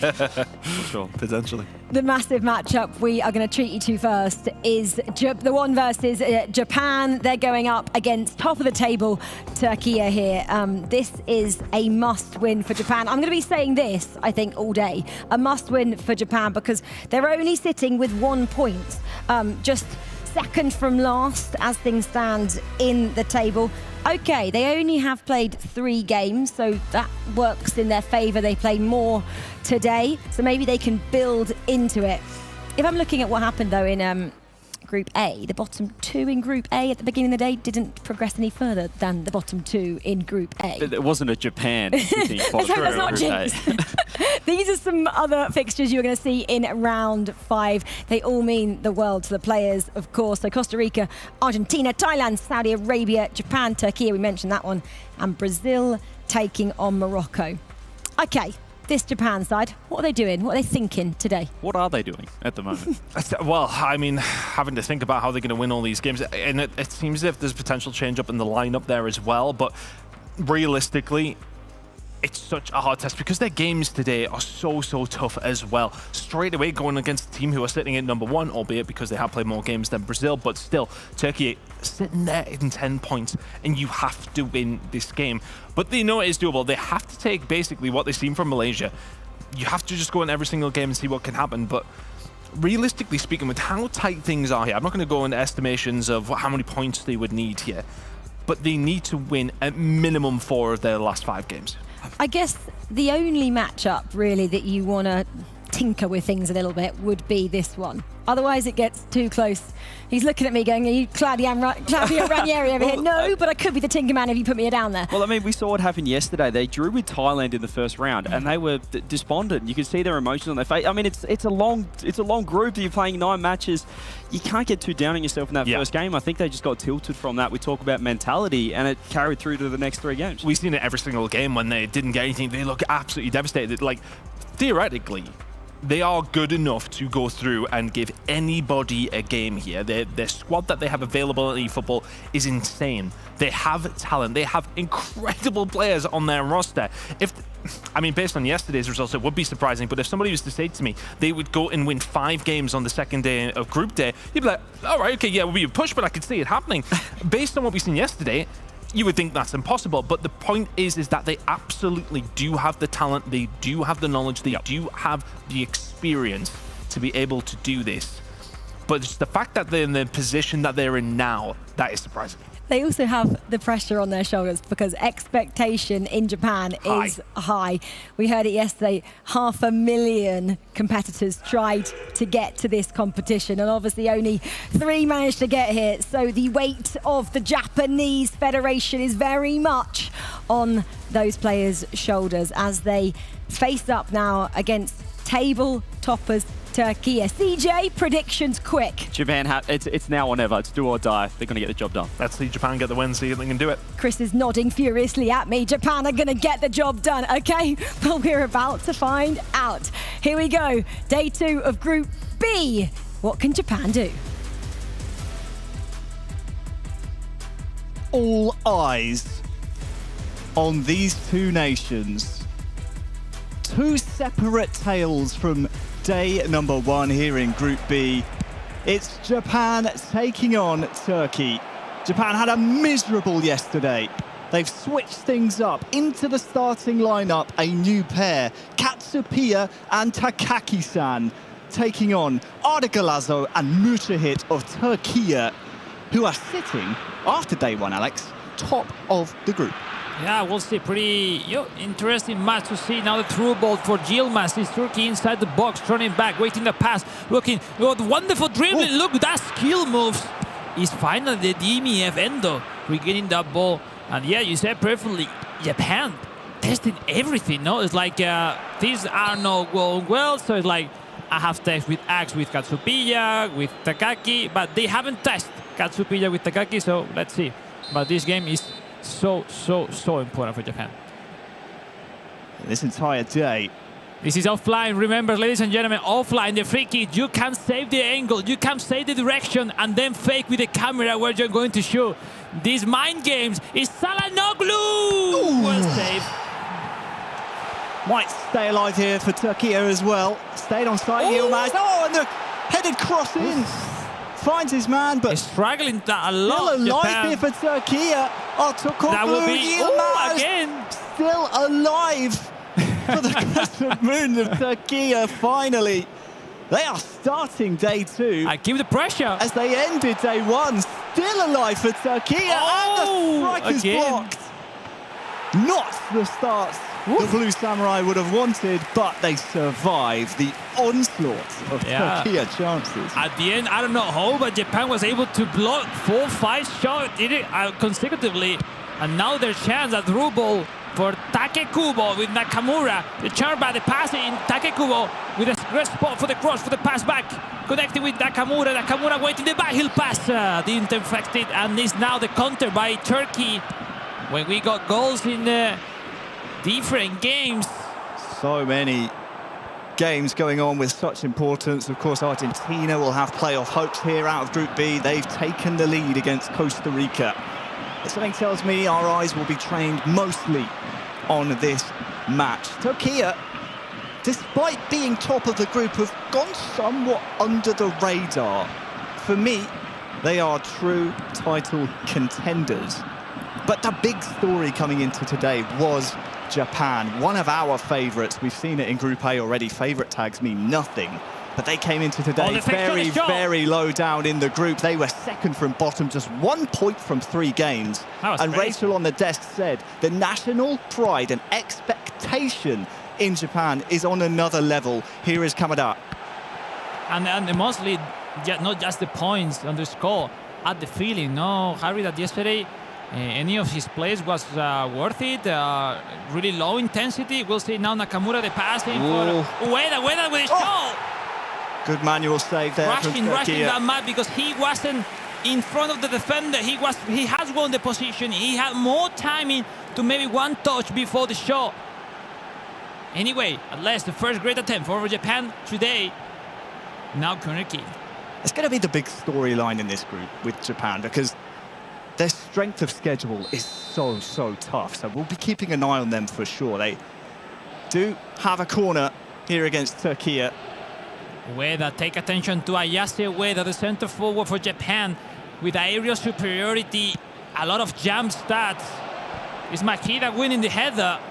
Nice clear. It's Yilmaz fighting with Ito. It's Japan on possession, the through ball. Similar action Japan is trying every single time. Long through ball and manually with your teammate trying to regain that positioning with the defender. Seems difficult, but if those passes are connecting, that will be way better for Japan. Half an hour gone, and we've had some good chances for both of our nations here. Turkey entering today first place, 10 points from 4 games. As they're going under the radar, they do not want that underdog. What a class, ladies and gentlemen! First, what a goal for Turkey! Yilmaz finishes it off the manual strike, Alex. Talk me through this one. Absolutely beautiful. That's top level of eFootball, ladies and gentlemen. You receive that ball and that turn. Oh, wonderful finishing. Well, that's not the only goal that's just gone in around our games. The half an hour mark's just gone between Thailand and Saudi Arabia, and that one from downtown puts the host nation. Yeah, we haven't mentioned, but really great. Important match for Saudi Arabia against Thailand, which is really in the need to win some game, but no, they haven't seen themselves comfortable during the whole competition. Yeah, neither have Japan. We saw them yesterday, 1 point from 3 games. They had just a day to forget. The one against Morocco, of course, one that they will again be trying to shake off today. We saw Axe out of the starting lineup yesterday. He was devastated. But Turkey, Arda Galazzo and Mucha hit. Again, they want to shake off the underdog tags. That's a really nice opportunity to find Kubo. Great time in defending. Oh, the mistake once again. No. Japan with the same mistake. Look out for Yilmaz. That could be the KO. It's a manual strike is wide. Survival. If we got a super class before with that goal of Turkey, this one, it was like Division 7 in the eFootball ranking finishing. Wow, unexpected. That's rude, Alex. I'm going to have to give you a yellow card for that. Sorry for that. No more from you. The Blue Samurai on the ropes at this moment in time, and it just goes to show Turkey well worth. Another mistake from Japan is missing the control of the defender. Here at the back. Oh, looked like a stunning strike queued up. They'll get a corner, but wow, this Turkey team have been so good for their money. I don't really understand what's really in the mind of the Japanese player. I think it's more mentally than anything else, because when you are feeling not that good with those control, clear the ball as soon as possible. Don't reach that much the ball. In the meantime, we hear a lot of emotion screaming, and it sounds Portuguese language, so could be Brazil. We'll see in a moment. Corner defended well, and your ears are right. It is indeed Brazilian shouts. The knock on to Richarlison. And well, we come back to the offside. game to an offside opportunity. Like I said, we can't keep our eyes off of this featured match because as it stands, Japan's misery is being compounded, and in a few match days' time within Group B, they could become mathematically cut adrift, which is crazy to think about. Yeah, I mean, it is what it is, no? After 4 games, if they keep showing this version of themselves, it's by far deserve to be in this position, but we'll see. Still a long time to recovery, to reshow something else. Nakamura now, the pass in for Takekubo. Takekubo.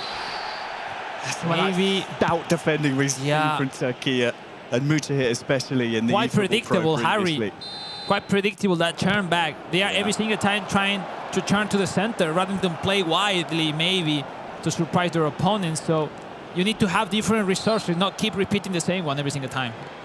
Half-time, Turkey 1, Japan 0. We'll hop over and peep our head into the game between Brazil and Morocco here. Another great game so far. Yesterday, Morocco, which impressed really a lot everybody. Third in the table at the moment in Group B. Having played 4, 8 points, 2 wins, 2 draws, undefeated. It is true that these 2 countries need at least 2 more victories to be safe qualifying for tomorrow. And but yeah, Morocco yesterday was impressive. And they haven't practiced that much together. This couple has just been playing together for 2 weeks long. Wow. Just need to update you all. We're going to hop back into the Japan game soon. I believe there's going to be a mid-game substitution, our first of the FIFAe World Cup here. What is that, ladies and gentlemen? Well, they are smiling. Did not go in for Brazil, but Axe here is smiling. it is. Axe, the man who was devastated at the end of yesterday, has taken the controller, stepped into the limelight, joined Hyogo Takaki-san. I've seen that before in eSport before. Into the booth. I mean, it has to be something that shocks you as an opponent. It's like, it's not the same guy facing me now. It's like, you know, this is like when you are playing at home and your brother is playing and your brother is losing. And it's like, hey, you can't just take my controller. You have to be to win the game for me. It's not the same. It's a big story, Alex. It's a big story. Oh, it's crazy. Here, we're seeing pictures of Mujahid there as we see a Brazil corner. Their booths are right next to each other. So Turkey will be well aware of what has just taken place. Elsewhere, there has been a disallowed goal in the Saudi Arabia game. Corner comes in for Brazil. And I think that one was a Saudi goal disallowed, and that's a chance that goes wanting. Back to our featured match, and your eyes do not deceive you. That is Axe back into the starting lineup for the Blue Samurai.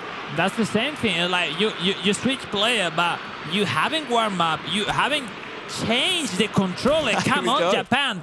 Where you are, Japan? You are truly pros. If you have a switch, set up your settings control. Come on. Well, the battle of the Americas over here. Argentina leading Costa Rica 1-0. Costa Rica struggling at the bottom of Group B. Argentina will have, of course, playoff aspirations. Back to our featured match now. No, game on. Game on. This is second half Japan-Turkey. Yeah. I mean, I'm completely... I love this. Yeah, it's like I was expecting the substitution. Now Axe in, Katsupiya out. And we'll see, but the pressure is still on from Turkey. Turkey with Mujahid and Arda Golazo. What a pair of players. That it is funny that now can score. The through ball is not deflected. And we always say what happens on previous days is not what really worth it. You have to perform on the stage with the pressure, with the lies, in front of everybody. Nice back heel from Minamino there to find Endo. And this will be a stroke of brilliance from the E-Japan national team, because Kubo will go for goal from there, wins himself a corner, but to sub in the 23-year-old Axe, who is desperate for a chance at redemption after yesterday's performances. Could be a stroke of brilliance. He was the World Finals runner-up back in July. Don't forget, lost to countryman Maya Geka. A few months ago. Final. Yeah, just a few months ago. So it's a superb play on 1v1. But this is not like that. You need to have a good chemistry, good communication. And I haven't seen the Japanese player talk that much during the games. Well, it is a Japan corner, and that's a header won towards the near post, but nowhere near the target there. Let's talk about Turkey for a moment, because this, when you look at the group standing, shouldn't be a shock to those at home. But Turkey will always have, I don't know, somewhat of a bias maybe against them, because you consider them maybe as a footballing nation, not in the very top tier. The results haven't come there quite yet. And let me tell you, these two, Arda Galazzo, just 17 years old. We've seen him perform at the top level for the likes of Inter Milan in 2023 in the eFootball Pro season. You've seen Mucha hit for plenty of professional clubs in that very same competition. Those two are really getting it done here in Riyadh, and well, the home crowd will like this as well. Already 1-0 for Saudi, and Saudi Arabia will make it too. And a wonderful score for Saudi Arabia that will tie on point with Morocco if the score keep like that. Oh, we're past the hour mark now.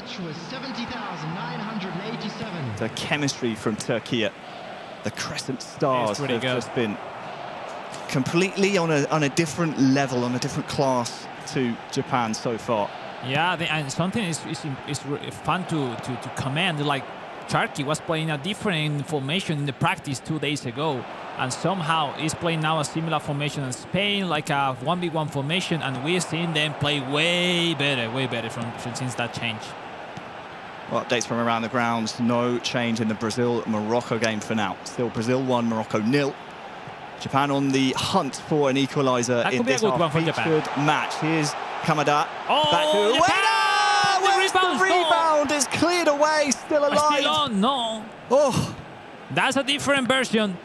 Way more than before. Oh, they're starting to win some of these tackles now that will spell danger for Turkey if not dealt with. Lovely pass. 20 minutes to go, Alex. Still 1-0 to Turkey. Yeah, the problem is Turkey is really good defensively as well. They are really fast switching cursor. They are reading so well. But yeah, it's getting closer, Japan. It's getting closer. Nakamura. Takekubo. Kamada. You can see the amount of white shirts just scrambling around, cutting the passing lane so quickly. Endo. Minamino goes from a very long distance. Maybe a missed input there. A desperate shot. Was okay, the idea. I'm sure maybe he was thinking to super cancel that action and play easy, but why? That's it. That's completely a better version from Japan. Now Turkey resisting those attacks, trying to create a chance like this one. Yilmaz, no. Because a potential second goal will secure the 3 points for Turkey. Here's Yilmaz on the turn for Turkey. I mean, Japan, the hard games come thick and fast. After this, they play host Saudi Arabia, Argentina, Portugal, and Costa Rica. And this will be a big mental block for them as the keeper will come out and clear this one. Can we see a chance from this attack? The answer is no. Turkey away with the ball again, and Endo, that tackle very, very needed. Takekubo turns in the midfield. Tries to force it down the middle, but the Turkish formation. Turkey is playing at a high level. Harry is it's not casualty. They're defending goal. Oh, Kamada has Ueda running. Is the synergy but there look, though for the Japan? chemistry? One going to the challenge and the other one's protecting from behind. Nice timing from Turkey. Well done, lads. Very, very good. They'll have to need more of that as this late game resurgence happens. Minamino goes long, looking for Ueda, but it's gathered by Turkey. And they'll run as much clock as is needed here. And might even search for a second if Japan are not careful. What big mistake. Now the chance for Turkey with a spot. Will be the last chance of the game. Turkey doesn't want to attack, wants to protect the ball and win the game. Great turn. Turkey is about to score. Wow. No, to win the 3 points. And there it is. More misery for Japan and a continuation of the Crescent Stars' amazing form so far. Hugs between Mujahid and Arda Galazzo, your winners here in this round of fixtures in Group B. It is like it is, no? At the end, I don't know how, but the way Japan national team has handling the you know, the rotation into the team wasn't perfectly made. At the end, they lost the half of the game. Katsubilla was completely out of timings, maybe through nerves. And yeah, that substitution wasn't enough for them. Japan with only 1 point, Harry, after 4 games. Oof, seems tough for them. You're just kind of waiting to see when Japan will take the handbrake off. I mean, only, what is it, 2 goals scored throughout the rounds of fixture so far. 2 goals in 4 games. That's not the attacking output we expect from them. But Turkey, wow. Just 1 goal conceded so far. They will remain at the top, at the summit of Turkey. Let's hear from them now. Milos, who have you got? Well, I got Mujahid with me here, who's joining from Team Turkey. I mean, this is incredible. Team Turkey is at the top for Group B. How are you feeling now? Because you're just plowing through everybody. Pretty good, of course. Since after the first game, which we had draw, we started to play really good, and like we have great chemistry since the training sessions before the tournament, and it's good to see that we can continue that here also in the actual tournaments and getting the results. Not just playing good, but also getting the results. That's really important in the tournaments, and yeah, really happy. We wanted to keep the same performance from the yesterday, and against a strong team like Japan, we were able to do it. So we're really happy about the result. A very good 3 points to get your day rolling here. To check it out, thank you very much. We're gonna send it back. Thailand KSA continues. Enjoy. Brilliant work as always, Milos. Great to hear from Mujahid. Of course, top are Turkey at this moment in time of Group B. Saudi Arabia currently sitting pretty 3-0 against Thailand. And this, Alex, would you say this is a shock, or would you say this is kind of expected from our 2 nations butting heads here? No, I'm happy to see Saudi at this level, because we are seeing on the screen in the bottom Aya Mido playing for first time, and you know, also rotation are working for Saudi. So wonderful to see that, especially, I mean, Aya Mido last year we were competing co-ops. That I know this guy very well, how good it is, but you know, we haven't seen yesterday, so I was figuring out how was his feeling with the game. We were having lunch together, and they said, today is my time, Alex, so happy to see him sharp as he used to be. I like that confidence, and it's clearly showing here on the score sheet. Headed down by Saudi Arabia, forces the Thai save. But Thailand are a team currently, as we enter today, 7th in the table, just 2 points from 4 games. As for Saudi Arabia, 5 points, having just played 3. So it's looking like we're on the way to another 3 points from Saudi Arabia. They'll be up onto 8. Yeah. They'll be, at the very least, in the top half of the Group B standings. And having, you know, played a game less than some of the nations, and scoring and threatening goals as freely as that. Automatic blob. You'd have to expect Saudi Arabia are going to be potentially a banana peel for some of these nations in this group. Well, at the end, you know, it was one of the teams coming with more doubt, let's say, into the competition. Individually really good, but I was with a doubt last day how good they could be together in co-op. Yesterday they were with some up and down, but game 1 3-0, really solid performance. And the important thing, they are Harry in a really fantastic spot into this group right now. Yeah, the Green Falcons looking pretty healthy indeed. There's Ali here trying to slide through his teammates, but this one looks like it's just entering the closing moments, and the result is fully certain. The question is, are there any bows on top of the present to be put for Saudi Arabia? 6 minutes added on, and you just maybe wonder if Thailand might be cut away after this result is punched into the league table. And that is absolutely beautiful. Well, the best goal so far of the day, I bet. That assist, that vision is like nothing I've seen. I cannot wait for this replay. Just admire it.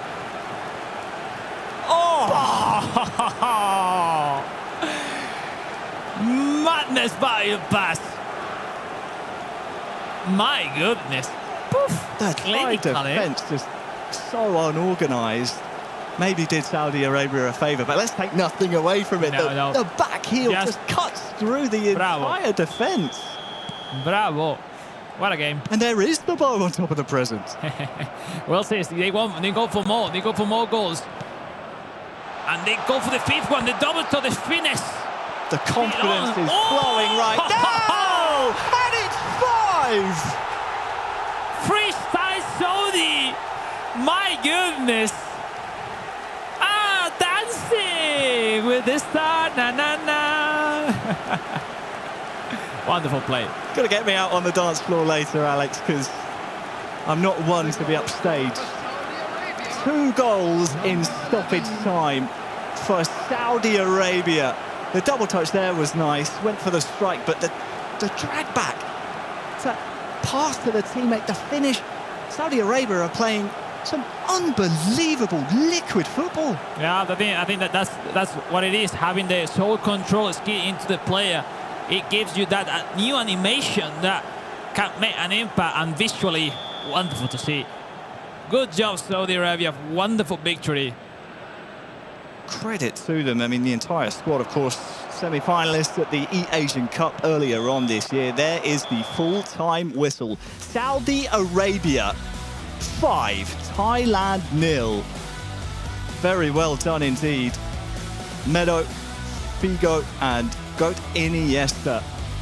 The entire squad has been just so good. Big thumbs up. They should be very proud of their performance there, because the football, Alex, was like something you'd hang in a museum. No, it is. Maybe they will be like, you know, we have won the game, let's make some show, some freestyle, and they perfectly performs in those last 2 chances. It is what it is, though. We have seen Harry, some nation keep getting better and better with the pass of the games, and Saudi are one of them. And that result, I believe, takes Saudi Arabia up into 3rd in the table. We saw in our featured match, Japan still sitting after 4 games on 1 point. They will not like seeing the gulf increase between them and the top 4. For Saudi Arabia, it's onwards and it's upwards. Really impressive. Death, break that one down. 13 goals in the competition so far from Saudi Arabia. They are having a fabulous tournament, aren't they, Harry, so far? Thanks for casting that one for us. Yeah, Saudi now sitting 3rd in the standings after absolute domination over Thailand. 5 goals to 0 as we just watched, unfortunately, Costa Rica get defeated once again at the hands, this time of Argentina. It was 1 goal to 0, that one finished. Costa Rica have got to find something early on. They look a little bit like India of yesterday, CJ. They indeed do. They need to find a goal first. They're still yet to score so far in this tournament, Costa Rica. Argentina looking strong though, Chris. Yeah, no, good result for them, but realistically speaking, Costa Rica, unfortunately, it's been tough. It's kind of been the same story as what England really had in their group as well. Costa Rica coming into this one as a nation we really didn't know too much about. They came in and looked inexperienced, to be fair. Yeah, this is the side we were talking about a little bit earlier on. Of course, it was Saudi, and then we're going over to the Moroccan side as well, who unfortunately did suffer a defeat there to Brazil. Brazil are going to have a little bit of a party as they just enjoy that result. Well, round 5 wraps up as follows. Costa Rica, another loss. Argentina 2-0 over Costa Rica. Saudi 5-0 over Thailand. Japan losing 1-0 to Turkey. And then Brazil winning 1-0 over Morocco. Big story, guys. We just saw a very dejected looking Japan at the back of the studio. They were sitting at the back of the pod, looking like they were being spoken to maybe by a coach, just really still scratching their head at this stage as to what went wrong. Is it too little too late already? These two have been debating this for the past few minutes. That's why I'm going to ask them right now. They've played 4, they're on 1 point. Chris, is it too little too late? Maybe not. Maybe no. Maybe not. State your claim, why? So they can get a maximum of 12 points still. We've seen in the previous group that 12 points got you through. So 13 points will be their total if they win their next 4 games. Now, they have played, big if. They have played up against Turkey, they played against Brazil, they played against Morocco. 3 of the top 4 teams already. They have to play Saudi, who, well, they have to play them next. So we'll find out after this game whether or not they can do it. So they have to play Saudi next. But then they've got Argentina, Portugal, and Costa Rica. They are all on paper, winnable games. Now, I thought about this before I seen what they looked like there before. So now they do look really, really upset still, which understandably, but it is not out of the realm of possibility yet that they can do this. If you said to me before this tournament, will Japan beat Saudi, Argentina, Portugal, and Costa Rica, I would have said yes. Yeah, but they need maximum points, and the pressure is at its highest. You can see on their faces. I mean, they're making roster swaps between every game. They're in the bin at the moment. 12 points is the most they can get. 13 is the most they can get. It's too much. It's too little, too late. I'm not saying it's not an improbable plan, but if they could somehow get this win against Saudi Arabia, I think this is the one where if you get that win, you then see you're playing Argentina, Portugal, Costa Rica. That momentum could take them through, but this is the toughest game they're going to have next. Every game has been tough for them, though, and I think I'm saying all this on paper. When I'm watching them, I'm not convinced, but I'm just trying to put it in the universe of what could potentially happen if they can somehow turn it around. Because they have the ability to do so, and I don't understand why it's not happening, but they look so disjointed. They needed to come out, though, didn't they, first up today tough game. And really set this precedent of what this new Japan team could look like on day 2. They haven't showed us anything, and they've tried everything. They've thrown the kitchen sink at the team today. They've made changes in the middle of the game, the only team to have done that so far this competition. So they're trying everything and it's still not working. And now they're playing a Saudi Arabia team that just put 6 goals into the back of the net. Like, these guys are incredibly in form into day 2. As you said, this is I guess the last 4 games are all 6-point swings. They're playing teams that are above them. They're trying to leapfrog. This first one, it's do or die right now. And it's just the mental side of things now. Yeah. We've just watched them at the back of the studio looking so upset. They've got to turn this around. Okay, well, they have to go up against Saudi Arabia, but this is our featured matchup. This is Brazil taking on Turkey, who are still undefeated in this competition. Both teams still undefeated as it stands. Brazil have played 1 game fewer than Turkey. 13 points currently goes to Turkey and Brazil on 12. You can't really split them at the moment. And these are the round of 6 matches. Saudi Arabia, Japan, Argentina, Thailand, Portugal, Costa Rica, and the big one, the table topper clash, Turkey and Brazil. We love these big matchups, don't we? Turkey, Brazil, both undefeated. What are they going to do? We do. I mean, for both these two teams, this is a fight for that first seed. You want to be going in as high as you possibly can do, and this is what it feels like. Unless Saudi Arabia and Morocco can get a bit of a run, this is going to be who finishes first and second, you would like to think. Brazil are a completely 100% record right now. 4 wins out of 4 already. Fantastic performance from them, and kind of what we expected. They are a very, very well-drilled team. And Turkey I don't want to say they're surprised, but they've looked very good. We thought they would look good, but they've looked really, really good. So let's see if they can do it against Brazil. This is their first major test. I'm just looking down there at the Brazilian side, having a bit of a team talk. They've got like what looks like a handbook out, a manual, a guide. So maybe they've got all their tactics, stats and whatnot in that. We'll get down there shortly. But before we do that, let's hear a little bit more about Team Brazil.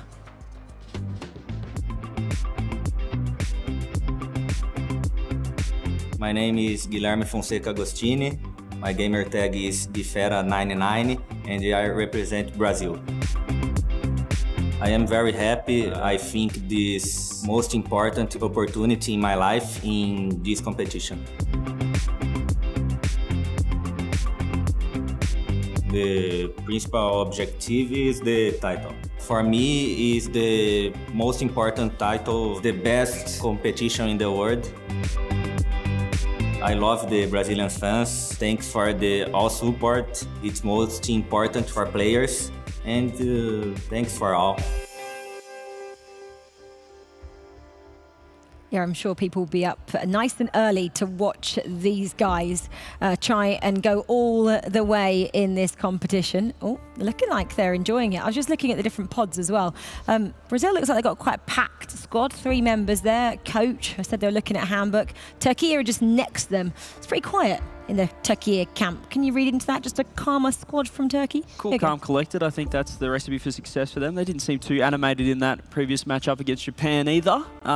I guess the question is, what was the better warm-up? I mean, usually beating Japan would be a great result, but not at the moment. They're only on 1 point. Well, I think it's going to be a really tight game, though. So both these two teams, I think an intense moment before that would have been nice for them. I suppose Turkey did have that in a certain sense, but I think they'll not be too concerned about it. It's a good feeling out of the process, I want to say, for both these two teams too, because I mean, look at the table, you would expect both of these guys to be going through. It would be a hell of a collapse for that to not happen.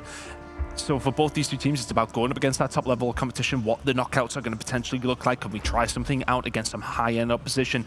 There is opportunities to do so. Of course, you want to finish as high as you possibly can, so you don't want to necessarily throw too much of a curveball in there, but there is very much potential for something different to happen in this game. Yeah, when you're sitting this comfortable like these two teams are, you can just enjoy the game a bit more, and you can enjoy the process, knowing that if you do get a loss or a draw, it doesn't really matter at this stage. Okay, well, it looks like they're about to get locked in. I'm going to ask predictions because it just puts these boys under a bit of pressure as well. If they haven't got enough pressure, predictions. CJ. Look, I know Turkey are on top in the standings, but Brazil, as you said, 100% record. They're 4 wins. They haven't had a draw yet. I think they're going to get the job done. I like them. I'd agree. I think Brazil, they have the pedigree. They've been insane so far. I think Brazil take it. Okay, the boys up here both going for Brazil as we just have a little insight into the team, the huddle, just as they get ready to go into battle against a table-topping side in Turkey. Let's get into this round 6 matchup with Wes and Dari. The two Titans ready to take flight here in Group B. Someone's O has got to go in one of the columns, of course. We see Brazil just having some last words and a statement of intent. It's all business from Turkey. Interestingly enough, there's a bit of rivalry all over the place. Former teammates at the club level from both sides. Well, it's great to have you here. Jay Victor, a rising star on one side for Brazil, and Muchahit, who at the time was on the come up as well. Yeah, he was in and around the Bayern München setup. Had filled in for him on occasion, fielding against a couple of teams within eFootball Pro. Also, you've got to mention the fact that there's some parallels between these two teams here. You've got an experienced head and a rising star on both sides of the ball. Well, Turkey with the first attack of the game here, Çalhanoğlu into the box. We saw from our pictures some confusion out there on the floor in terms of whether this is a live game or what's going on. Maybe we'll take a peek into one of the 3 of our other matches while this is being ironed out, because there was some confusion there. It seemed to be that Brazil just weren't certain if this was a live game, so maybe we'll take a pop over to someone else, because as I said, there are so many different matches and so many different storylines all across the table here in Group B. We have Saudi Arabia, who just scored 5 goals in their previous match, taking on Japan, but here is Portugal taking on the winless Costa Rica so far. Nil points for them so far. Yeah, it's been a bit of a struggle for Costa Rica. They've been slightly more successful in mobile than they have been in console. Of course, Portugal have their own aspirations here. They're much fancied in terms of with Envy and with Daniel. They have an experienced squad, an experienced setup to lean on. They need to get points, obviously, on the board, because teams around them are starting to collect them at will as well. Yeah, absolutely. We, of course, have this game going on, but then I say the one with the most permutations in terms of what's going to happen in the future of this group is Japan against Saudi Arabia. 2 different nations with aspirations in this tournament, of course, making the knockout stages. Ueda for Japan. Almost at a bit of a crossroads, both of these nations. The upswing from Saudi Arabia and no doubt the downturn that's been highlighted by us from Japan. Yeah, it's been a real reverse of the fortunes between these two teams. Kamada takes a shot and it bounces kindly to Kubo, back heel to Ueda. It's going to be cleared away by Saudi Arabia, but the last time these two teams faced one another was in Qatar at the Asian Cup. It was in the semi-finals, and Japan came out the victors. What a turnabout it has been compared to the form we've seen so far at the FIFAe World Cup. Juicy bit of history then between these two. What adjustments have Saudi Arabia made? And in turn, you answered the question I was about to ask. We've seen so many 1 versus 1 world champions from Japan, but this is 2 versus 2 here on console. Wonder where the lineage is and the heritage in this mode. There's been a goal elsewhere, we'll get to it soon, but how many Japanese world champions have we had as Saudi Arabia win the ball back? Here's that goal I spoke about, and Saudi Arabia off screen to stroke the side netting with their chance. Argentina in front against Thailand. Yeah, I mean, there is such a thing to be said about in terms of 1v1 play transferring itself to 2v2. It's that one-brain approach that, you know, we muted on day one, is that you have to know what your buddy is going to do, and vice versa. If you haven't quite got that link going and it hasn't been established, you can put yourself at a real disadvantage, especially within co-op. Well, taking a look at the Japanese starting lineup, and again, there's been a substitute. We had Takaki and Katsupia starting game one of today. Game two, it's been again a rotation. Whether or not this is something Japan are going to stick with, this time it's Katsupia at the bottom and then Axe at the top. So another new combo starting this game for Japan. Yeah, and that's the interesting thing, as Rachel mentioned on the desk, they've basically tried every combination to unlock the door of what this Japan team is actually capable of, and they haven't found anything in this tournament so far. So Japan putting their faith into Katsuhiro and Shunpai to lead the line and really turn the fortunes around for Japan. And it cannot be understated how much of a surprise it is to see Japan struggle to get through the gears. That's a snap strike that forces the Saudi save. But they've really struggled to even hit the ground running here in Riyadh. Yeah, I mean, they were fancied as very much a top-tier team to look out for in this tournament, and they've been here to look out for all of the wrong reasons now. They have kind of been highlighted as the team that has kind of almost been the team that's most underperforming. I mean, you certainly could make an argument for France from what we saw earlier, but Japan has certainly given them an unfortunate run for their money in that category. Over 500,000 tried to get this opportunity in Japan from all the different prefectures, but it comes down to these three on the console, and Japan exercising their right to utilize and get their money's worth of each of the three. So far, though, Saudi Arabia 0, Japan 0, and one plus or negative, depending on which side of the coin you like it to land, is that Saudi Arabia scored 5 in their previous game. So far, no real action to write home about. Kubo's through, but he cannot latch onto it. Full stretch. And it will be a throw-in.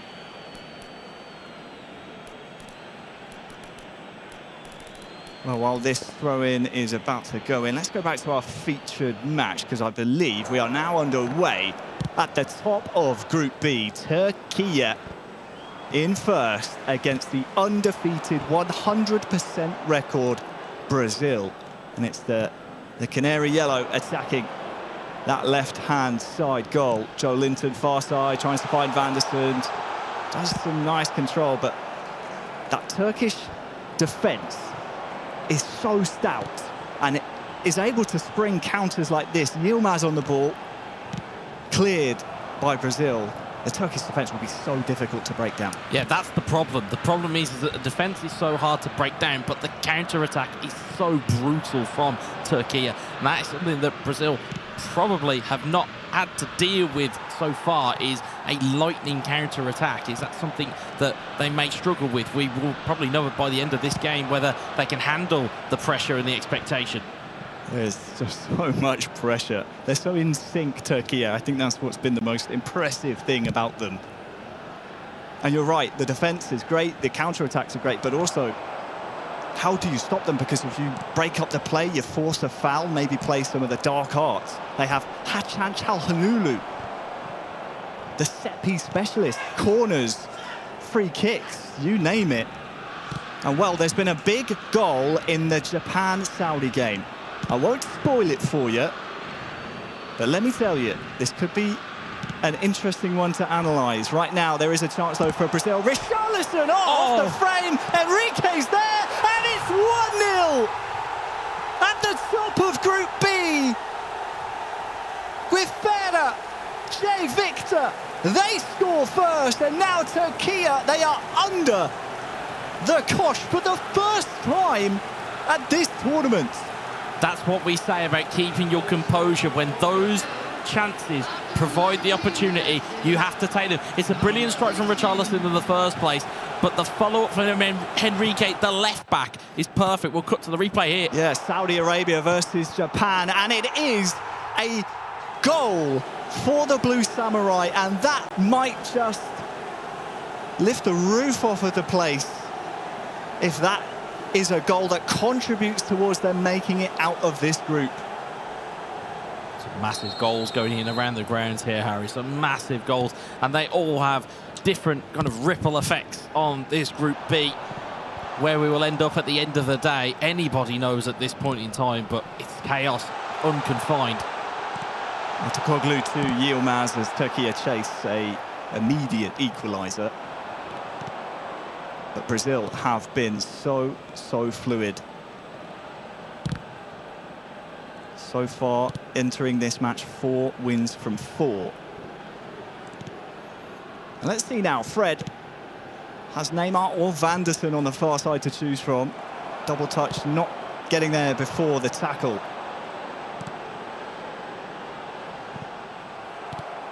And you just wonder elsewhere, of course, second half now between Japan and Saudi Arabia. Might that just lift the handbrake off? I'll come back to that as Yilmaz into the box now. So much space, and 2 to aim for. He goes for it alone. And put your seatbelts on. 25 minutes gone, and it is Turkey snatching an equaliser. 1-1 now. We're not in Kansas anymore, Harry. It is an immediate strike back from Turkey. They managed to find the ball in. They have options. They saw the manual goalkeeping of Brazil, and they went, hey, actually, we can just take a controlled strike into the bottom corner. We'll see it again here. Both Brazilian defenders miss it, and being out of position, especially in co-op, is so critical because you've got a hole to exploit. And boy, did Turkey do so. Well, if anyone at home was wondering if Turkey have the mettle to come back once they are put behind by another nation, there is your answer. The defence is great, so is the attack, and now it just lights this entire one on fire, doesn't it? Because Brazil never wants to be upstage along the floor towards Joelinton. Cleared away though. Yeah, I would say that Guifera and Brazil have main character syndrome. They don't want to be upstage. This is their story, this is their house, and they want to make sure that they maintain that 100% record. So many amazing little micro battles happening all over the pitch here. You can see the cursor switching so rapid. And well, Demiral will have to clear. There's been a goal between Portugal and their opponents. We'll have to see exactly which way that one has gone. Fred here into the box. Oh, lovely fake, and he's still on his feet here. Fred trying to find a shirt that is yellow, but only finds the red of the Crescent Stars, and it's safely away for now for Turkey. Yeah, it's Portugal versus Costa Rica has a goal in it. We will see the replay here. It's Cristiano Ronaldo into Rafael. Lovely double touch, controlled strike, pauses the save, and that man again, Diogo Jota, is so crucial to this Portugal side. Rejoining the action, 5 till half-time here between Turkey and Brazil. I just can't wait for the knockout stages. I know there's so much eFootball action for us to get there, but we combine the powerhouses of Group A that have qualified with who knows whom from this group.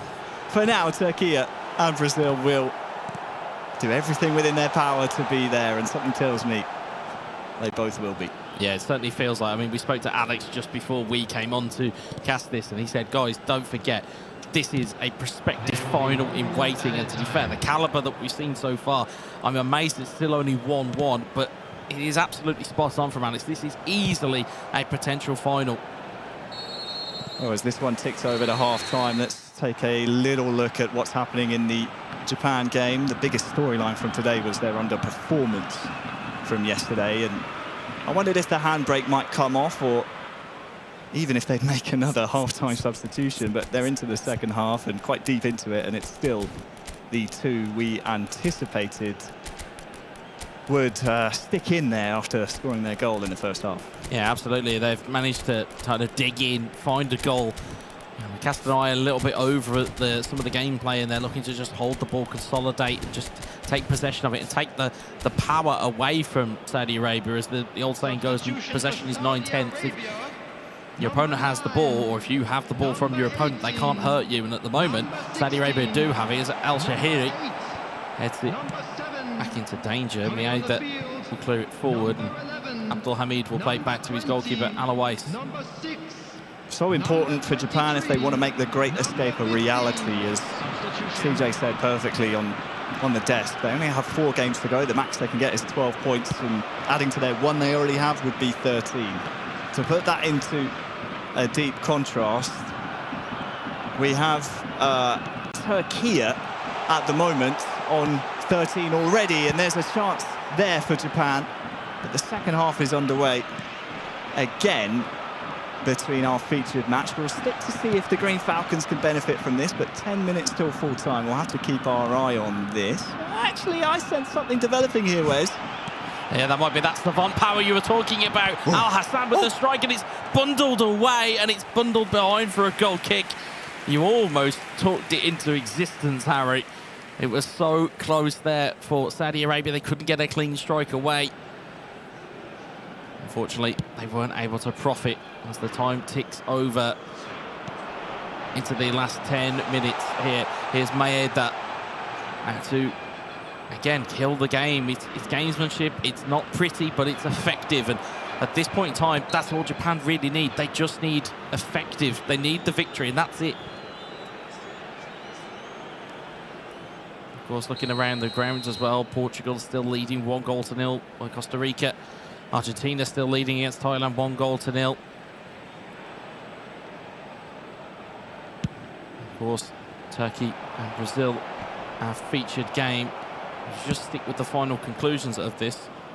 Yeah, 5 to go until what would be a well-needed 3 points. It would be 3 out of 12 that they will no doubt need to secure their place. They know the job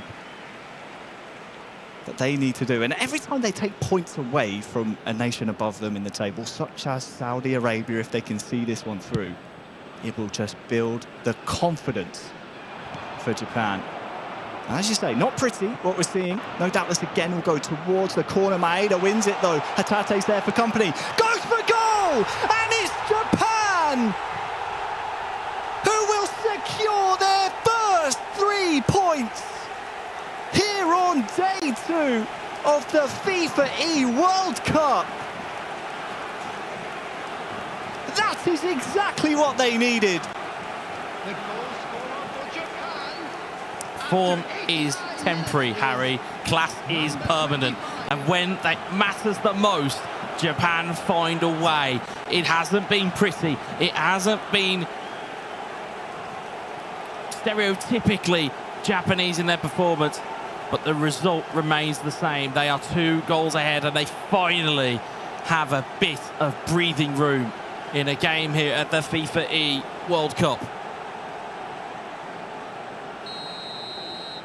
Well, Maeda scores in the 89th minute. It, of course, will be disappointment for Saudi Arabia.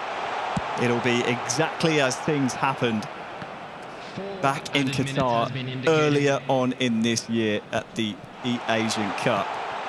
There might be a consolation in them yet, but Japan are able to clear, but it is again the Japanese getting the best of Saudi Arabia, and it might go from bad to worse for the Green Falcons.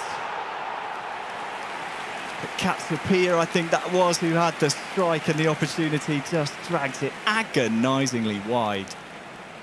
Might make a difference to the final result, but yeah, that one needs to be at least on target. Yeah, I mean, we haven't really seen one yet, but a chip shot, if I can get my words out, is what we have missed from this tournament. And that was very much an opportune moment. One-on-one, manual goalkeeping was going the wrong way. It's a great opportunity to really finish it off, but They are deep into injury time here. Big though from Japan. And it's a massive victory. I think the problem for them is, if there is really a problem from 3 points, is that their games keep coming for them. But the Blue Samurai finally get a win on the board here in the competition. Really, really well done by Katsupia and Axe. Congratulations to them. Celebrations amongst the eJapan camp. 3 points with a 2-0 win. Yeah, it's a big win. It's a big win. The guys on the desk said it. They need to basically run the group. They need to run the table today. They've got 4 huge games that I pinpointed as games to win. They're now down to those last couple, and granted they are just starting to maybe click into gear here.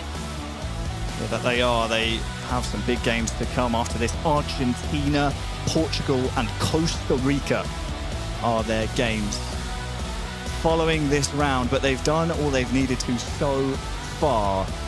And we'll see if there's more opportunities for the Blue Samurai to overtake some of the other nations here in Group B. For Saudi Arabia, are they thinking maybe Japan are a bit of a bogey team at this point? Well, let's hear from Japan. Veracity is with them now. Congratulations, guys. I'm joined alongside the team manager for Japan. Kiyo, talk to me, because yesterday's games were a bit rough for you boys, but I noticed you were sat behind the mobile team as well when they had an outstanding performance. So talk to me about the wave of emotions going from losing games yesterday and then having to support your mobile players straight after. I can't really talk right now. I'm just overjoyed. I'm just glad that we got the first win down, and then we just need to keep going and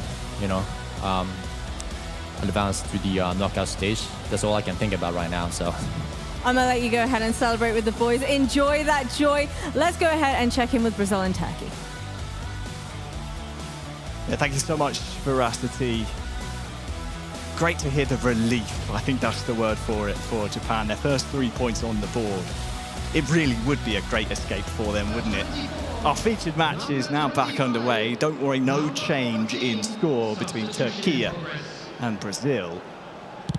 But we're approaching the business end of this game at the top of Group B. This one's gone all the way through for Turkey, but cleared away. Yeah, and just to kind of piggyback off that point of relief for Japan, it's finally on the board for them. They're able to just assert themselves and just say, that's how we want to play. And of course, look at the two teams on your screen here. Both teams are very much matching each other blow for blow here. Every pass is intercepted, every challenge is critical, as we see Yilmaz looking to try and make his way through. Gets it off of Gabriel. He's won the ball back, and there's 3 red shirts to aim for. Can't beat the first man, though. There are still, well, 2 of our games here in this round of fixtures have concluded. We saw Japan, but there is still one other game alongside this going on, and there's been a late goal in the Argentina-Thailand game. We'll see if that spells drama for either nation.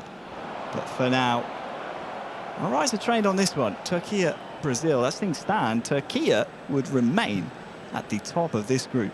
Yeah, just having a quick glance at the table as it just starts to update, starts to size up. That block between 3rd and 7th, it's just started to cluster up a little bit, because there's 4 points between Japan in 7th at the moment and Saudi Arabia in 3rd. And there's only, there's not that many games left, and there's still 2 spots available from that point. So for these two here, it's very much a case of let's get out of the conversation of maybe falling away. They need these points. Inside now for Turkey, and Güler! Yilmaz will latch onto this, I think. Back to his teammate there, and Turkey is starting to turn the screw, but that's a really good point you make, Wes.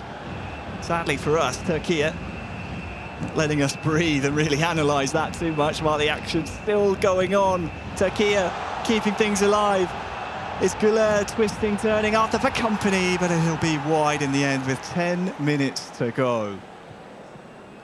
You're right, they're bunching up around that area. Saudi Arabia, Morocco, Portugal, Argentina, Japan, all in the hunt. could get very spicy come the end of this match day. Here in Riyadh, Brazil though, been fairly quiet since we joined them, but here is Ronnie. Turkish defence is the order of the day. It's robust as it is effective from Turkey's defence. As Gula picks it up here, finds Yilmaz. It's 3-on-2, you were right, Harry. Desperate defending, but it's enough. Yilmaz tries to header it on. Turkey are just so in sync with each other and also synergising with the players at their disposal. That game I alluded to did finish full-time now. Argentina 2, Thailand 0. So all eyes in the arena on this game. Turkey, Brazil. And we're into stoppage time now, 90th minute.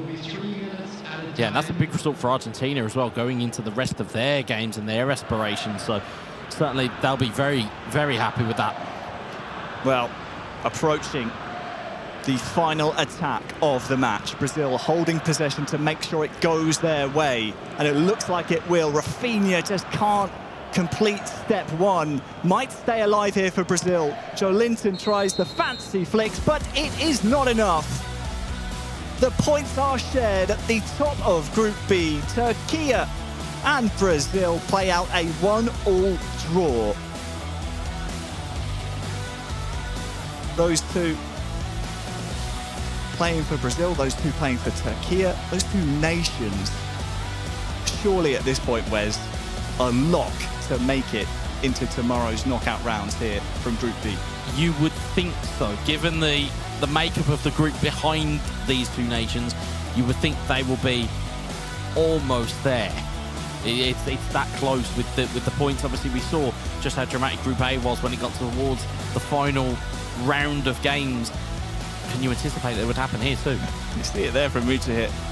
Not a body language expert or mannerism expert, but seems a little bit more like relief than anything. That's enough from us though, Wes. Rachel and the boys on the desk. What do you make of that one? Thanks, Harry. Yeah, well, those two teams still undefeated. Didn't manage to take the 3 points either way. Well, 1-1 for those two teams. Turkey and Brazil, 13 points next to their name at the moment. As we jump into the highlights from this match, which was the big match. Saudi Arabia taking on Japan.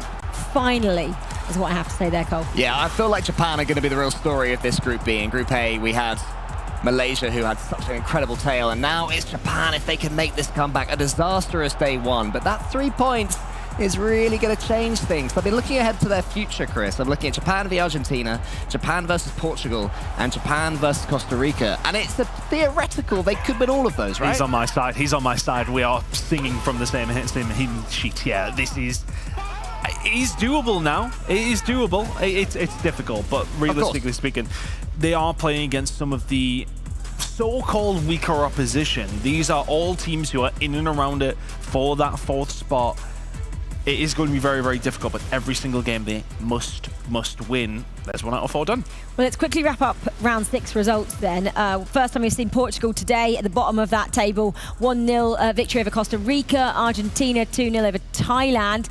Saudi Arabia, as we just saw, lost 2-0 to Japan. And Turkey and Brazil tied 1 apiece in that matchup.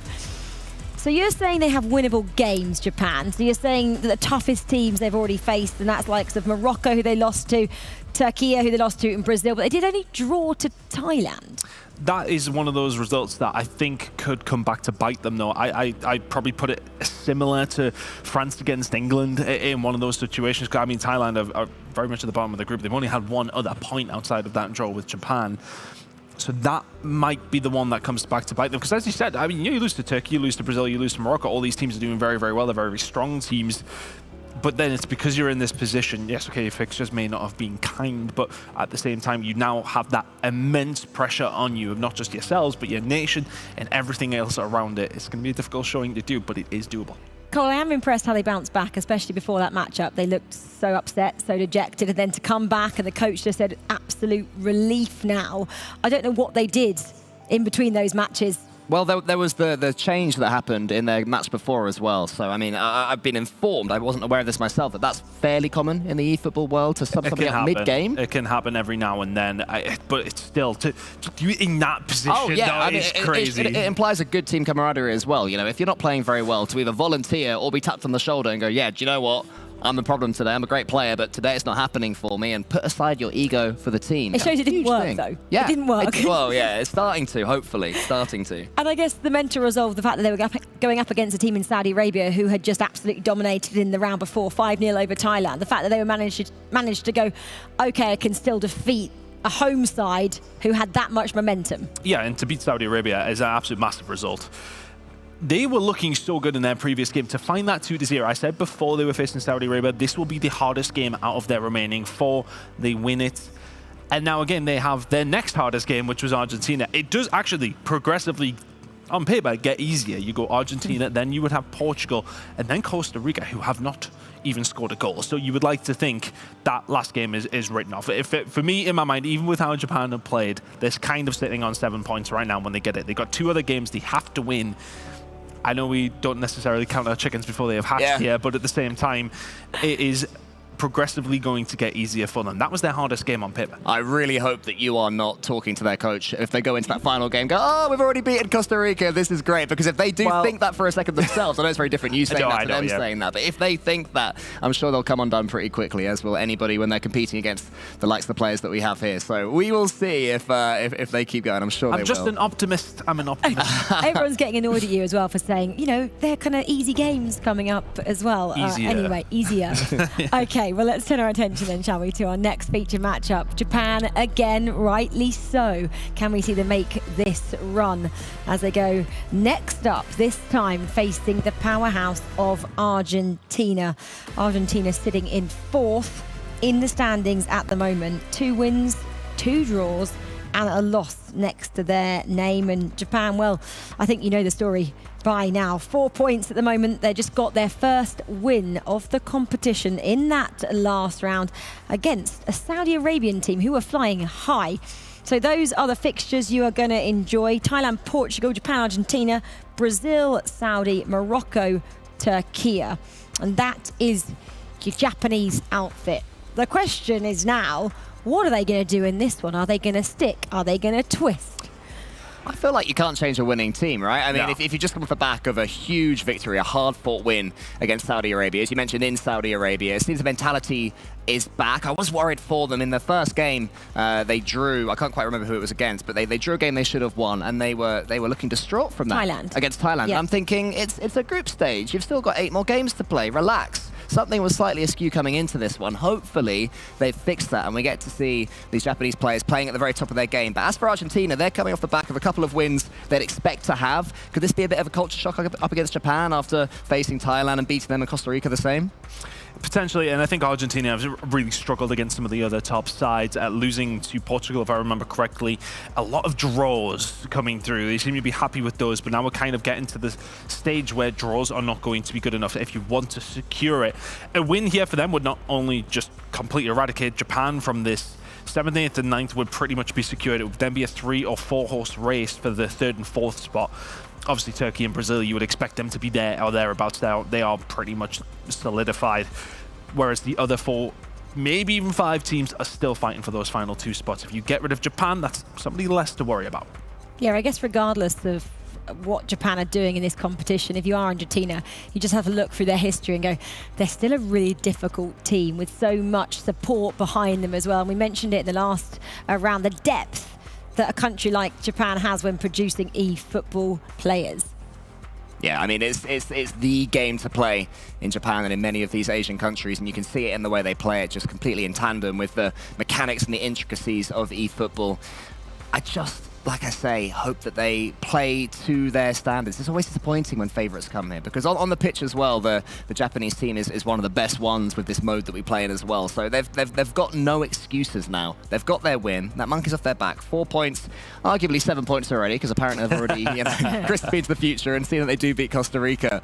Are they players where that mindset is good? I wonder, because for some that could harm them. For some that's a good thing, to really have that ultra belief in yourself. Goals has been a bit of a weakness so far this campaign, though. only scoring 4. They need to change that up against a side like Argentina. Yeah, absolutely. But Argentina aren't massive scorers either. I want to say they won 2-0 against Costa Rica, won 2-0 against Thailand. But other than that, it has really been a lack of goals for both these two teams. So I'm expecting a very, very tight affair. It will be a nervy one at that as well. Both these two teams, though, it hasn't necessarily gone as swimmingly as they would have liked. Okay, Argentina are in the top 4, but they haven't pulled away from the group by any stretch. Japan obviously have had their troubles. For both these two teams, they would expect to be in that battle. They absolutely still are. But can they turn it up when they really do need to? This game will be tight. A draw here for Argentina isn't the end of the world, is what I would say.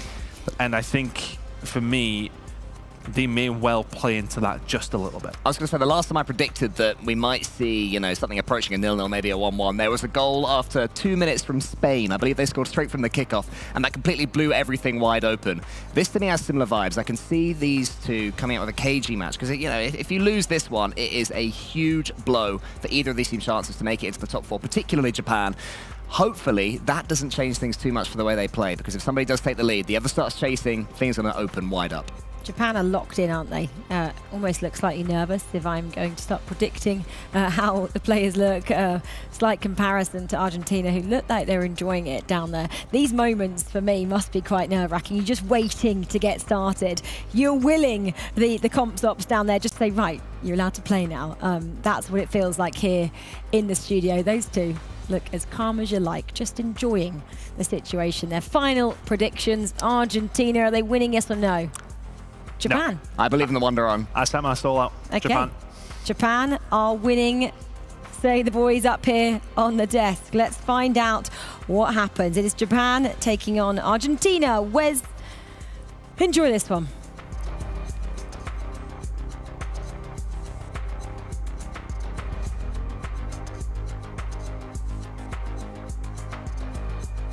Here we go. Featured match. Here we go. I mean, someone tell Chris to stop being a dreamer. Japan, can they do the runner? It is just pure. Well, it just goes to show that there's certainly a thought and feeling, CJ, that does go with Japan versus Argentina. Is that it is so close to call? Is that do you go with the fire or ice here? Do you go with the coolness of Japan when they're under pressure, or do you go with the fire of Argentina as Lionel Messi will try and start that fire as Nakamura recovers it for Japan. Japan in the white kit from left to right, and Argentina from right to left in the blue kit. We will keep you across all of the other goals that are happening as Nakamura takes a strike. What a goal that is for Japan! And maybe we just dare to dream. Japan is the wonder run on 1-0 against Argentina. Just 4 minutes into this match, it would be almost insurmountable to make the top 4 from where they began today in day number 2, but I mean, they're putting in all the right steps so far. 3 words, CJ, it is on. It is on for Japan. They have started as they finished, and now they are starting to put their best gameplay forward, and boy, what an early start it is against Argentina. Meanwhile, Thailand versus Portugal has got its first goal, and who else for Portugal? But it is the hero, CR7, Cristiano Ronaldo, opens the scoring for Portugal to make it 1-0 against Thailand. Of course, the other games that are going on at the moment, Brazil versus Saudi Arabia and Morocco versus Turkey. We will keep you up to date if and when, more importantly when, there will probably be goals that will go in around the grounds. So much action. So much action happening. There's so many good games on. Unfortunately, we have to obviously, pick one featured match. But I say, unfortunately, it's Japan versus Argentina. It's brilliant. But if you do want to check out those matches, FIFA.gg, and you can find all of the action for your nation. And what a turnover here. Japan perhaps saw the keeper. Ready for that one. Pounces on the loose ball. That could have been disastrous there for Argentina. Yeah, I've seen that too many times in domestic football. Emi Martinez charging out of goal to clear a ball from halfway down a field that he shouldn't be anywhere near, but Argentina will be thankful he was there on that occasion as Kamada tries to take control of it. Palacios wins it back for Argentina. Here is Lionel Messi, those dancing feet of his. Rodrigo de Paul, Lionel Messi, blocked away by Kamada, launched forward towards Ueda. Minamino is dispossessed by Paredes. Will there be an opportunity here for Argentina? Gonzalez with the knee back here, and Hashikoda will clear it away downfield. And for Japan, it is a perfect start, CJ. Yeah, I mean, it's just where do you go from here? Do you build on this? You'd think that that's what they want, is to build on this lead, and that's another intercept in the midfield. Romero gets beaten. Rueda tries to carry this one, but Argentina defending well for now. How do you recompose after such a shocking start for the Argentinians, Wes? I mean, they're going to need to rebound quick because, again, you only get a best of one in this scenario of the group stage. Nakamura with the strike is deflected away. And they will have to rebound very quickly because they are in that hunting pack to try and get one of those top 4 places. But Japan are this rank outsider, as they've appeared to be now. But they're trying to get themselves on this magical run as DePaul finds Messi, blocked away by Tomiyasu. And it's launched clear again by Japan. There's another goal to talk about here between Thailand and Poland. Thailand and Portugal. As Chaided finds the back of the net for Thailand. And they have an equaliser against Portugal. Yeah, 1-1 game on there as well. Back to the featured match here. As Argentina had a cracking chance, but here's Japan on the attack. Potential with a through ball. Minamino decides to take this one, play the slow game, and then whip it across. Martinez, easy as you like, we'll leave that one. Goal kick for Argentina. They've had a couple of great chances. Possession in their favour as well, but they are 1-0 down. Yeah, they are trying to get themselves back into this Argentina. They're having those kind of moments where they look like they're going to generate a chance, but instead it just comes back the other way. And such is the nature of co-op eFootball that those chances will just keep coming because there will be human mistakes in there. As Kamada recovers it for Japan. Endo looking to go wide, finds Kamada this time, finds Ueda into the middle. Nakamura back to Ueda, Ueda towards Minamino, Minamino with the dummy, plays a pass across goal. And if you can hear the noises around us, we've got another goal to talk about between Thailand and Portugal. Plenty of action happening. Here goes Messi. Tries to dance around Gonzalez. That's a beautiful pass. Palacio won't be able to take it down the wing, swings it in the box. No. Japan with the clear, still maintain this lead as we check out the replay. It is going to be Portugal versus Thailand. Here is Ronaldo, the first goal scorer in this match. Over to Nunes. Leo gets the ball, flicks it across. Perhaps a chance. Oh, it's going to be what a finish. Portugal 2-0. Really cementing themselves in that matchup. Yeah, and Diogo Jota again, that time, just provides assists for Rafael Leao. Portugal will be delighted for him. It's such a key component of their gameplay to have somebody that is so effective in attack and defence, much like what we're seeing here, where Ueda is starting to emerge as that target man, and certainly playmaker from Nakamura certainly appears to be. But you've got Julian Alvarez, Palacios looking down the left-hand side for Argentina. Palacios looking and being patient for the right moment to play. He plays it into the box. He's gone through the goalkeeper's legs, and Argentina have an equaliser. Out of nowhere, they just whipped it in, found the man near post. And as you said, absolutely nutmegged the goalkeeper. Gonzalez 1-1, 36 minutes gone. Japan, pressure back on them. We know they need every single point, maximum points from every match here. 1-1, equalise Argentina with the poise. It's this patience and poise right in this corner here. He was waiting for the perfect moment for his teammates to get into play. He gets a bit of luck, put it through the goalkeeper's legs because the goalkeeper looked like he'd had it covered. You'll see it here again. Brilliant movement there from Palacios. First time strike there from Gonzalez. Hits the goalkeeper's legs and ends up into the back of the net. And Argentina have restored parity in what is a vital game for both teams. It is game on. Argentina sitting, I mean, you'd say a little bit more comfortable than the Japan, but there's 4 teams right now, 4 nations on 8 points apiece. The top 4 battle will just be just as juicy as what we witnessed in Group A earlier today. Argentina, though, since that first goal from Japan, we noticed it before, 60% possession. They have been in control, but all it takes is one attack for Japan. We know how deadly this offense, this attack can be. Nakamura tries to get that ball, but Romero controls. Argentina really comfortable. This triangle offense they're working. DePaul over to Messi, who goes for the whip outside the box. Parried away, deflected this time by the Japanese defense.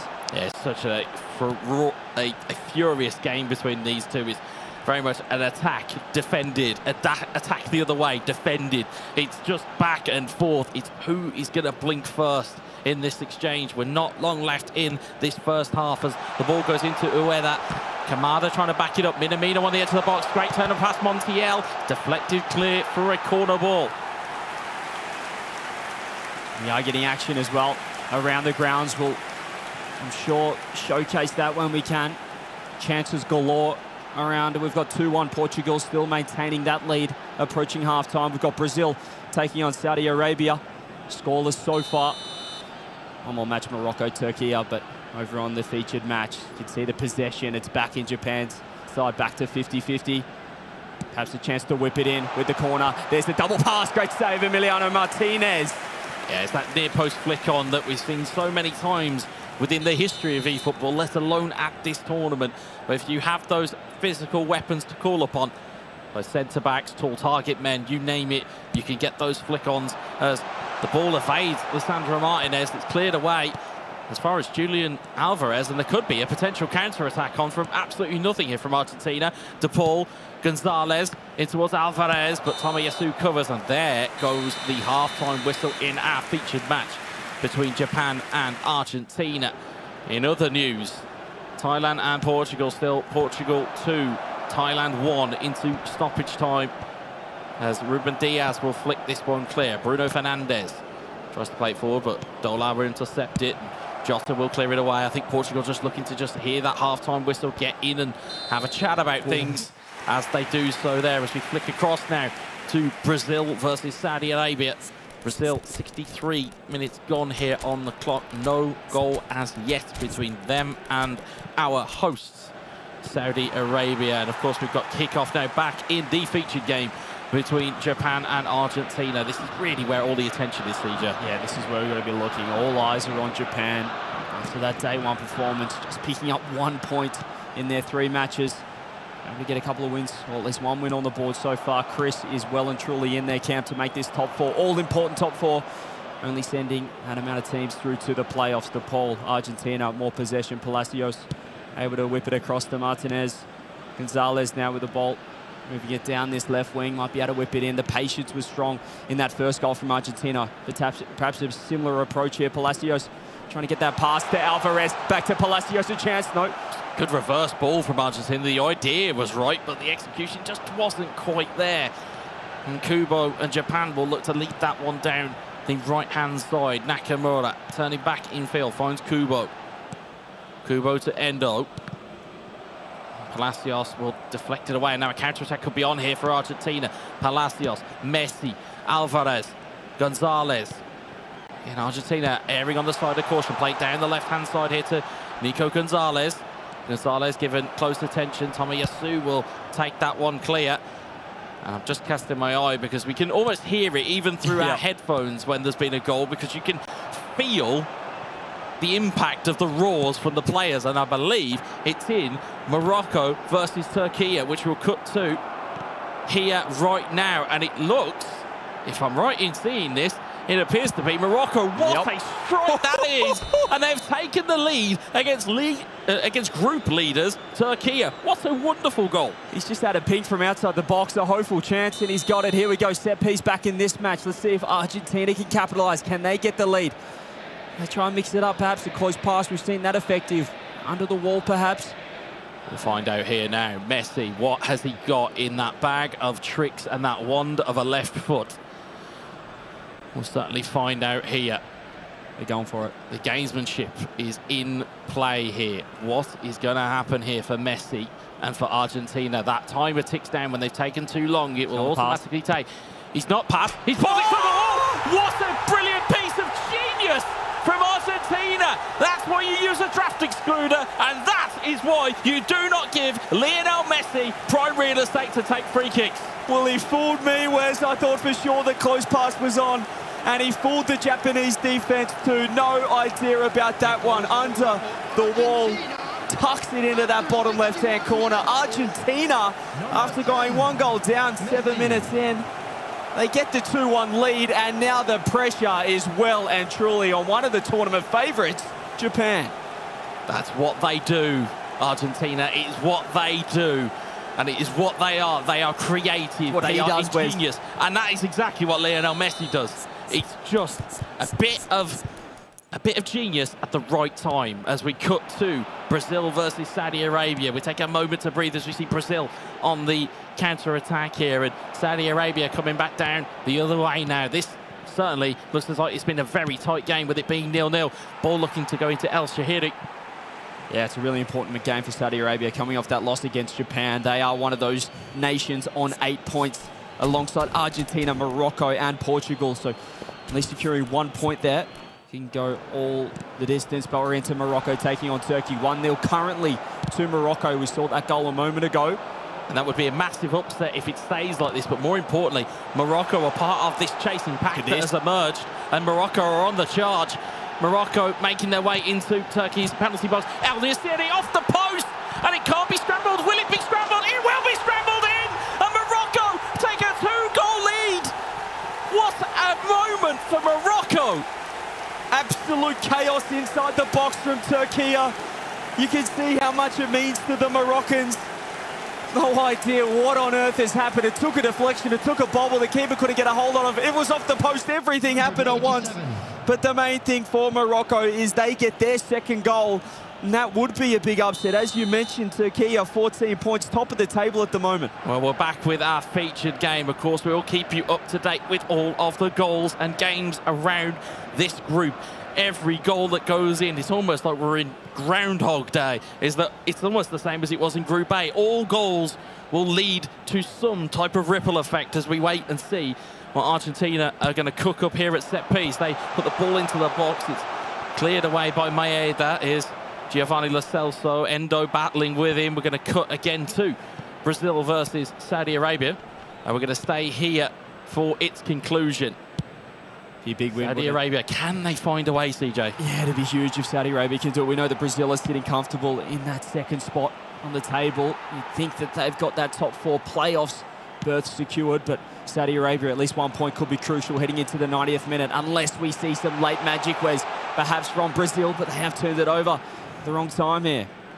Yeah, Saudi Arabia now have the ball. They may have that last opportunity. They're maybe going to assess and see how long they've got left to work with here, because again that clock is going to tick down, and then we'll see just how many minutes have been added. And there's been 2 minutes added, so maybe one more opportunity here for Saudi Arabia. They're going to have to go into the trenches and find something, or will Brazil find a heartbreaker for the hosts as Nino lumps this one forward, looks towards Pedro with a flick on.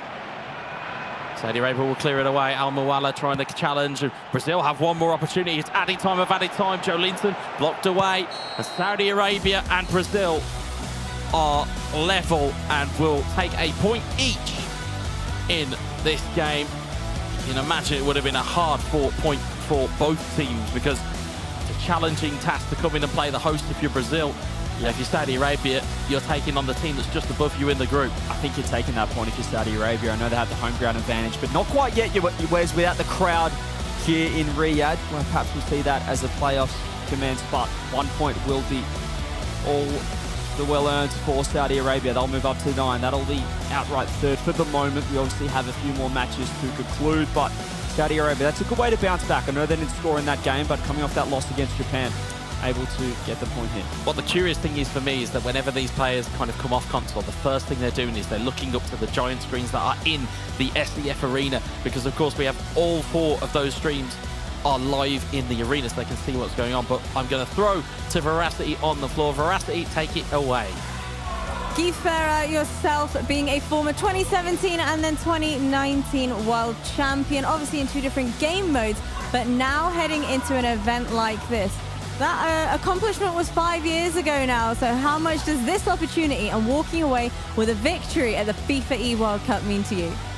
For me and my teammates, it's an opportunity of life, because represents the Brazil, 5 times world champion in football, Pelé, Neymar, Ronaldo, Ronaldinho. It's an honor for me and my teammates. And it's a good game with Arabia, 0-0. And I think first position or second, and qualify for tomorrow. And for you, you're facing Argentina next. So if they happen to be listening, what do you want to say to Argentina? Argentina, very good team. I know all the players with the team. And I think a good game, but Brazil it's better. Brazil is better. Spicy answer. I like it. Desk, what do we think? Brazil or Argentina? Well, actually, it's come back to us on the desk because we've got more goals for us, and we're going to cut to Japan versus Argentina. Last time we left it, it was 2-1 for Argentina. And in the midst of the interview with Guifera, Japan have turned it completely around.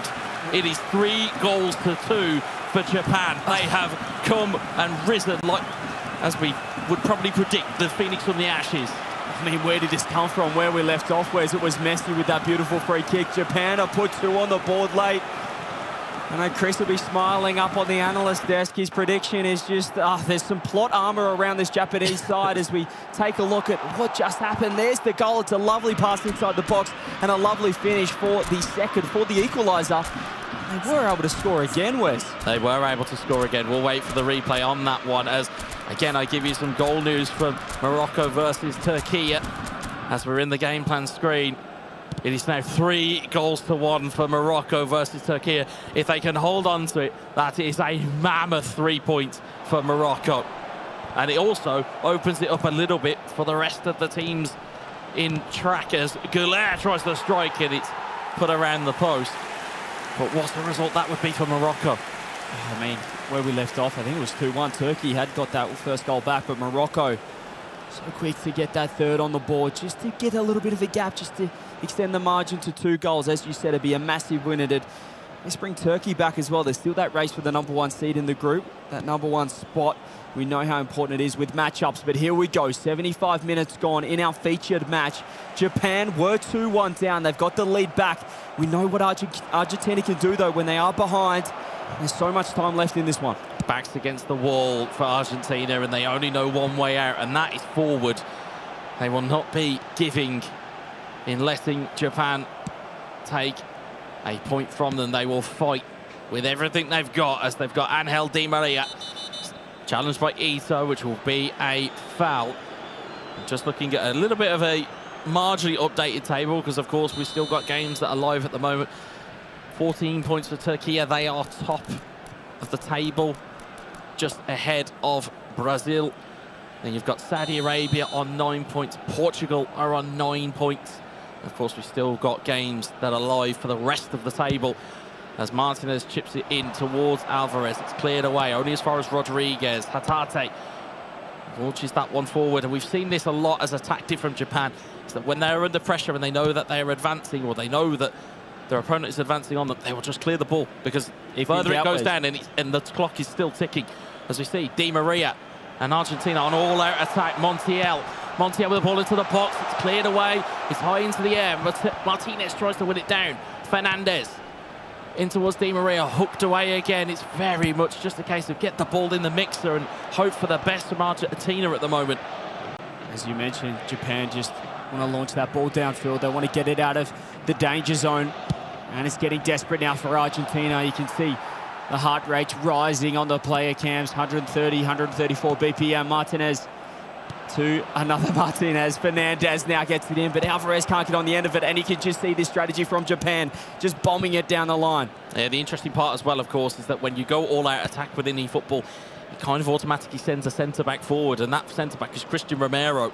So he might be proved to be the hero that I believe they've pulled back from going for that ball because they knew they were offside. So there's not long left here. It's going to tick into injury time here in our featured match between Japan and Argentina, and it has been a hellacious game for both of these teams.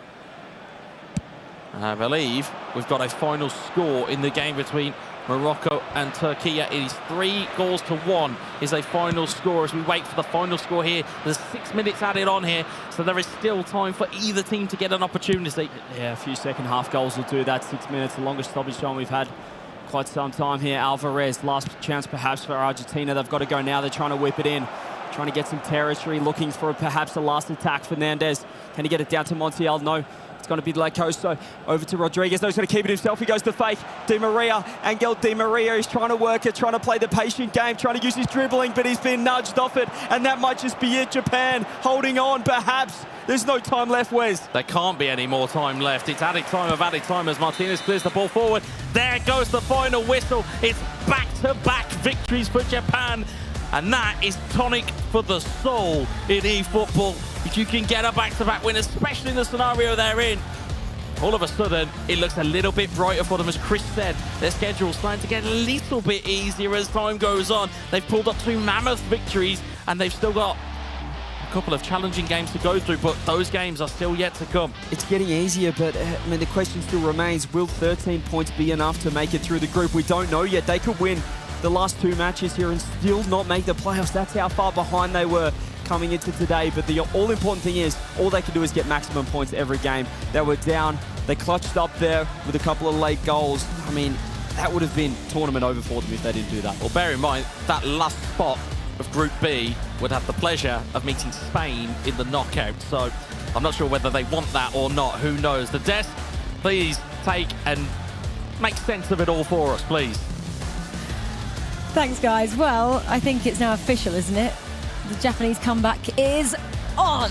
I'm going to say that with conviction, so everybody believes me. Okay, let's jump into the highlights here. Thailand, Portugal. This was super unlucky, wasn't it, to end in a draw? I'm going to say for the Portuguese side, who, you know, had a better chance here today, as Alex joins us for the first time. I'm thrilled to say, I'm a Thank you so much. I mean, it is great, like, how everything is going into this competition. Like, is that possible that Japan can come in after that disappointment first 4 matches? It is crazy, but the truth is, like, Portugal is losing point every single game, same Saudi, so they are, you know, making it more easy the path for Japan, but still early, 2 more games to play. Yeah, that for Portugal to draw against Thailand there at the wrong time. My word, because at that stage, if they can find that win in a game you would say is more favourable towards them, they are pushing themselves further away from Japan, but that gap has now shrunk after Japan's win. They're actually making me look like I know what I'm talking about here, Rachel. I don't know what's going on. Question mark next to Yeah, that. maybe. Wrapping up the results, draw then, Thailand, Portugal 2-2, Japan 3-2, a massive result over Argentina, Brazil, Saudi 0-0, Morocco 3, Turkey 1. Alex, you had your eye on the Morocco match as well. You were watching their celebrations, massive result for them, puts them up to 3rd in the standings after 7 rounds. Especially seeing the scale, really positive victory for Morocco. That will get really close unless one more victory will put into the quarterfinals. Turkey, after a great draw against Brazil, they have lost their chances probably to get into the first spot. But anyway, they are in a great position for qualify. But what about from Saudi until Japan, all of them are able to qualify? That will be hectic to see in the last 2 matches. Only 6 points, remember, available now. So mathematically, Costa Rica, unfortunately, are out of it. Thailand look out of it as well, because that would mean, you know, like Saudi, Portugal, Argentina and Japan pick up no more points between them all. So at the moment, it is very much a 7-horse race. It is going down to the wire like we saw from Group A. Alex, we haven't heard much from you. Any surprises as it stands with only 2 rounds left? Or is this, apart from Japan, is this pretty much how you'd expect it to be? I think the key part is that next game, Portugal-Japan, as like that face-to-face will define this Group B so far. In the other hand, Japan, I feel the calendar will not help them to get that close at this bet. But yeah, all the eyes on Japan, because, you know, they will be mixing rotation, camera, I mean, ecstasy, you know, every single match. And, you know, I feel in their reaction, in their emotions, like, guys, we're still capable to make it possible, so go for it. So it's nice to see them like that. Actually, I want Alex's final thought, because when he came up here for the first time, we hadn't spoken to him, and he had a moment of talking about Japan. What did you make of Japan subbing in and out in that first matchup? It was like, what is that? It's like eSport. It's a mix of everything. I was so fun. Obviously, as a player, I feel the way they are rotating the player is not that good for the players. I see the players not that focused in the way that they don't really know the role they have into the team, and that's a problem. In co-op, you need to have a captain. A captain has to be there to make sure everyone is happy, everyone is comfortable, and I don't see that in Japan. One-on-one, they are one of the best players in the world. But in co-op, it's like those up and downs, it's difficult to deal with. If Alex, our pro, says he sees flaws in this Japanese side, well, he must be right. But at the moment, the comeback is on for the Japanese side, winning their last 2 fixtures. They are well and truly back in it, 7 points next to their nation right now. Okay, well, Alex is first time up here, so we are going to get him involved in predicting how many goals we have scored in terms of how much percentage charge we have on that beast there, the Hyundai Ioniq. What do we think at the moment? We've been to a couple of different destinations so far. We went to Cairo, I think, a little bit earlier, and we've travelled the length of India. What are we doing now? 100 and, is that say 62 or 82? I think it's 82. 82, 9 times fully charged, 4,377 kilometres. Where are we going, Chris Dunn? We don't have quite enough miles to go to Japan yet. That seems to be my favourite place. Oh, I don't know. There's a few different places we could go from here for 4,000 miles. Can we get to Spain? No. Can Alex get home yet? Almost, but no. No, almost. We need some more charge, so that means we need some more goals. Guys behind me on the stage, if you can hear me, keep scoring, please, because this man wants to go to Japan on holiday. Maybe you can get him here. And Alex, at some point, would like to go home to Spain. Okay, right. Well, we have 2 more rounds of fixtures to bring you in a few moments' time. We're going to have a breather up here on the desk, and we'll see you after the break.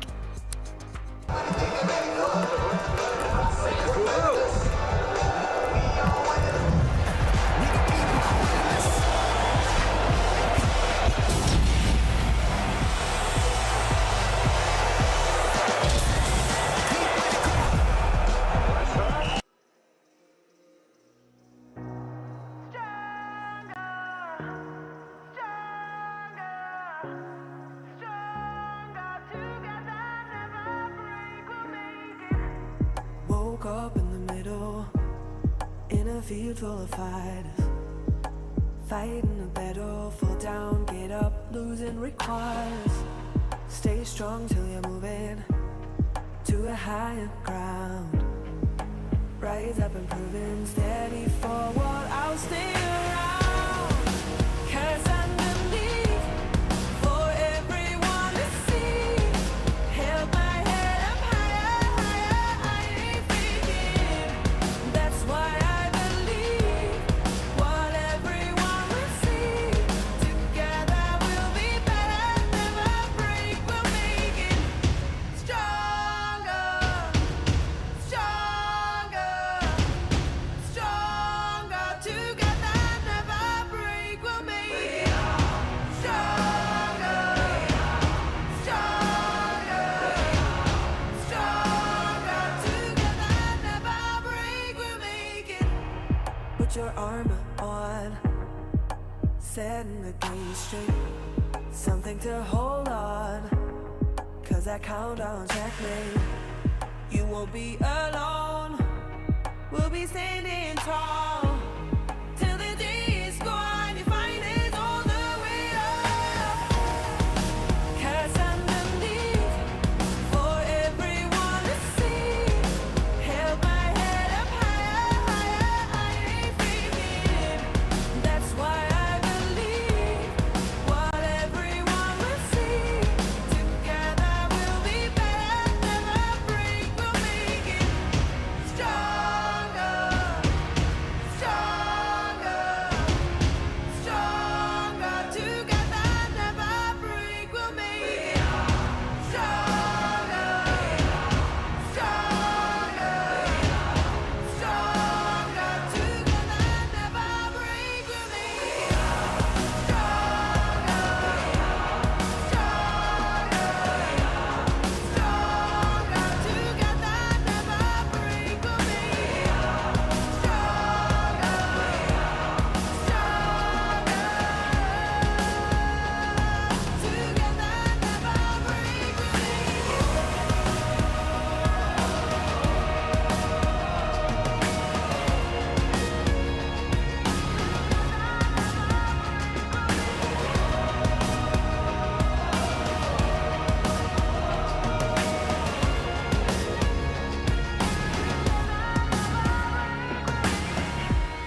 shaking the room up. The 808 thumping the beat. Can you keep up? I'm slowing down. I'm falling back. I lost my crown. Can you keep up? I'm slowing down. I'm falling back. I lost my crown. Keep the room moving. I keep you shaking, yeah. Pull up another cup. Throw your hands in the air. I'm up, I'm energized. Looking like $1 million bucks. How about we catch a vibe? We cannot give no. Rolling, rolling, knock 'em down. Never slow another round. Pull up, just like that. Got 'em moving round and round. Rolling, rolling, knock 'em down. Never slow another round. Pull up, just like that. Got 'em moving round and round. Can you keep up? I'm slowing down.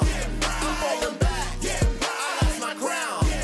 Can you keep up? I'm slowing down. I'm falling back.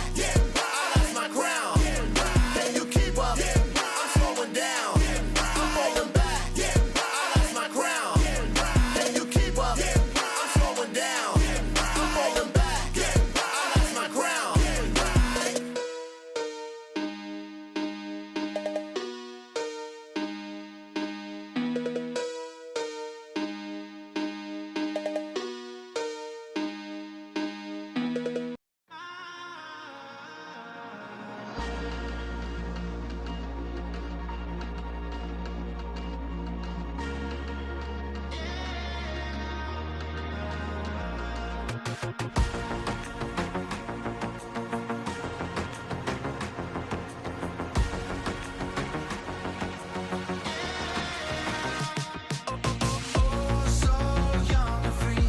We got the keys to the whole city. Oh, so young and free. We got a good thing, you and me. Oh, so young and free. We got the keys to the whole city. Oh, so young and free. We got a good thing, you and me.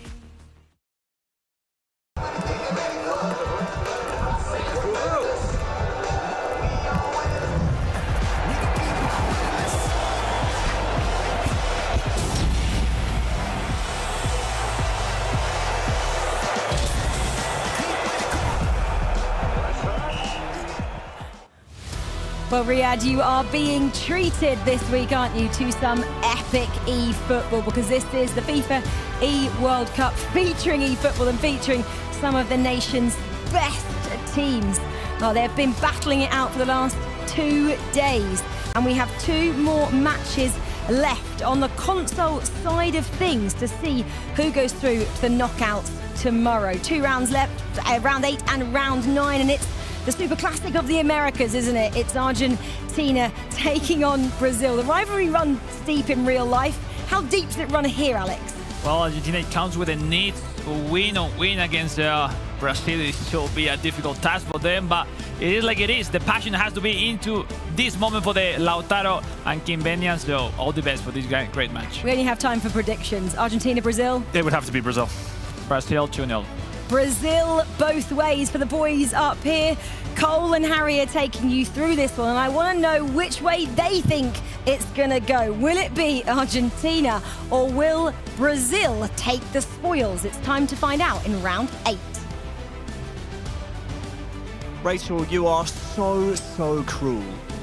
How can you make myself or Cole or both of us expect either of these nations before we see them play? It's cruel, and therefore I won't answer it. Cole, fantastic to have you here.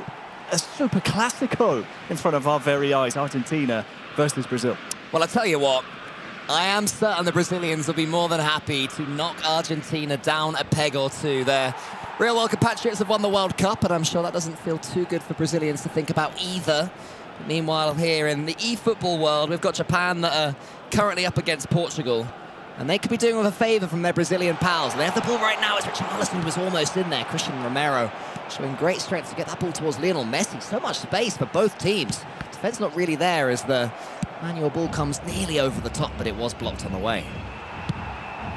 Yeah, a bit cagey. They're sort of feeling each other out here in this America's derby. South America, of course, such a strong region. eFootball, real football. We've got other nations playing concurrently to this round. Portugal, Japan, as you said, Costa Rica taking on Thailand, and Saudi against Morocco, all of which will have implications on the group table after this. I won't try and do the mental mathematics. That's for our boffins in the back. That's our league ops. They're the ones in charge of that. But I will say the story, the thread we've been kind of following throughout the start and as it's progressed here in Group B is Japan's potential to turn this group around. I'll come back to it as it looks like Argentina can think about placing Brazil under siege here. Palacios out to Gonzalez. Nino gets there first, and well, Neymar's not who you want to win a header there. Messi can't get it under his spell, and it goes out of play. Yeah, the ball didn't quite drop for Lionel Messi there. Seemed that he was about to have his say here in this game. Let's see what's happening elsewhere. We've got Portugal versus Japan. This is live footage, I believe, so not necessarily seeing a goal replay, but Cristiano Ronaldo does have a chance. Of course, Japan have to win. They simply have to. Portugal also on the cusp. They're on 9 points, along with Saudi Arabia. Morocco above them on 11. Brazil and Turkey up top. Ooh, as that ball hits the post, it's bouncing just wide. I looked down for a second, and suddenly there was a huge chance. Massive chance for Japan, and look at this, Endo. So much space, Ueda. Where's the intricate passing from Japan? They're taking a bit more time than we've seen them previously take. Let's go back to our featured match as Argentina almost take their first opportunity of the match. Japan have opportunities in that game, but also with the other matches going on currently above them in the table. Argentina, Portugal, Brazil, of course, all of which playing and have potential to drop points and allow Japan to move up into those top 4 places, those all-important top 4. Yeah, I mean, Argentina, it would seem have things in their own hands if they win the next 2 games. You can't see that not being enough right now with Saudi Arabia just 1 point ahead, but the games that they have is Brazil right now, which is far from simple. Then after that, the mighty Morocco, who currently sit 3rd on the table on 11 points. They'll be feeling very comfortable. With the 3-point swing, who knows, maybe that's the game where winner takes all. We'll have to see how these things play out. In front of us right now is still 0-0. Not too many clear-cut chances. There was that half chance for Lionel Messi. I thought maybe the first-time shot would have been the play. But here come Brazil. Joe Linton, lovely touchdown. Martinez is in. Gets the ball away to Rodrigo de Paul. And Lionel Messi, who, for my take, Harry, is seeing an awful lot of the ball so far. Yeah, he is the little magician for Argentina in this stat balance mode, of course. You'd probably look towards the taller, the stronger players as everyone gets shifted to around a 90-91 rating here in eFootball. You'd expect a player like Messi and on the other side Neymar with their kind of lack of physical attributes to fall off a little bit. It seems to be they're both focal points of their respective attacks. Here he is on the ball now. That could be the aura as much as anything. You know, you see Lionel Messi on the ball. It doesn't matter if the stats have been balanced. You still show a little bit of fear. As Gonzalez shoots, saved by Bento. Lionel Messi in on the right wing, and I think he's straight offside. Getting that rebound. Great effort, though, for Argentina, and they are more than a match right now for Brazil. I think that was Richarlison, was it, into the referee's book? So watch out for that. 0-0s all around the ground. Half an hour in on all of these games. 35 minutes in Costa Rica, Thailand. And just as I say that, there's been a goal around us, which you might have heard. We'll talk to you about that soon, but still. Argentina versus Brazil. It's Vanderson towards Neymar Jr. This was the goal I was talking about. We've been following the thread over the top, yeah. The results from Japan, and this is not what you want to see if you need Japan in your pick'ems, in your, you know, bets with friends. If you want to see them in the top 4 right now, it's not looking great. They trailed Portugal 1-0. I mean, even if you're just hoping for the fairy tale story after their disastrous yesterday, but they were behind in the last game. Managed to turn things around for a giant 3-2 victory. Anyway, back here is Fred. The pass is intercepted in the centre. Argentina taking their time on the ball. I always like to see a player just do these one-touch passes, dribble with it a little bit. Argentina really focusing on that as a way of playing. So Fred intercepts. And this one is just completely even, really. It's left to right. It's a couple of quarter chances for both teams. Nothing really too devastating. Richarlison might be able to change that now on the wing, but Otamendi's not letting him go too far with the ball, and that seems to be what's going on here. Players being squeezed out by the defence. Especially with half-time approaching, I think it's more both nations not wanting to give up too much. Brazil know that in the previous round, Turkey, who are currently sitting at the top, they arguably had points stolen from them. I say that by Morocco, who definitely deserved it. As that strike comes in, it's a snap one from Brazil. I think it's important that neither of these nations give up points. If you avoid dropping them, it will give you a bit of a healthy boost going into the last round. But look at this, Messi is free in the middle. If Lautaro Martinez can find him, and he has, it's 1-on-1 and it's wide. Oh, my goodness. I did not think that one would not result in a goal. The final kick of the first half, and now Argentina will be kicking themselves. Keep an eye on Japan. How can their main opponents in this fight for the top 4 do from this corner? The ball was bouncing, it was dangerous. And Shioka puts it right back into the mixer. This one's going to fall to Kamada. He shoots! Another save! Kubo surely isn't going to miss that one. Japan have their nerves of steel back. The equaliser is there. It is set up perfectly now for our second halves. And it's an injection of something into the Japanese hopes. Portugal's such a strong outfit here. They are currently, as things stand, above Japan in Group B. But that is a little bit of belief. As you said, the steel and the nerve start to come back to the Blue Samurai now. What do you think of the composure to not shoot straight away there, but to take a couple of touches? Yeah, so nice. We need to see more of that from Japan. If they survive today, then if they can write that, they can really move forward. Neymar trying to find Vanderson. That's an improvised clearance, but it works. Yeah, Brazil seems to be starting the second half the better. And this will be a dangerous free kick right now for Argentina. They'll be able to pick up one of their set plays. And we've seen throughout this FIFAe World Cup featuring eFootball event that many of these set plays can be devastating.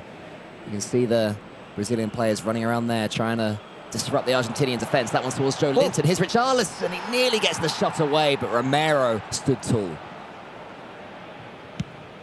It's just so cagey, isn't it? There's so many, like...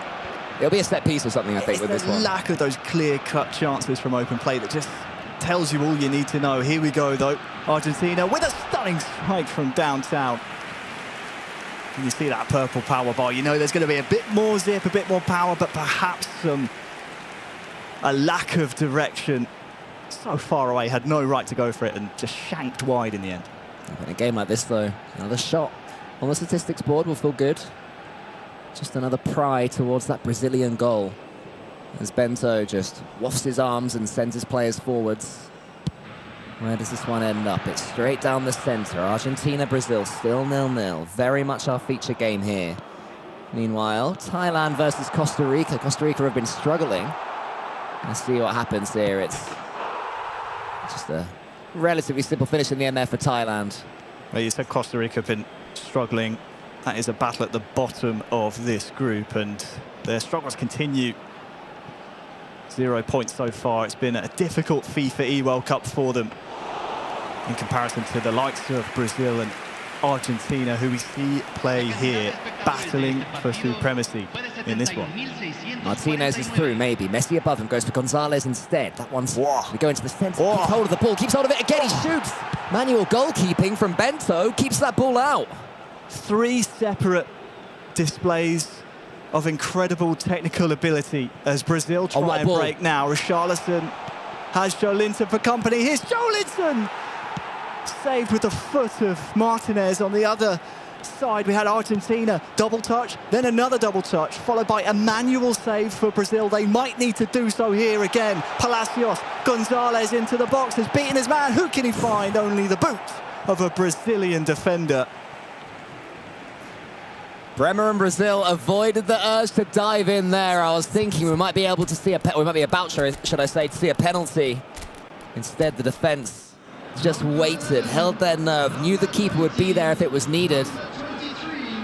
So we go over to Morocco versus the Kingdom of Saudi Arabia. Let's see how the hometown players are doing. Morocco sent that one long. Adli is chasing it. This one should be relatively comfortable. That header isn't ideal. Early shooting chance. It is an early shooting chance. I like the creativity, just not quite the power. I'd have done the same there. Yeah, nice idea. I think it would have had to have been some strike to beat the you can't say goalkeeper no back to. to his own goal. I think that would have been goal of the day for sure, but sadly in the end it is easy for the goalkeeper. What can Saudi Arabia do in attack here against Morocco, who have been really good value for the money? 11 points entering this one, but Saudi Arabia have aspirations of their own, and they've earned themselves a corner as we jump back to our featured match. Throw in Argentina. Dealt with at the first and second attempt by Brazil. Now they can break. Yeah, just a touch on Saudi Arabia. They're on 9 points, currently in 4th place, so a win for them would be massive. 0-0 here between Argentina and Brazil. I just cannot believe how close this one's been. There's been 1 or 2 chances, a couple of saves. Things opened up about 10 in-game minutes ago. Apart from that, it's been a real battle, a real dogged fight between these two. And as we said at the top of this one, Brazil will not feel bad for condemning their fellow South Americans to not making the playoffs, I don't think. It's great, isn't it, Cole? It's fun to see the contrast between Group A and Group B. Argentina looked to try and get some of that tiki-taka going. But Group A, it was almost like the floodgates opened in terms of goals as it came down to the business end of the group. It's been very cagey, very nervy over here on Group B. Lodi is making a run up above. He gets it as well. Rafael Vega was the man nearest, but the defending was good. Argentina clear that one for now. What have we got from this throw-in? 1 goal at this point could well be the difference. I mean, Harry, this has seemed like a 1-goal game since pretty much the first half. It could be about to happen, but it's hooked away in the end. Yeah, final 15 in-game minutes. Ronnie in behind. Oh, no! Still alive. Lodi double touch, tackled. And it's still not clear. Ronnie again. Finally got it. Will still come back at the Argentine defence. Jolinton waiting. But nothing doing for Brazil. Referee, that's a bit of a harsh one. There has been goals elsewhere in 2 of our other games. The first here, probably the most important for the Blue Samurai. Minamino puts them in front. Unbelievable. And I'll tell you what, there's a lot of noise coming in here in the arena. The Argentinians, the Saudi Arabians will know Japan have got that goal. So will Brazil. Will it spur them on to potentially knock Argentina out? Not completely. It'll make their job 100 times more difficult. Here comes Rafinha. Keeps his man honest. Finds the ball into the bottom right. That was put into the centre. The clearance was there. He's lost that out. Ooh, wow, it's actually a free kick to Argentina. I thought that was Brazil's. We'll just relieve the pressure. Speaking of pressure, Saudi cannot get out against Morocco, and it's a big goal for the African nation. And for Saudi's aspirations of getting out of the group, as things stand, I mean, Japan in front, I believe that match is quite delayed, so we'll have an opportunity to see the conclusion of that one, I believe, against Portugal. But the teams that Japan need to lose, it's almost like a fairy tale here, are currently dropping points. It's unbelievable. I'm not sure what's going to happen if Japan end up facing Malaysia in the playoffs. It'll just be an endless extra time, an endless penalty shootout. Here comes Ronnie. Jolinton's to his side. Ronnie takes it slow, skips past the defender, but takes 1 touch too many. How many more chances could Brazil squander? Didn't see which centre-half that was, either Otamendi or Romero, but he did just enough to make that touch so heavy from the Brazilian forward. Jolinton tries to poke it round the corner. But the 90th minute is so rapidly approaching here, and it's been all Brazil as of recent memory. Lodi beats his man. Is there a cross? Purple power by Jolinton forces the corner. The pressure is ramping up. Argentina are going to have to pray for a counter-attack from this corner, and maybe that's why they make a few tactical tweaks. It's Brazil that have possession, but it's the team in blue, the home team here in game, that need the goal. More changes happening as well. Saudi Arabia, they're waiting as Morocco make their own tweaks. I'm going to take you into this one right here. It's Portugal 1, Japan 2, as Japan stop the short corner. Portugal, they're only out the top 4 on goal difference themselves. Head to head. Here is the end of Brazil versus Argentina. 3 minutes left. Are we going to have a deadlock breaker? Will there be broken hearts? It's been an absolute siege on the Argentine defence recently. Oh, he's through! And Joe Linton running for company, goes it alone. Well, will the referee be kind to them? Which way did this one go? I'm not sure who got the last touch here. It's got to be a corner, isn't it? Could be a corner. We'll see better here on the replay. It was a great block there. Neymar had just pulled the trigger. But it will be a final, sorry, Joe Linton, but it will be a final chance for Brazil. Put it into the corner. Just make sure you don't get countered. And you'll claim an all-important point, Brazil. That'll put you on 15 points. Nearly there in this top 4. And for Argentina, it will be painful. They're all gonna... The managers are there on the dugout making their changes. Well, let me tell you, Cole, there has been a goal in one of our other matches. It is Morocco, Saudi Arabia, close in the group table, and it's an equaliser in the 85th minute for Saudi. The Kingdom of Saudi Arabia really turning up here on eFootball console. And Saudi Arabia, they're still in the fight themselves. It's all in their own hands as Japan hack that ball away. We're back to Portugal-Japan. As Japan again have come back from behind, showing such incredible mentality after it was lacking yesterday. But this will be last ahead of the game territory. Arthur into the centre. Here's Nino. It falls to Linton. Almost came back to Nino.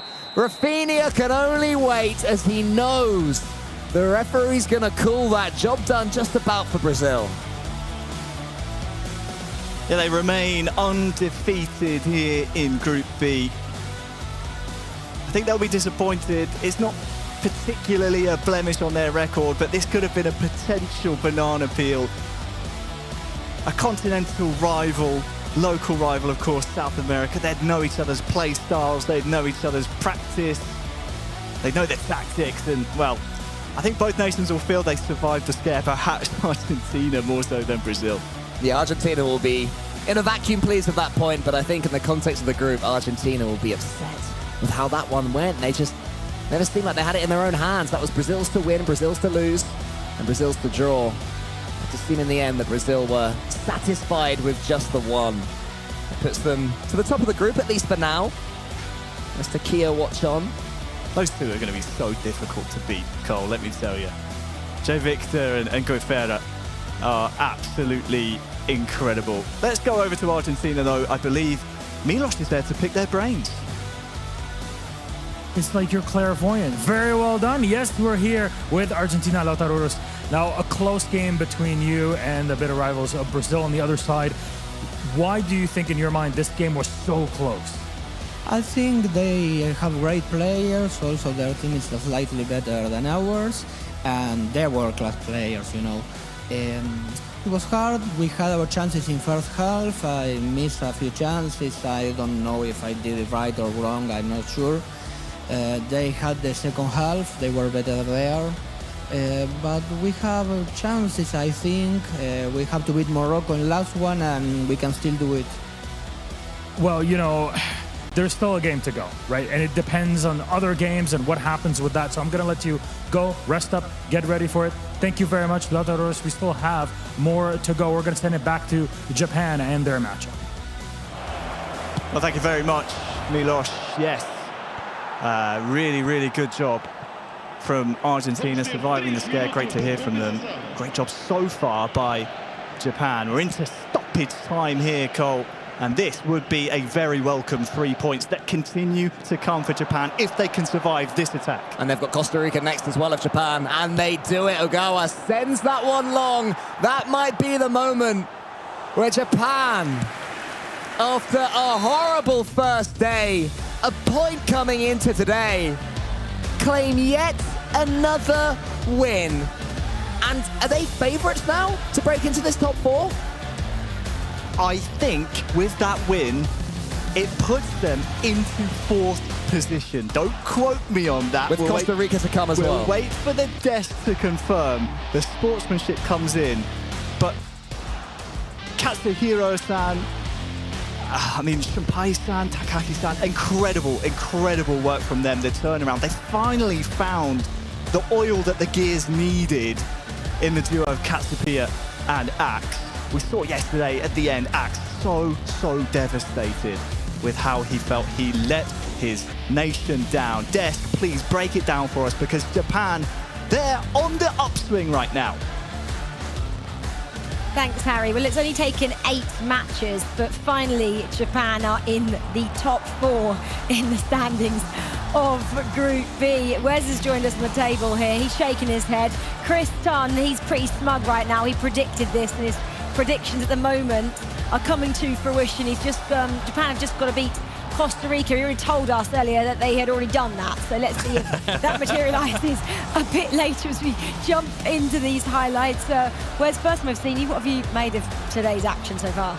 Between Group A and Group B, it's been absolute chaos. It's been chaos. I love it. Every single goal has mattered, regardless of where it's gone in, what game, what time. Everything has mattered, and it's brilliant to see, because you just hear cheers from every single bank of consoles and games. It's just, it's been chaos. Yeah, and then when you think you're going to get a victory for a team, you get a draw like the Saudi-Morocco match, Chris. Yeah, we haven't. I think some of these teams, you're kind of at the stage now where points are okay. So for Morocco, it's all right. I think they're going to be okay, but Saudi Arabia could have done with a win there. Same for Brazil, Argentina. Brazil don't really need anything there. They're happy with the draw, just ticking along. They're in a good position either way. But Argentina really could have done with the win as well. Tight games. It's getting very, very tense. And it's all due, basically, to Japan upsetting the apple cart after today. It's been insane to see them come back. Yeah, obviously you just saw the final results of those matches. I'll just recap them for you now. A draw Saudi-Morocco, a draw Argentina-Brazil. That wasn't really a super classic that we expected. 0-0 that one. Portugal lost to Japan 2-1. And then it was a win for Thailand, which was the surprise. 1-0 over Costa Rica.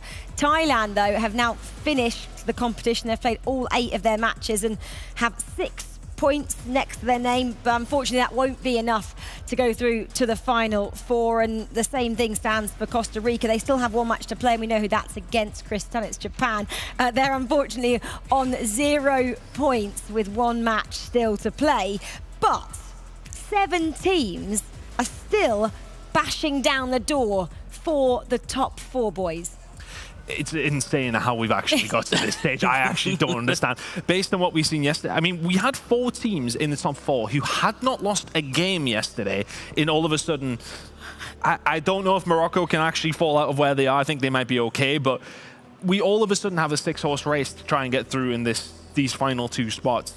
Ridiculous that we went down this stage. I mean, how Group A ended with France going out, and now we have this as well. We really have been treated to some wonderful drama on the final day of group stage. Yeah, the undefeated teams from yesterday were Turkey, Brazil, Morocco and Saudi, and they've all kind of stayed there or thereabouts. There's been no drastic kind of crashes like we saw from Team France in Group A earlier on.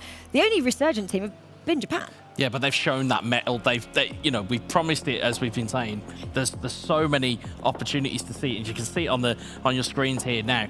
They've somehow sandwiched into 4th place after coming and running the table as we said that they would have to do. And Portugal will still be kicking themselves. So they just lost to Japan there as well. But the draw with Thailand, who have literally only won 1 game, but they've drawn quite a few, to be fair. But that was their opportunity. If they would have been sitting on 11 points now in that prime position, I can't believe that Japan are actually sitting in the top 4 now. As far as I'm concerned, if they win, they're through. Yeah, and not to mention as well is that now that we've kind of seen, the kind of the head-to-head being so important, as we saw where Malaysia made it through in Group A, that's now where Japan have kind of came into their own, because all the games they played today have all been against the teams that were above them. So not only have they gained the points, they've also gained that head-to-head advantage in qualification. So that's where you can see them sitting in 4th place right now. Yeah, they had 1 point, remember, coming into today. Incredible. And they've gained 9, 3 on the bounce. Let's see if their luck can continue. They've basically tried it all as well in terms of tinkering with their team. So if they are to get through to tomorrow, they know what works, they know what doesn't work, boys. Well, you would hope so. It wouldn't surprise me if they just changed it up after winning 4 games in a row, potentially, at this stage. But look, they seem to have found that formula now where it seems to be working for them. I mean, they've won 3 games in a row, and against the teams that they really have needed to, The only teams that lost to are Brazil, Turkey, and Morocco, who are 1, 2, and 3 right now. So that's putting them in a good position. They've won the games around them, which is what's put them here. As we said, they've won those tiebreakers. It's put them in that position. Yeah, our next and final matchup from these groups is Turkey taking on Saudi Arabia. This is massive for both sides. Saudi currently sitting out of the automatic qualifications in 5th. The home side, they want to prove to all the fans that be watching here at home that they deserve to go to the knockouts tomorrow. And Turkey, well, they've lost only 1 match coming into this. They sat at the beginning of today as the leaders in Group B. So this is such a big affair here as we take you through the other Group B round 9 final fixtures. Japan, Costa Rica. Japan, well, we know about their journey today, taking on bottom of the table Costa Rica. Brazil, Portugal, Morocco, Argentina, and then our feature one, Turkey, Saudi Arabia. Before we deep dive into that even more, the others all mean so much as well, Wes. It's literally win and you're in. That's really the formula. Say it again. Is it? You win and you're in. I like that. I just wanted to say it again. The problem is that so many of these teams still need Japan to lose. Yes. You need Japan to lose. If Japan win, they're in. That's it. It's done. Are you looking behind and seeing if anyone looks tense? Go on, turn around. We can't all turn around backs to the camera. You guys can have a look. I don't know how they possibly can do. I mean, we've seen some teams actually have a little bit of a move around, which I don't know if that's going to help them along the way, but I don't know. I think at this stage, I'm not trying to be comp ops and try and actually figure out how it's going to go down, because that's not my job, but there are permutations still. But as far as I'm concerned, if Japan win, they are through. I know Brazil are coming off a draw to Argentina a moment ago, Yes. Wes, but because they're sitting at the top, can they afford to try something new, maybe just in anticipation of possibly needing to do something tomorrow?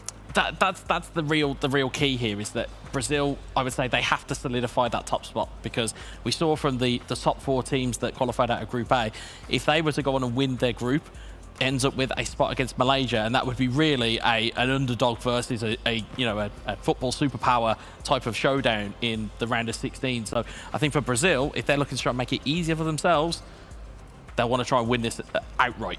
Yeah, do you remember, obviously, that they're playing the Group A tomorrow? Who do you not want to play from Group A? Who's been the toughest, almost tricky to come up against? I would say, looking at it, I wouldn't want to play the Netherlands. And the reason for it is the noise that goes with them. Is that I know we talk about intangibles and we talk about what these guys have to go through and the stress and the pressures. But if you've got someone like Eldridge O'Neill who gets up, beats his chest, he was halfway off the stage. I think we would have had to, maybe haul him back in, because him and Indominator, they can fire themselves up, and when they get on that emotional tear, they are a very hard outfit to stop. They looked really, really good today as well. This morning, they were absolutely fantastic. So I agree with that. The easy answer is Spain, of course. I mean, they went through the group, coming in first, beating Indonesia as well. They are a scary, scary outfit. And honestly, after, I want to say, a relatively slow start, they've just improved every single game and are going to be a scary opposition whatever they go up against in the quarterfinal.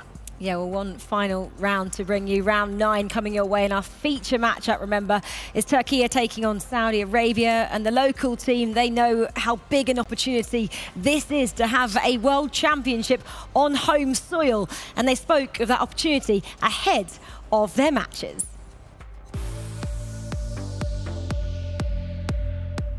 أحمد العمري، حساب الجيمر تاج أيام ميدو 5، وأمثل دولة السعودية في كأس العالم.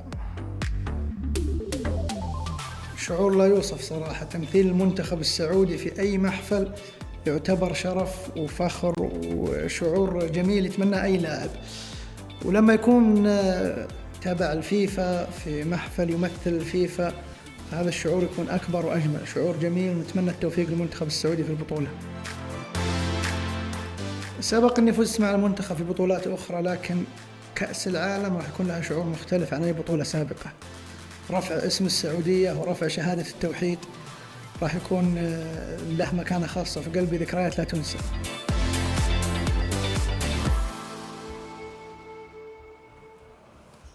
Well, this is the next matchup, and some of the players in this team have represented their nation before, so they know what it means to represent their country.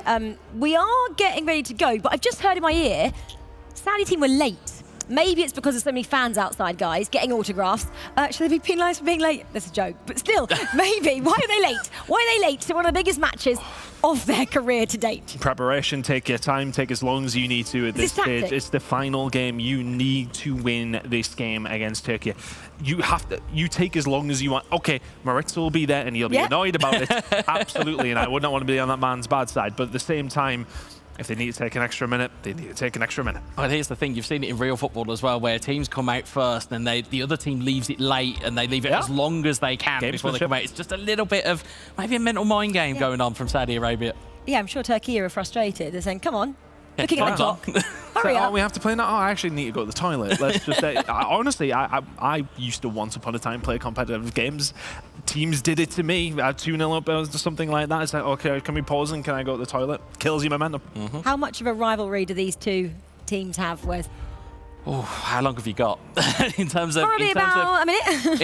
in terms of competitive natures between both of these sets of players? I mean, we've seen that Saudi Arabia, they're Asian Cup semi-finalists. You've got Turkey, who've got Arda Galazzo and Mukahit. They are two very experienced operators, and there is that bragging rights of just being in the region of just saying, yeah, we got one over on you on your home soil, and that might be something that maybe sits in the head of Turkey just a little bit. But for Saudi Arabia, as you said, they need to win just to even get into that conversation of top four. And what do both teams bring to this matchup, starting with Turkey and maybe boys?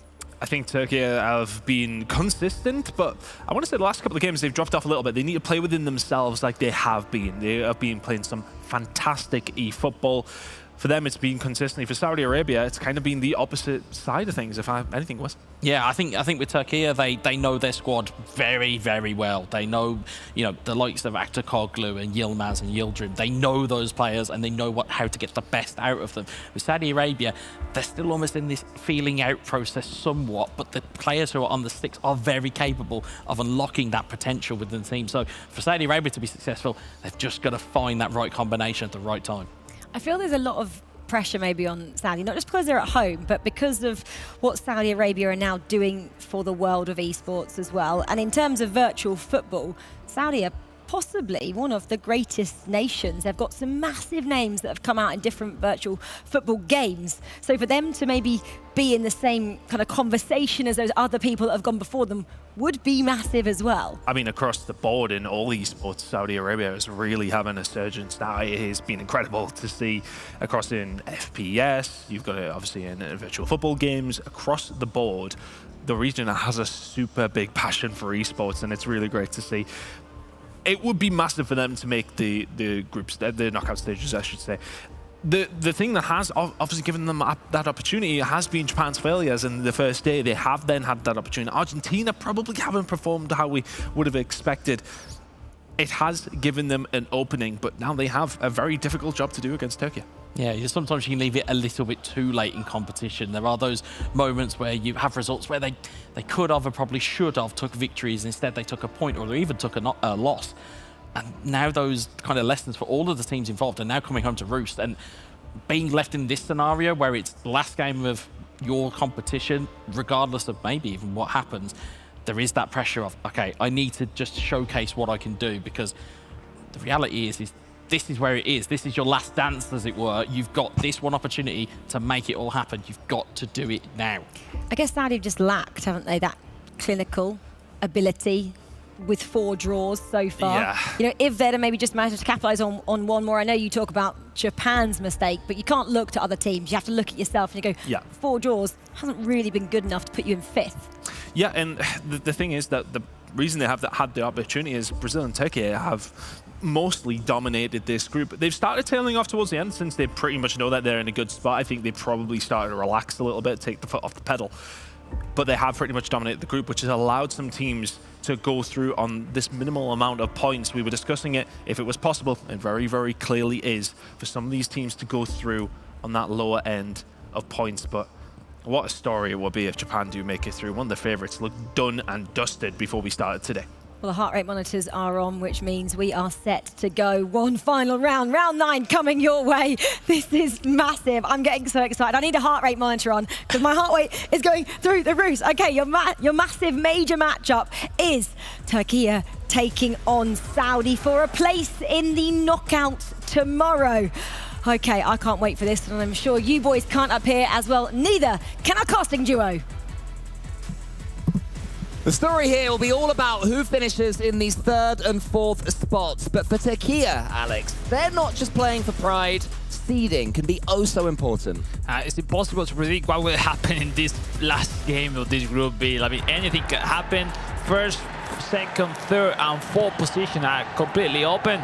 So let's see, what about this last match? Turkey versus Saudi Arabia. And just around the place, we're going to have Japan versus Costa Rica, Morocco versus Argentina, and Brazil versus Portugal, all available on FIFA.gg. If there's one game in particular you want to keep your eye on, and this is really one where you feel like you need the meme of your eyes going in every single direction. So we're going to do our best to keep you posted what's going on. But Turkey versus Saudi Arabia is a huge match in its own right. Saudi Arabia start this game day on 10 points. I mean, we just have seen 2 goals with nice Turkey! Yes! 1 goal up. Great connection to pass in the first time shot. Is Yilmaz taking the lead. We got goals in every single match right now. My goodness, we see here out is Costa Rica. Is Brown with the balls in the header. No way. Contreras, whoa! Costa Rica leading, ladies and gentlemen. What? Chris on the desk is going to be trying to replace his crystal ball because he was telling us 2 game rounds ago that Japan versus Costa Rica was pretty much a formality. Yeah, they just need to win their game, and he's losing right after 5 minutes. Yeah, it's still enough. But we'll see. Now the response from Saudi. The kickoff is not well intercepted and cleared by Turkey. My goodness, ladies and gentlemen. We now jump into Morocco versus Argentina. It's Rodrigo de Paul for Palacios. Wonderful super counter fake show. Lautaro Rari. Into the net. Wow, well, the table's doing something. At this point, we give up keeping track of it. We'll see how it all boils down at the end, or when some of these games finish and others are still ongoing, maybe we can be a bit more concrete with what we say, but right now it's as simple as just win your game. Let the cards fall as they may. There are teams in this competition who need others to do them favours. We can't be worrying about this just now. Turkey 1-0 up already against the Kingdom of Saudi Arabia. Nice build-up play. He shoots, but it's blocked, and it will go for a corner. On time to block that chance. Turkey seems on fire. like they have been the whole competition, less that game against Morocco. But overall, really well competition. But Turkey was still fighting to be on that first position in this Group B. Yeah, they've not had a brilliant day too. The 1-1 draw of Brazil preceded that loss against Morocco, and after that, in Game 8, they had to sit back and watch other teams claw points against them. It still leaves them second in their group. It is crazy, but Portugal had missed a potential second goal beating Brazil for the moment. It's so difficult to predict because all the expectation are from so far at this moment of the game, Cole. Well, Saudi Arabia, they went behind to the early goal. We're starting to see some early goals come out in this. Kick-off goals and first attack finishes coming in. I wonder if that's because the floodgates are beginning to open and things get more stressful. We have had just a little bit of play for Saudi Arabia after going behind. I always look to how these teams react after conceding that first goal. Do they change their play style? Do they seem shaken? And Saudi Arabia don't seem shaken just now. They'll be looking at that clock, seeing that only 17 minutes has gone by just now. We have another goal, Morocco versus Argentina. Amir Richardson was through, lovely through ball, and a first-time finish. When everything matters, that is a stunning goal. Yeah, that happened when you lose the ball in that Italy build-up play. It's so difficult to run back, to close those gaps, those spaces. Well done, Morocco, still in the game. A potential draw is really positive for the chances to go through. Oh, here we go. Oh, it must be. And it is 2-0 Turkey. And look at the celebration, what it means for the team Turkey. Wow.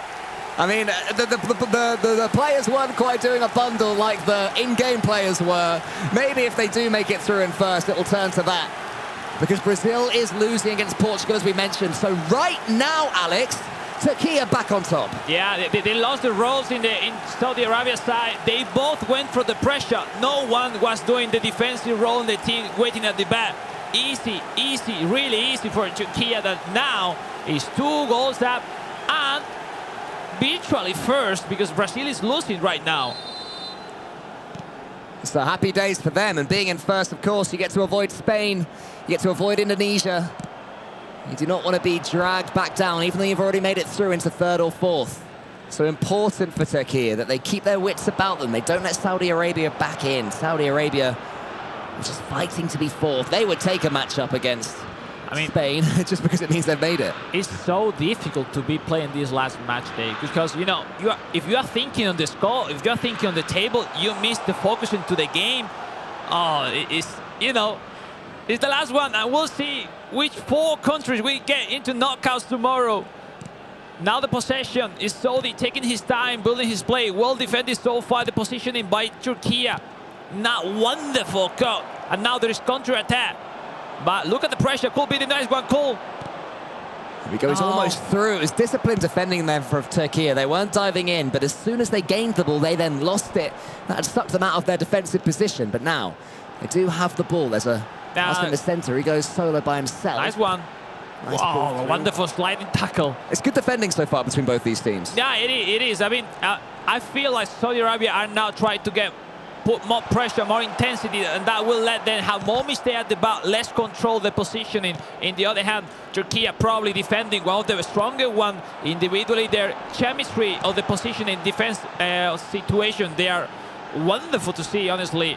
But let's see, still an early path. Potential goal for Saudi could open this game.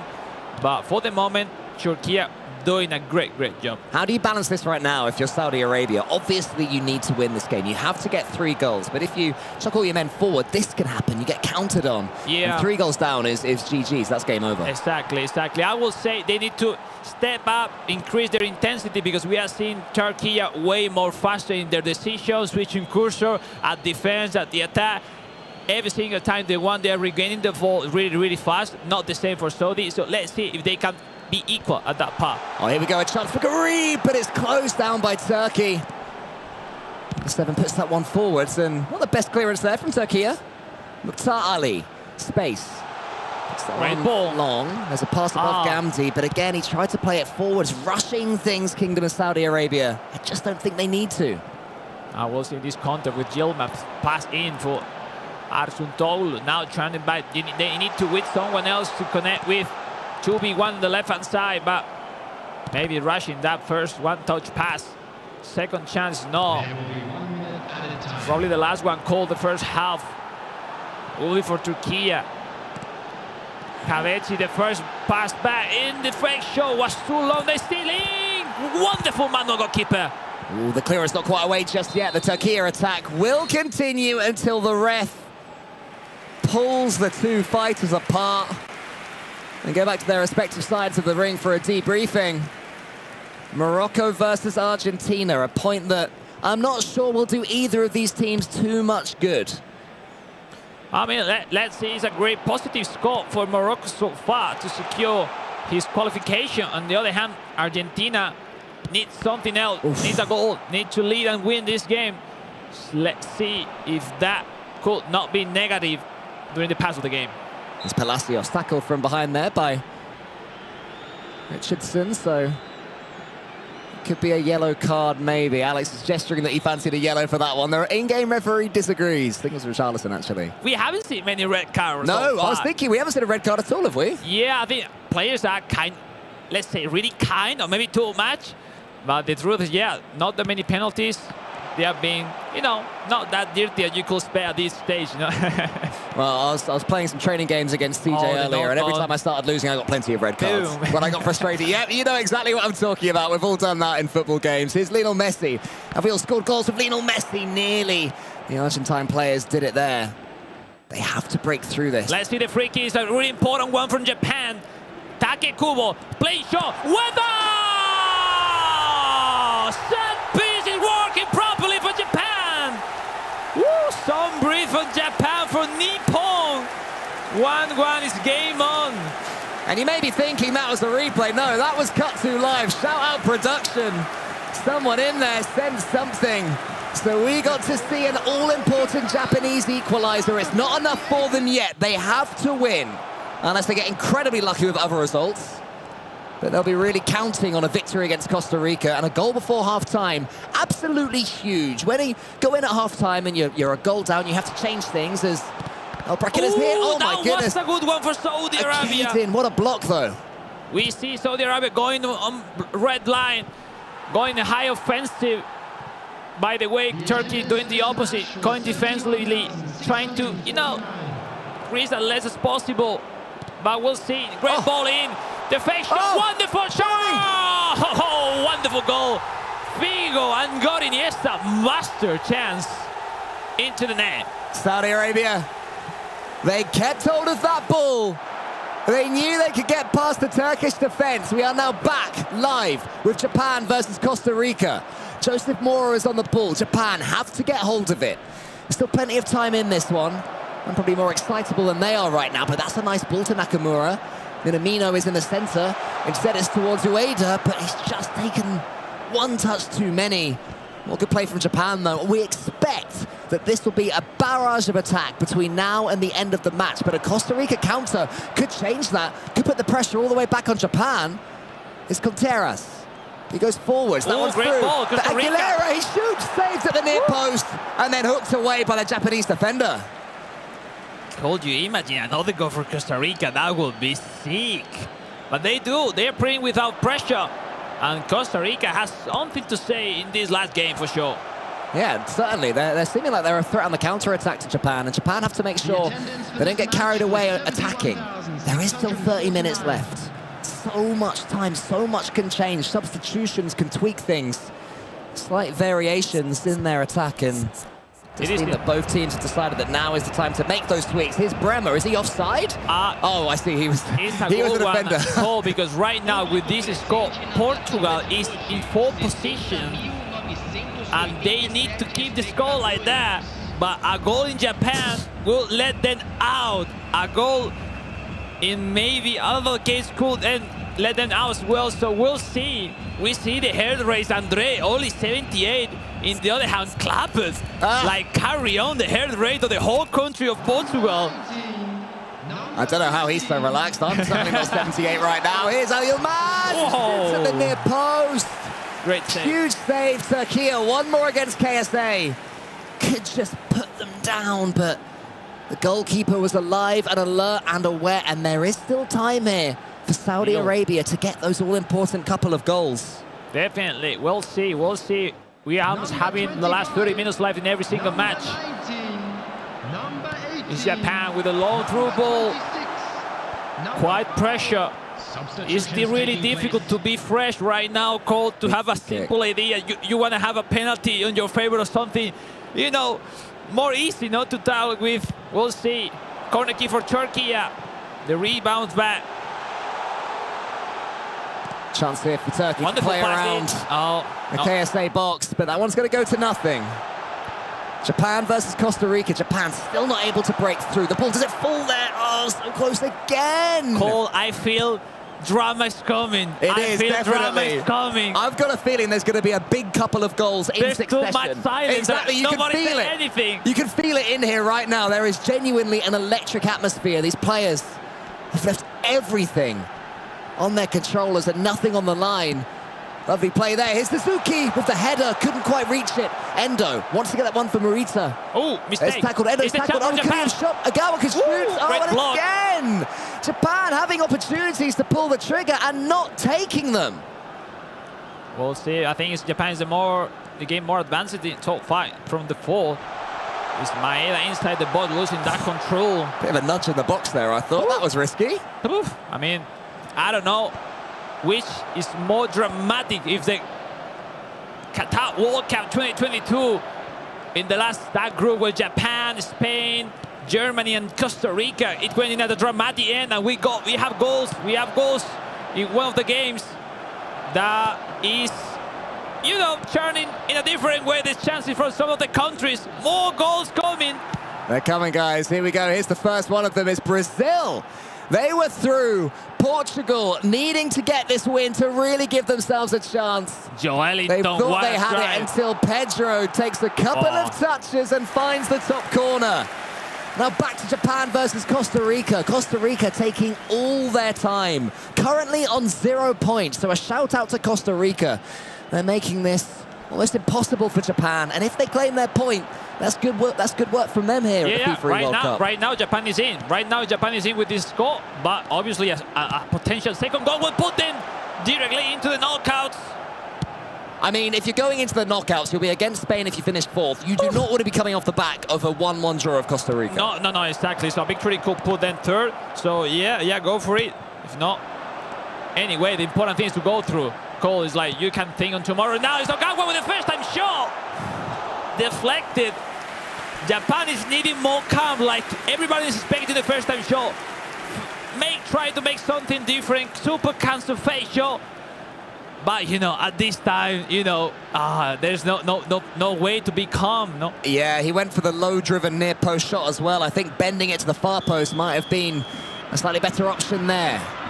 6 minutes, a big set piece.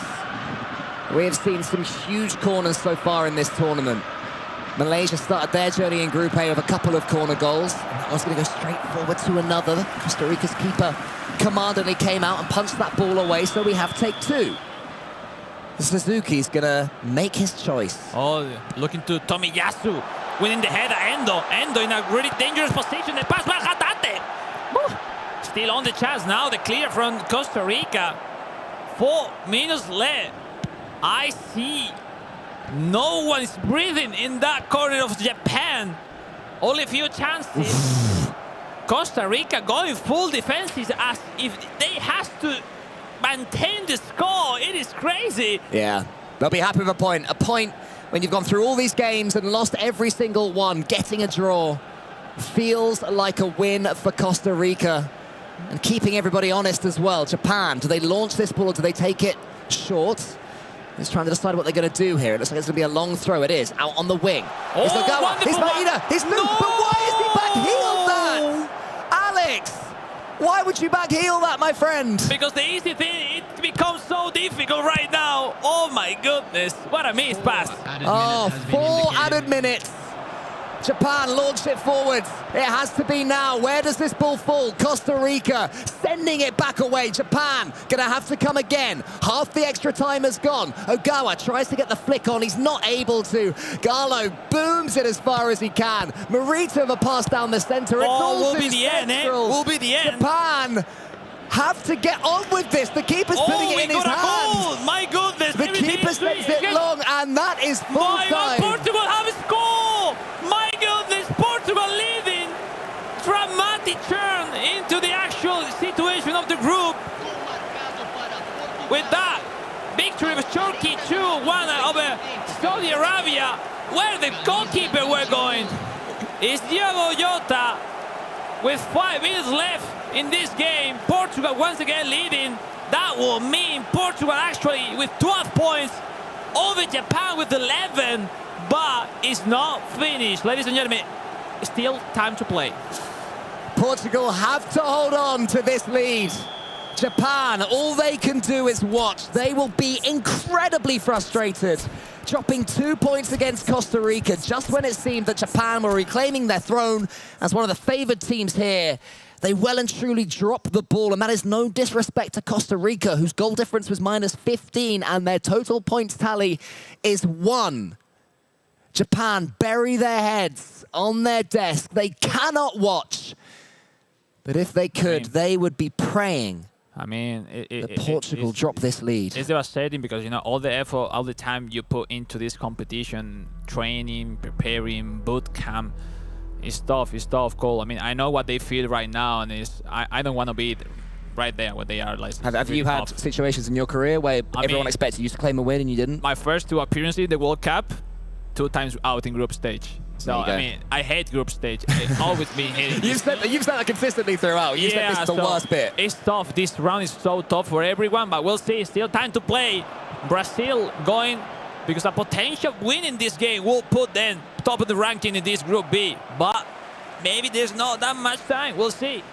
Even a goal would just be enough to put a little bow on Brazil's game and would knock the Portuguese out. Yeah, Currently, it's Portugal that have that all-important fourth space. The rebound. Chance here. So Linton was almost on there.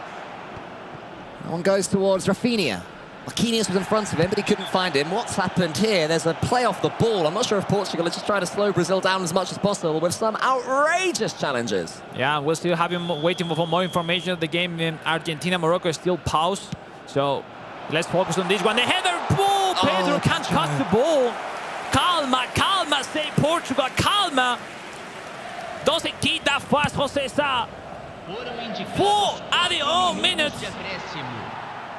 Portugal are nearly there. Lodi goes long. Joe Linton gets the flick down. This one's going to go down to the bottom. Lodi! It's going to turn and shoot, but he's got into the defender. He just had to go to the byline. Play that one on your left foot. I don't care if you're a right-footed player. You have to drive into the space there. One more, ladies and gentlemen. We'll be for Brazil. Tackled. Pass in. Is Magalhães winning the header? That will be maybe yes. The victory of Portugal over Brazil 2-1, but it's not over. Argentina-Morocco is still playing, and the chances still pending over confirmation. But great victory of Portugal against Brazil.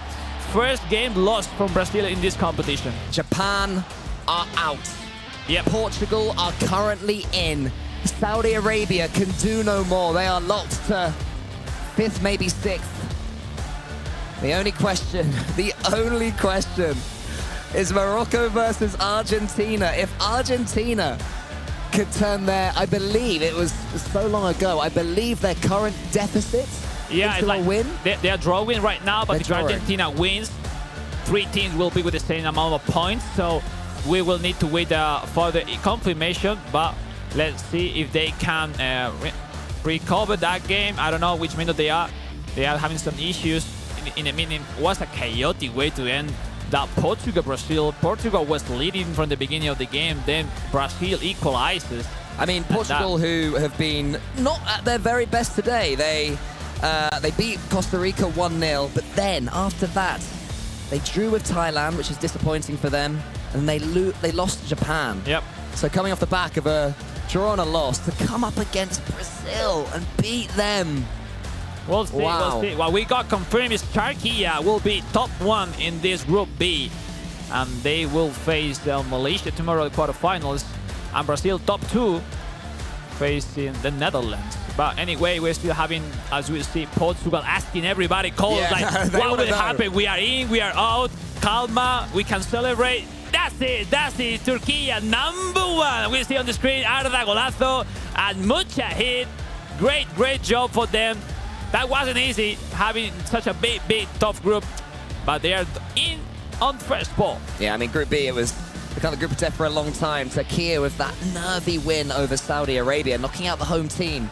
17 points for them from 8 games played. It's just been a stunning run of results for Turkey. And did we see these guys as potential group winners coming into this? Yeah, totally. I mean, individually, they are probably one of the most complete players, defensively, attacking, in terms of resource they have and they can put into the game, and then having it together. It is true that the first time they were competing together, but they are more like facing each other in Turkey finals rather than playing for the national team. But, you know, the opportunity arrives, and they are really good nation. And they are proving it, but we'll see. Crazy end for Portugal, Brazil that had on their hands be first in the group. And at the end, that loss against Portugal will let them on the 2nd position. And as we see, Portugal seeing we can be 3, we can be 4. Yeah, I mean, if we retire on points, what will happen? That's the football. That's a competition like this one. Anything can happen until the very last moment. And we check what will happen in Argentina-Morocco, because I've seen substitution in Argentina. It's Ivan Melian jumping, and Lautaro Radic keep on the bench for the last part of the game. Milos is currently with our champions, at least of this group, Turkey. Yes, I am here with Arda from Team Turkey. And it's a huge victory. Not only do you beat Saudi Arabia, but you're #1 in the group. How does it feel like to represent Turkey and be at the top of the group? I believe that we really had an intense group, and we could have even got better results, in my opinion. We made some mistakes, let's say, but for the playoff stage, we will do our best to learn from our mistakes and put it in the game. Well, speaking of which, what would you kind of learn as lessons from the group stage to take into the main stage tomorrow? Well, I can say in some situations, like in defense, better positioning, also in attack, or maybe try to hide the ball a little bit more. But I think these are really important for all of the teams that are competing. Now, of course, you guys have been busy with all of the matches that you've had in your group, but have you taken a look at Group A? Are you surprised by the results that we have there with France being knocked out of it? Yeah, I was actually really surprised by that with my teammate also. And I wasn't expecting Malaysia to qualify, but they really did a great job. I think we will play against them in the quarterfinals. We know that they're a strong team, as every team in this tournament. We will do our best to win against them and finally win the competition. Honestly, that would be a huge thing for the entire region, specifically here for Turkey. But any last words you'd like to say for your fans out there that have watched and supported you for years? Of course, for all Turkish fans, I can say, biz bitti demeden bitmez. There it is. There it is from Team Turkey. Thank you very much. Again, we're going to send it back to our casters for our final game to continue. Who qualifies? It's literally a point in between. Perfect timing, Milos, because this game is just about restarting. We couldn't have synced it any better. Costa Rica hold Japan to a draw. It was their first goal in this event, the one they scored against Japan. I didn't realize that. So, a huge moment for Costa Rica. I mean, one they won't want to remember for Japan, but Morocco and Argentina, we need to find a winner here if things in the group are to change. That's part of the competition. Easy tasks are the most difficult to deal with, and that's sad for the Japanese side that they were fighting with everything they had today, but maybe the response, the resolution works really, really late into this competition. We'll see now. Is Morocco attacking the spot for Morocco to kill the group?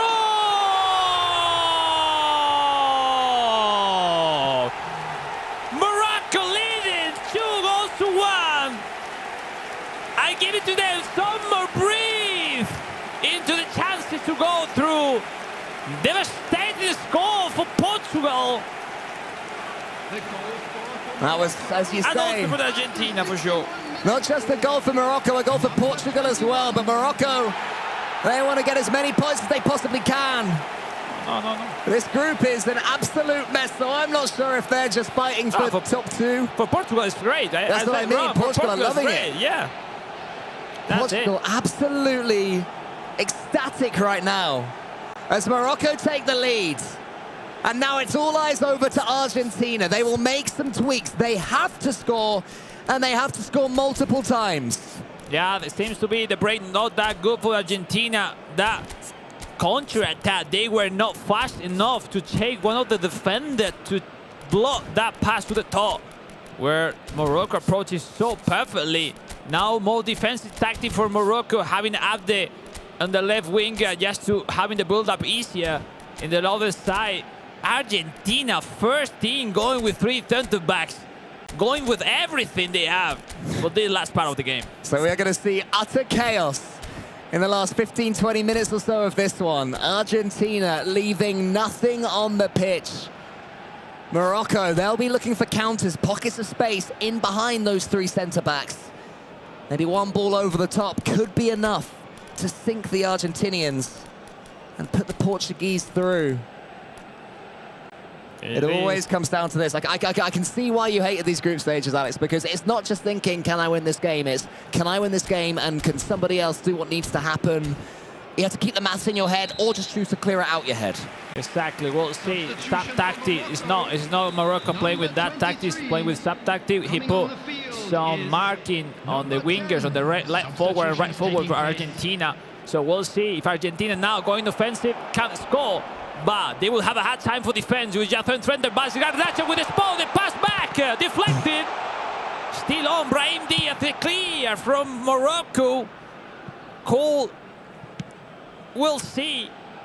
Because something's about to happen in the next 10 minutes in game. We'll see if Argentina or Morocco will score the next one. Argentina can't keep giving this ball away. Garnacho had a chance of his first couple of touches. I wonder if he'll get another in the next 24 minutes. Here we do have a Moroccan attack that's a cross into the centre, but he's overrun it. And not just does that stop their chance of scoring, it takes away any game management they could have had as Emiliano Martinez sends this one long. To his namesake Martinez, Angel Di Maria is on this one. But the Moroccan goalkeeper takes a couple of touches and sends that one clear. Argentina have the ball again. They've got a player up top, it's Garnacho. He's been involved plenty since coming on. He twists and turns Hakimi. Can he get past him? Not this time again. Argentina continuing to play or try and play possession football. But it's just not working. And that is the ball over the top that we talked about. That could be a red card, still on, still on. Yeah! Morocco do it! Argentina tried to hack the man through. It wasn't enough.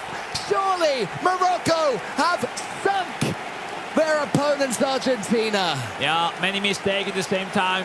Starting from Garnacho, not a good feeling on that possession place. That at the end of the contest, the red cursor for Argentina missing those Ramba drastically. They had to make that tackle, but they still in possession. Wonderful finishing. Really, really bad control that chance defensively for Argentina. A massive score on favor for Morocco. Credit to eFootball and fair play to the referee as well. An advantage was played, and you cannot ask for a better advantage than that one. I think if there wasn't an advantage, it might have been a red card, because that was a horror challenge. You had to make it if you're Argentina, who now need 3 goals. So Lisandro Martinez goes even further forwards. And they say, why to play with 2 centre backs? You know, why not? It's like, if 3 doesn't work, why not go with 3? I mean, I understand that. Like, it's not. They know it's so difficult now, talking seriously. So they try to accumulate as many people as they can, trying to win those headers, trying to punt those balls in, and after that, having those easy connections. There's a lot of Tottenham fans right now watching this, hoping Ange Postecoglou isn't seeing this and thinking, oh, Tottenham, that could be a good formation, the old 2-1-7. You know, it's a crazy tactic for a crazy situation as they have right now. No, they need to score 2 or 3 goals right now in 20 minutes. Where would this rank in great comebacks you've seen in eFootball history? Well, I mean, if they do like this, I mean, it will be the big one right now. Even in co-op, it's more difficult, so we'll see. Anything could happen in eFootball, ladies and gentlemen. 18 minutes, 3 goals. That is all that matters right now for Argentina. Portugal have 1.5 feet already in the playoffs. And every time Morocco get hold of this ball, it just steals away a few more minutes. They might be through. Here's Adli. He's being sent out wide by Christian Romero. But they have to get hold of the ball. Diaz gets it back. Adli almost gets the return. Yeah, Spartan is in a really high level. The man from Morocco performing at a high level on 1v1 and also here on co-op. Wonderful play by Sparta. Such strength. Moroccan defenders, they've seemed impossible at times to get past, but that is a lovely manual cross across. Oh, Garnacho tried to get it back towards Alvarez. Lisandro Martinez will take his time as much as he can. 10 minutes left. Along. They have to shoot, they have to score. You just sense they have to take a long shot. It's the only way they're going to have time. Oh, wonderful. Otamendi now sending that low ball. It's Lo Celso. Yeah. Argentina is having a lack of strength for those heads, and Brahim 5-3 for Morocco. It is Abde Soulaouli. Abde got pass in. Brahim Diaz with the pass in. You're looking for who? Looking for that through pass. Well done, Christian Romero. 7 minutes left. Cool. We'll see. Argentina needs a score as soon as possible. It's just not happening, is it? The final pass isn't there. Morocco are swamping the centre, and it's actually, they're seeming more dangerous with their counter-attacks. Argentina leaving no one back, understandably. It's now 2v3. This must be it. It must be. It's Adli. He makes it look easy. Morocco celebrating every single goal, and with that, Portugal can be certain that they will make it through. Look at the reaction from them. Look at the emotion. It seemed a million miles away at the start of round 9. And now they're claiming they were cold all along. Yeah, we knew, they all say. I was missing that. Ooh. We just needed it, especially for the Portuguese. What's going anyway? What's going anyway?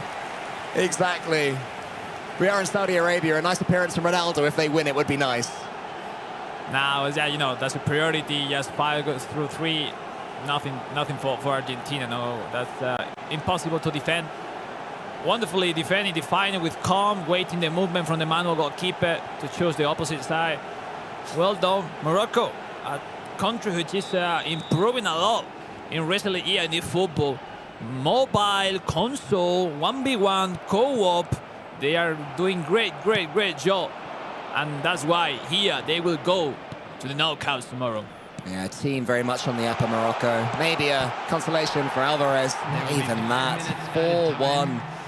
It's been a unique match. And Sagir is through again. Look at the strength that he shows. Martinez tries to take him out. Is he going to make it 5? He does make it 5. The Moroccan party begins.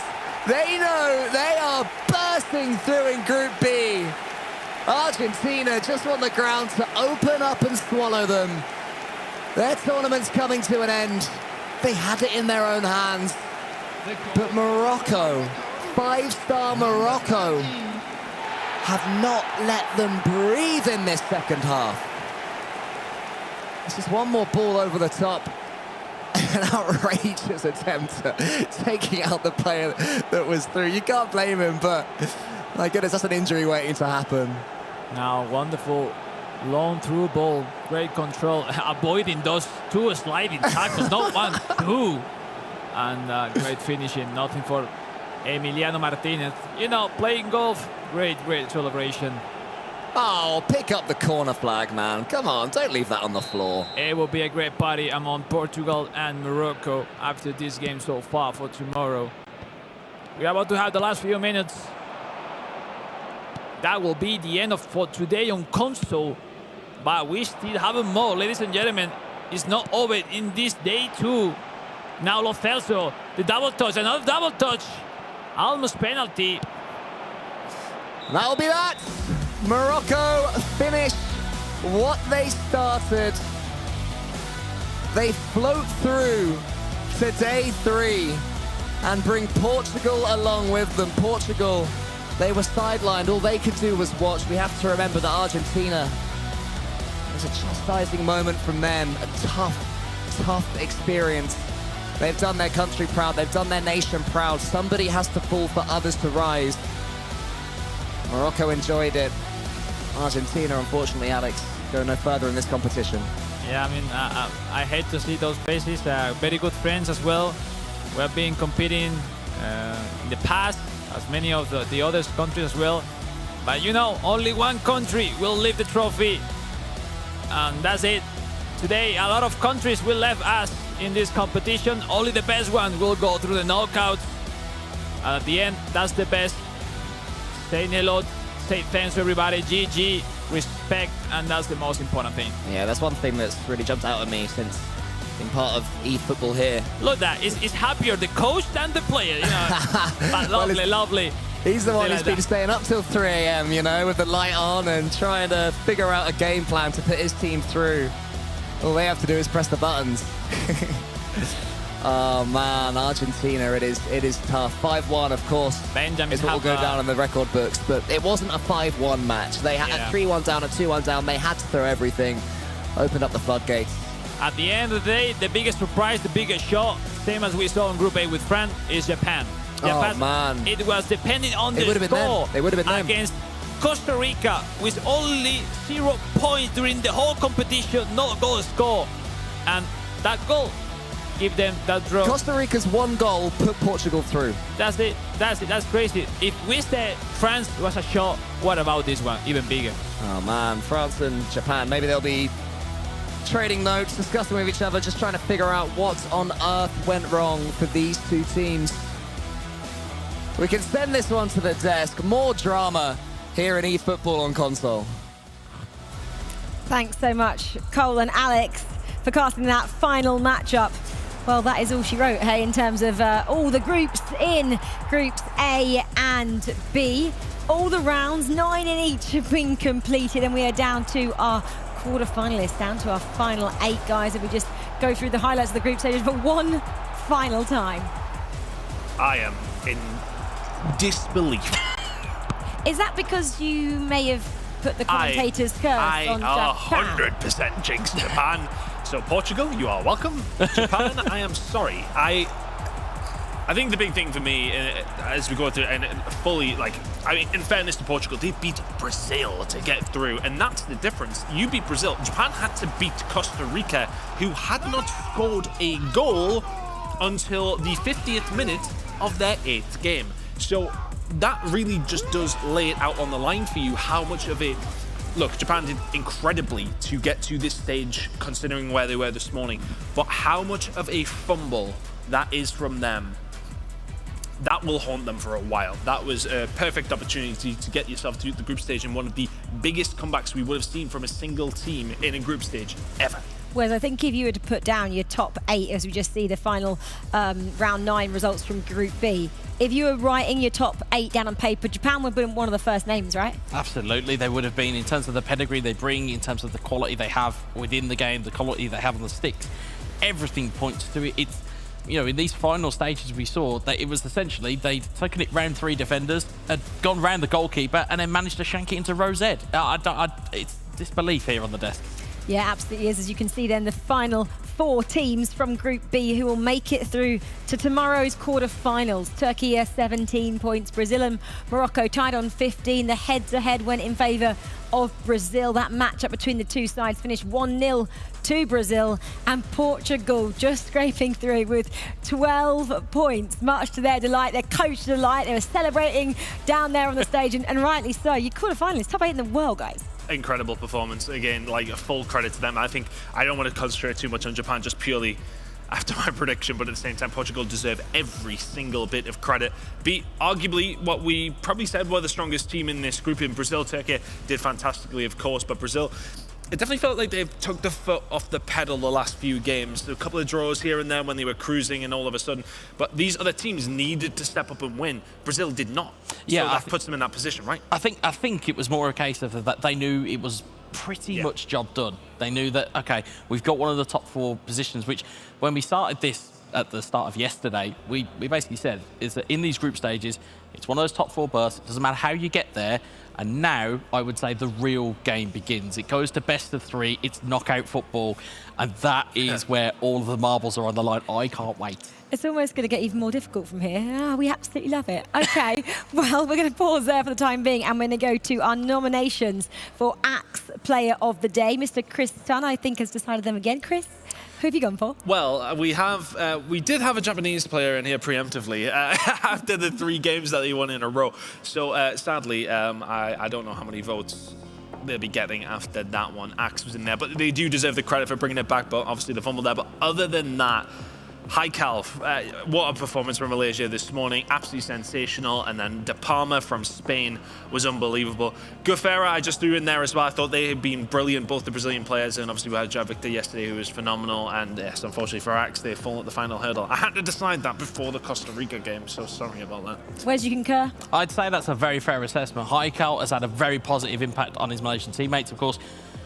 As was said on commentary, nobody really predicted that they were just going to come on the outside and just kind of take a qualification place. The Palma has been superb, Spain top in their group. Guifera has always been good. And to be fair to you, the Axe pick isn't necessarily a bad pick, because when he got substituted in, all of a sudden it turned that fortune for Japan. It just followed hard. Had I been able to select it now, it 100% would have been one of the Portuguese players. I think that's easy to say in hindsight, but yeah, one of those players absolutely deserved it. And everyone at home, get your votes in as well, because we'll obviously reveal the Axe Player of the Day from day 2 today, tomorrow, when we get to go to our quarter-finals. So that's going to be great as well to see. Okay, we love this part. We love to see how many kilometres we can travel, courtesy of goals scored today. It's all to do with the power that we can give that Hyundai Ioniq car, and the power bar is charging. How much charge, how much power are we going to see? And Wes is just joining us for this for the first time today. Goals 203, 10 times fully charged on that car. And we're almost up to 5,000 kilometers. Where's with 5,000 kilometers? Where would you like to go? Where'd you like to see? I mean, would it carry me home at the end of the event? I'm not sure. There or thereabouts. Almost. Maybe. You might get somewhere in the middle of Europe. Middle of You Europe, might have it'll to get me halfway. hike the rest of the way. But, you know, whatever. We like a bit of hiking, don't we? So what we do now know is our final 8. And we were doing a bit of calculations on who's going to pick who. And we think it goes as 1 taking on 4th in both the groups and then 2nd, 3rd. Which means we have some really, really tasty matchups. We get to see Spain taking on Portugal. Wowie, I'm going to say for that. Malaysia, Turkey. Sorry, Malaysia. Yep. Turkey have been pretty good today. Indonesia, Morocco, and then the Netherlands taking on Brazil. That's 4 a cracker. absolutely mighty matchups. Boys, which one are you really excited to see? I think it has to be Spain-Portugal, right? That rivalry that is there, that will be a very, very good game. Portugal, obviously that dream story today to manage to make it through. They've already taken down Brazil. Can they do it against Spain? That would be my question. Yeah, I think the Brazil-Netherlands game, I think that's the one that sticks out for me because, again, you already saw how animated the 2 boys from the Netherlands can be. And we know well and good that the boys from Brazil have a bit of fire in them themselves. So especially knockout football, the energy starts going and the volume starts going up. Expect fireworks. And we might yet get to see a Cristiano Ronaldo world champion, might we, Wes? Yeah, I mean, he's you know, it might not necessarily happen for him in the real world, but the virtual world, it's still on. He can, honestly, I think they'd be fine with him lifting the trophy if they got there. He's only down the road. I know. Get him in. Exactly, get him in. Who do we have to call to get Ronaldo here to lift the trophy if that was to happen? No Messi, though. Obviously, Argentina lifted the real football trophy a couple of years ago. They are not going to be in our final 8. We've just gone through them, but should we just confirm our bracket for you guys at home just to keep up to speed on everything which has been happening here? There we have it. Spain, Portugal. They'll be going head-to-head, then Brazil, the Netherlands, Turkey, Malaysia, Indonesia, Morocco. And they all play at the same time. It is going to go off in here tomorrow. It's going to be mental during that quarter-final side of things. But I'm thinking maybe even ahead here. The top half of that bracket looks insane. You could have a potential Spain-Brazil semi-final. On the bottom side, that could go so many different directions as well. We could have a crazy, crazy day tomorrow. Are you filling in all the way up to the final, getting your head, Wes? I probably should myself, yeah. No, in fairness, you took the thoughts right out of my brain because that bottom half, you're kind of maybe looking at some surprise packages that might make their way through. But that top half is an absolute shark tank. It really is. Shark Tank. I love it. Plenty more sharks still to come as well because we are going to the mobile side of things later on this evening. We are wrapped up here with everything console. We are down to our final 8 teams. Cannot wait for the knockouts tomorrow, but come back and join us in about an hour or so's time and we get to see which 4 from each group on the mobile progress to tomorrow. We'll see you later. Bye-bye.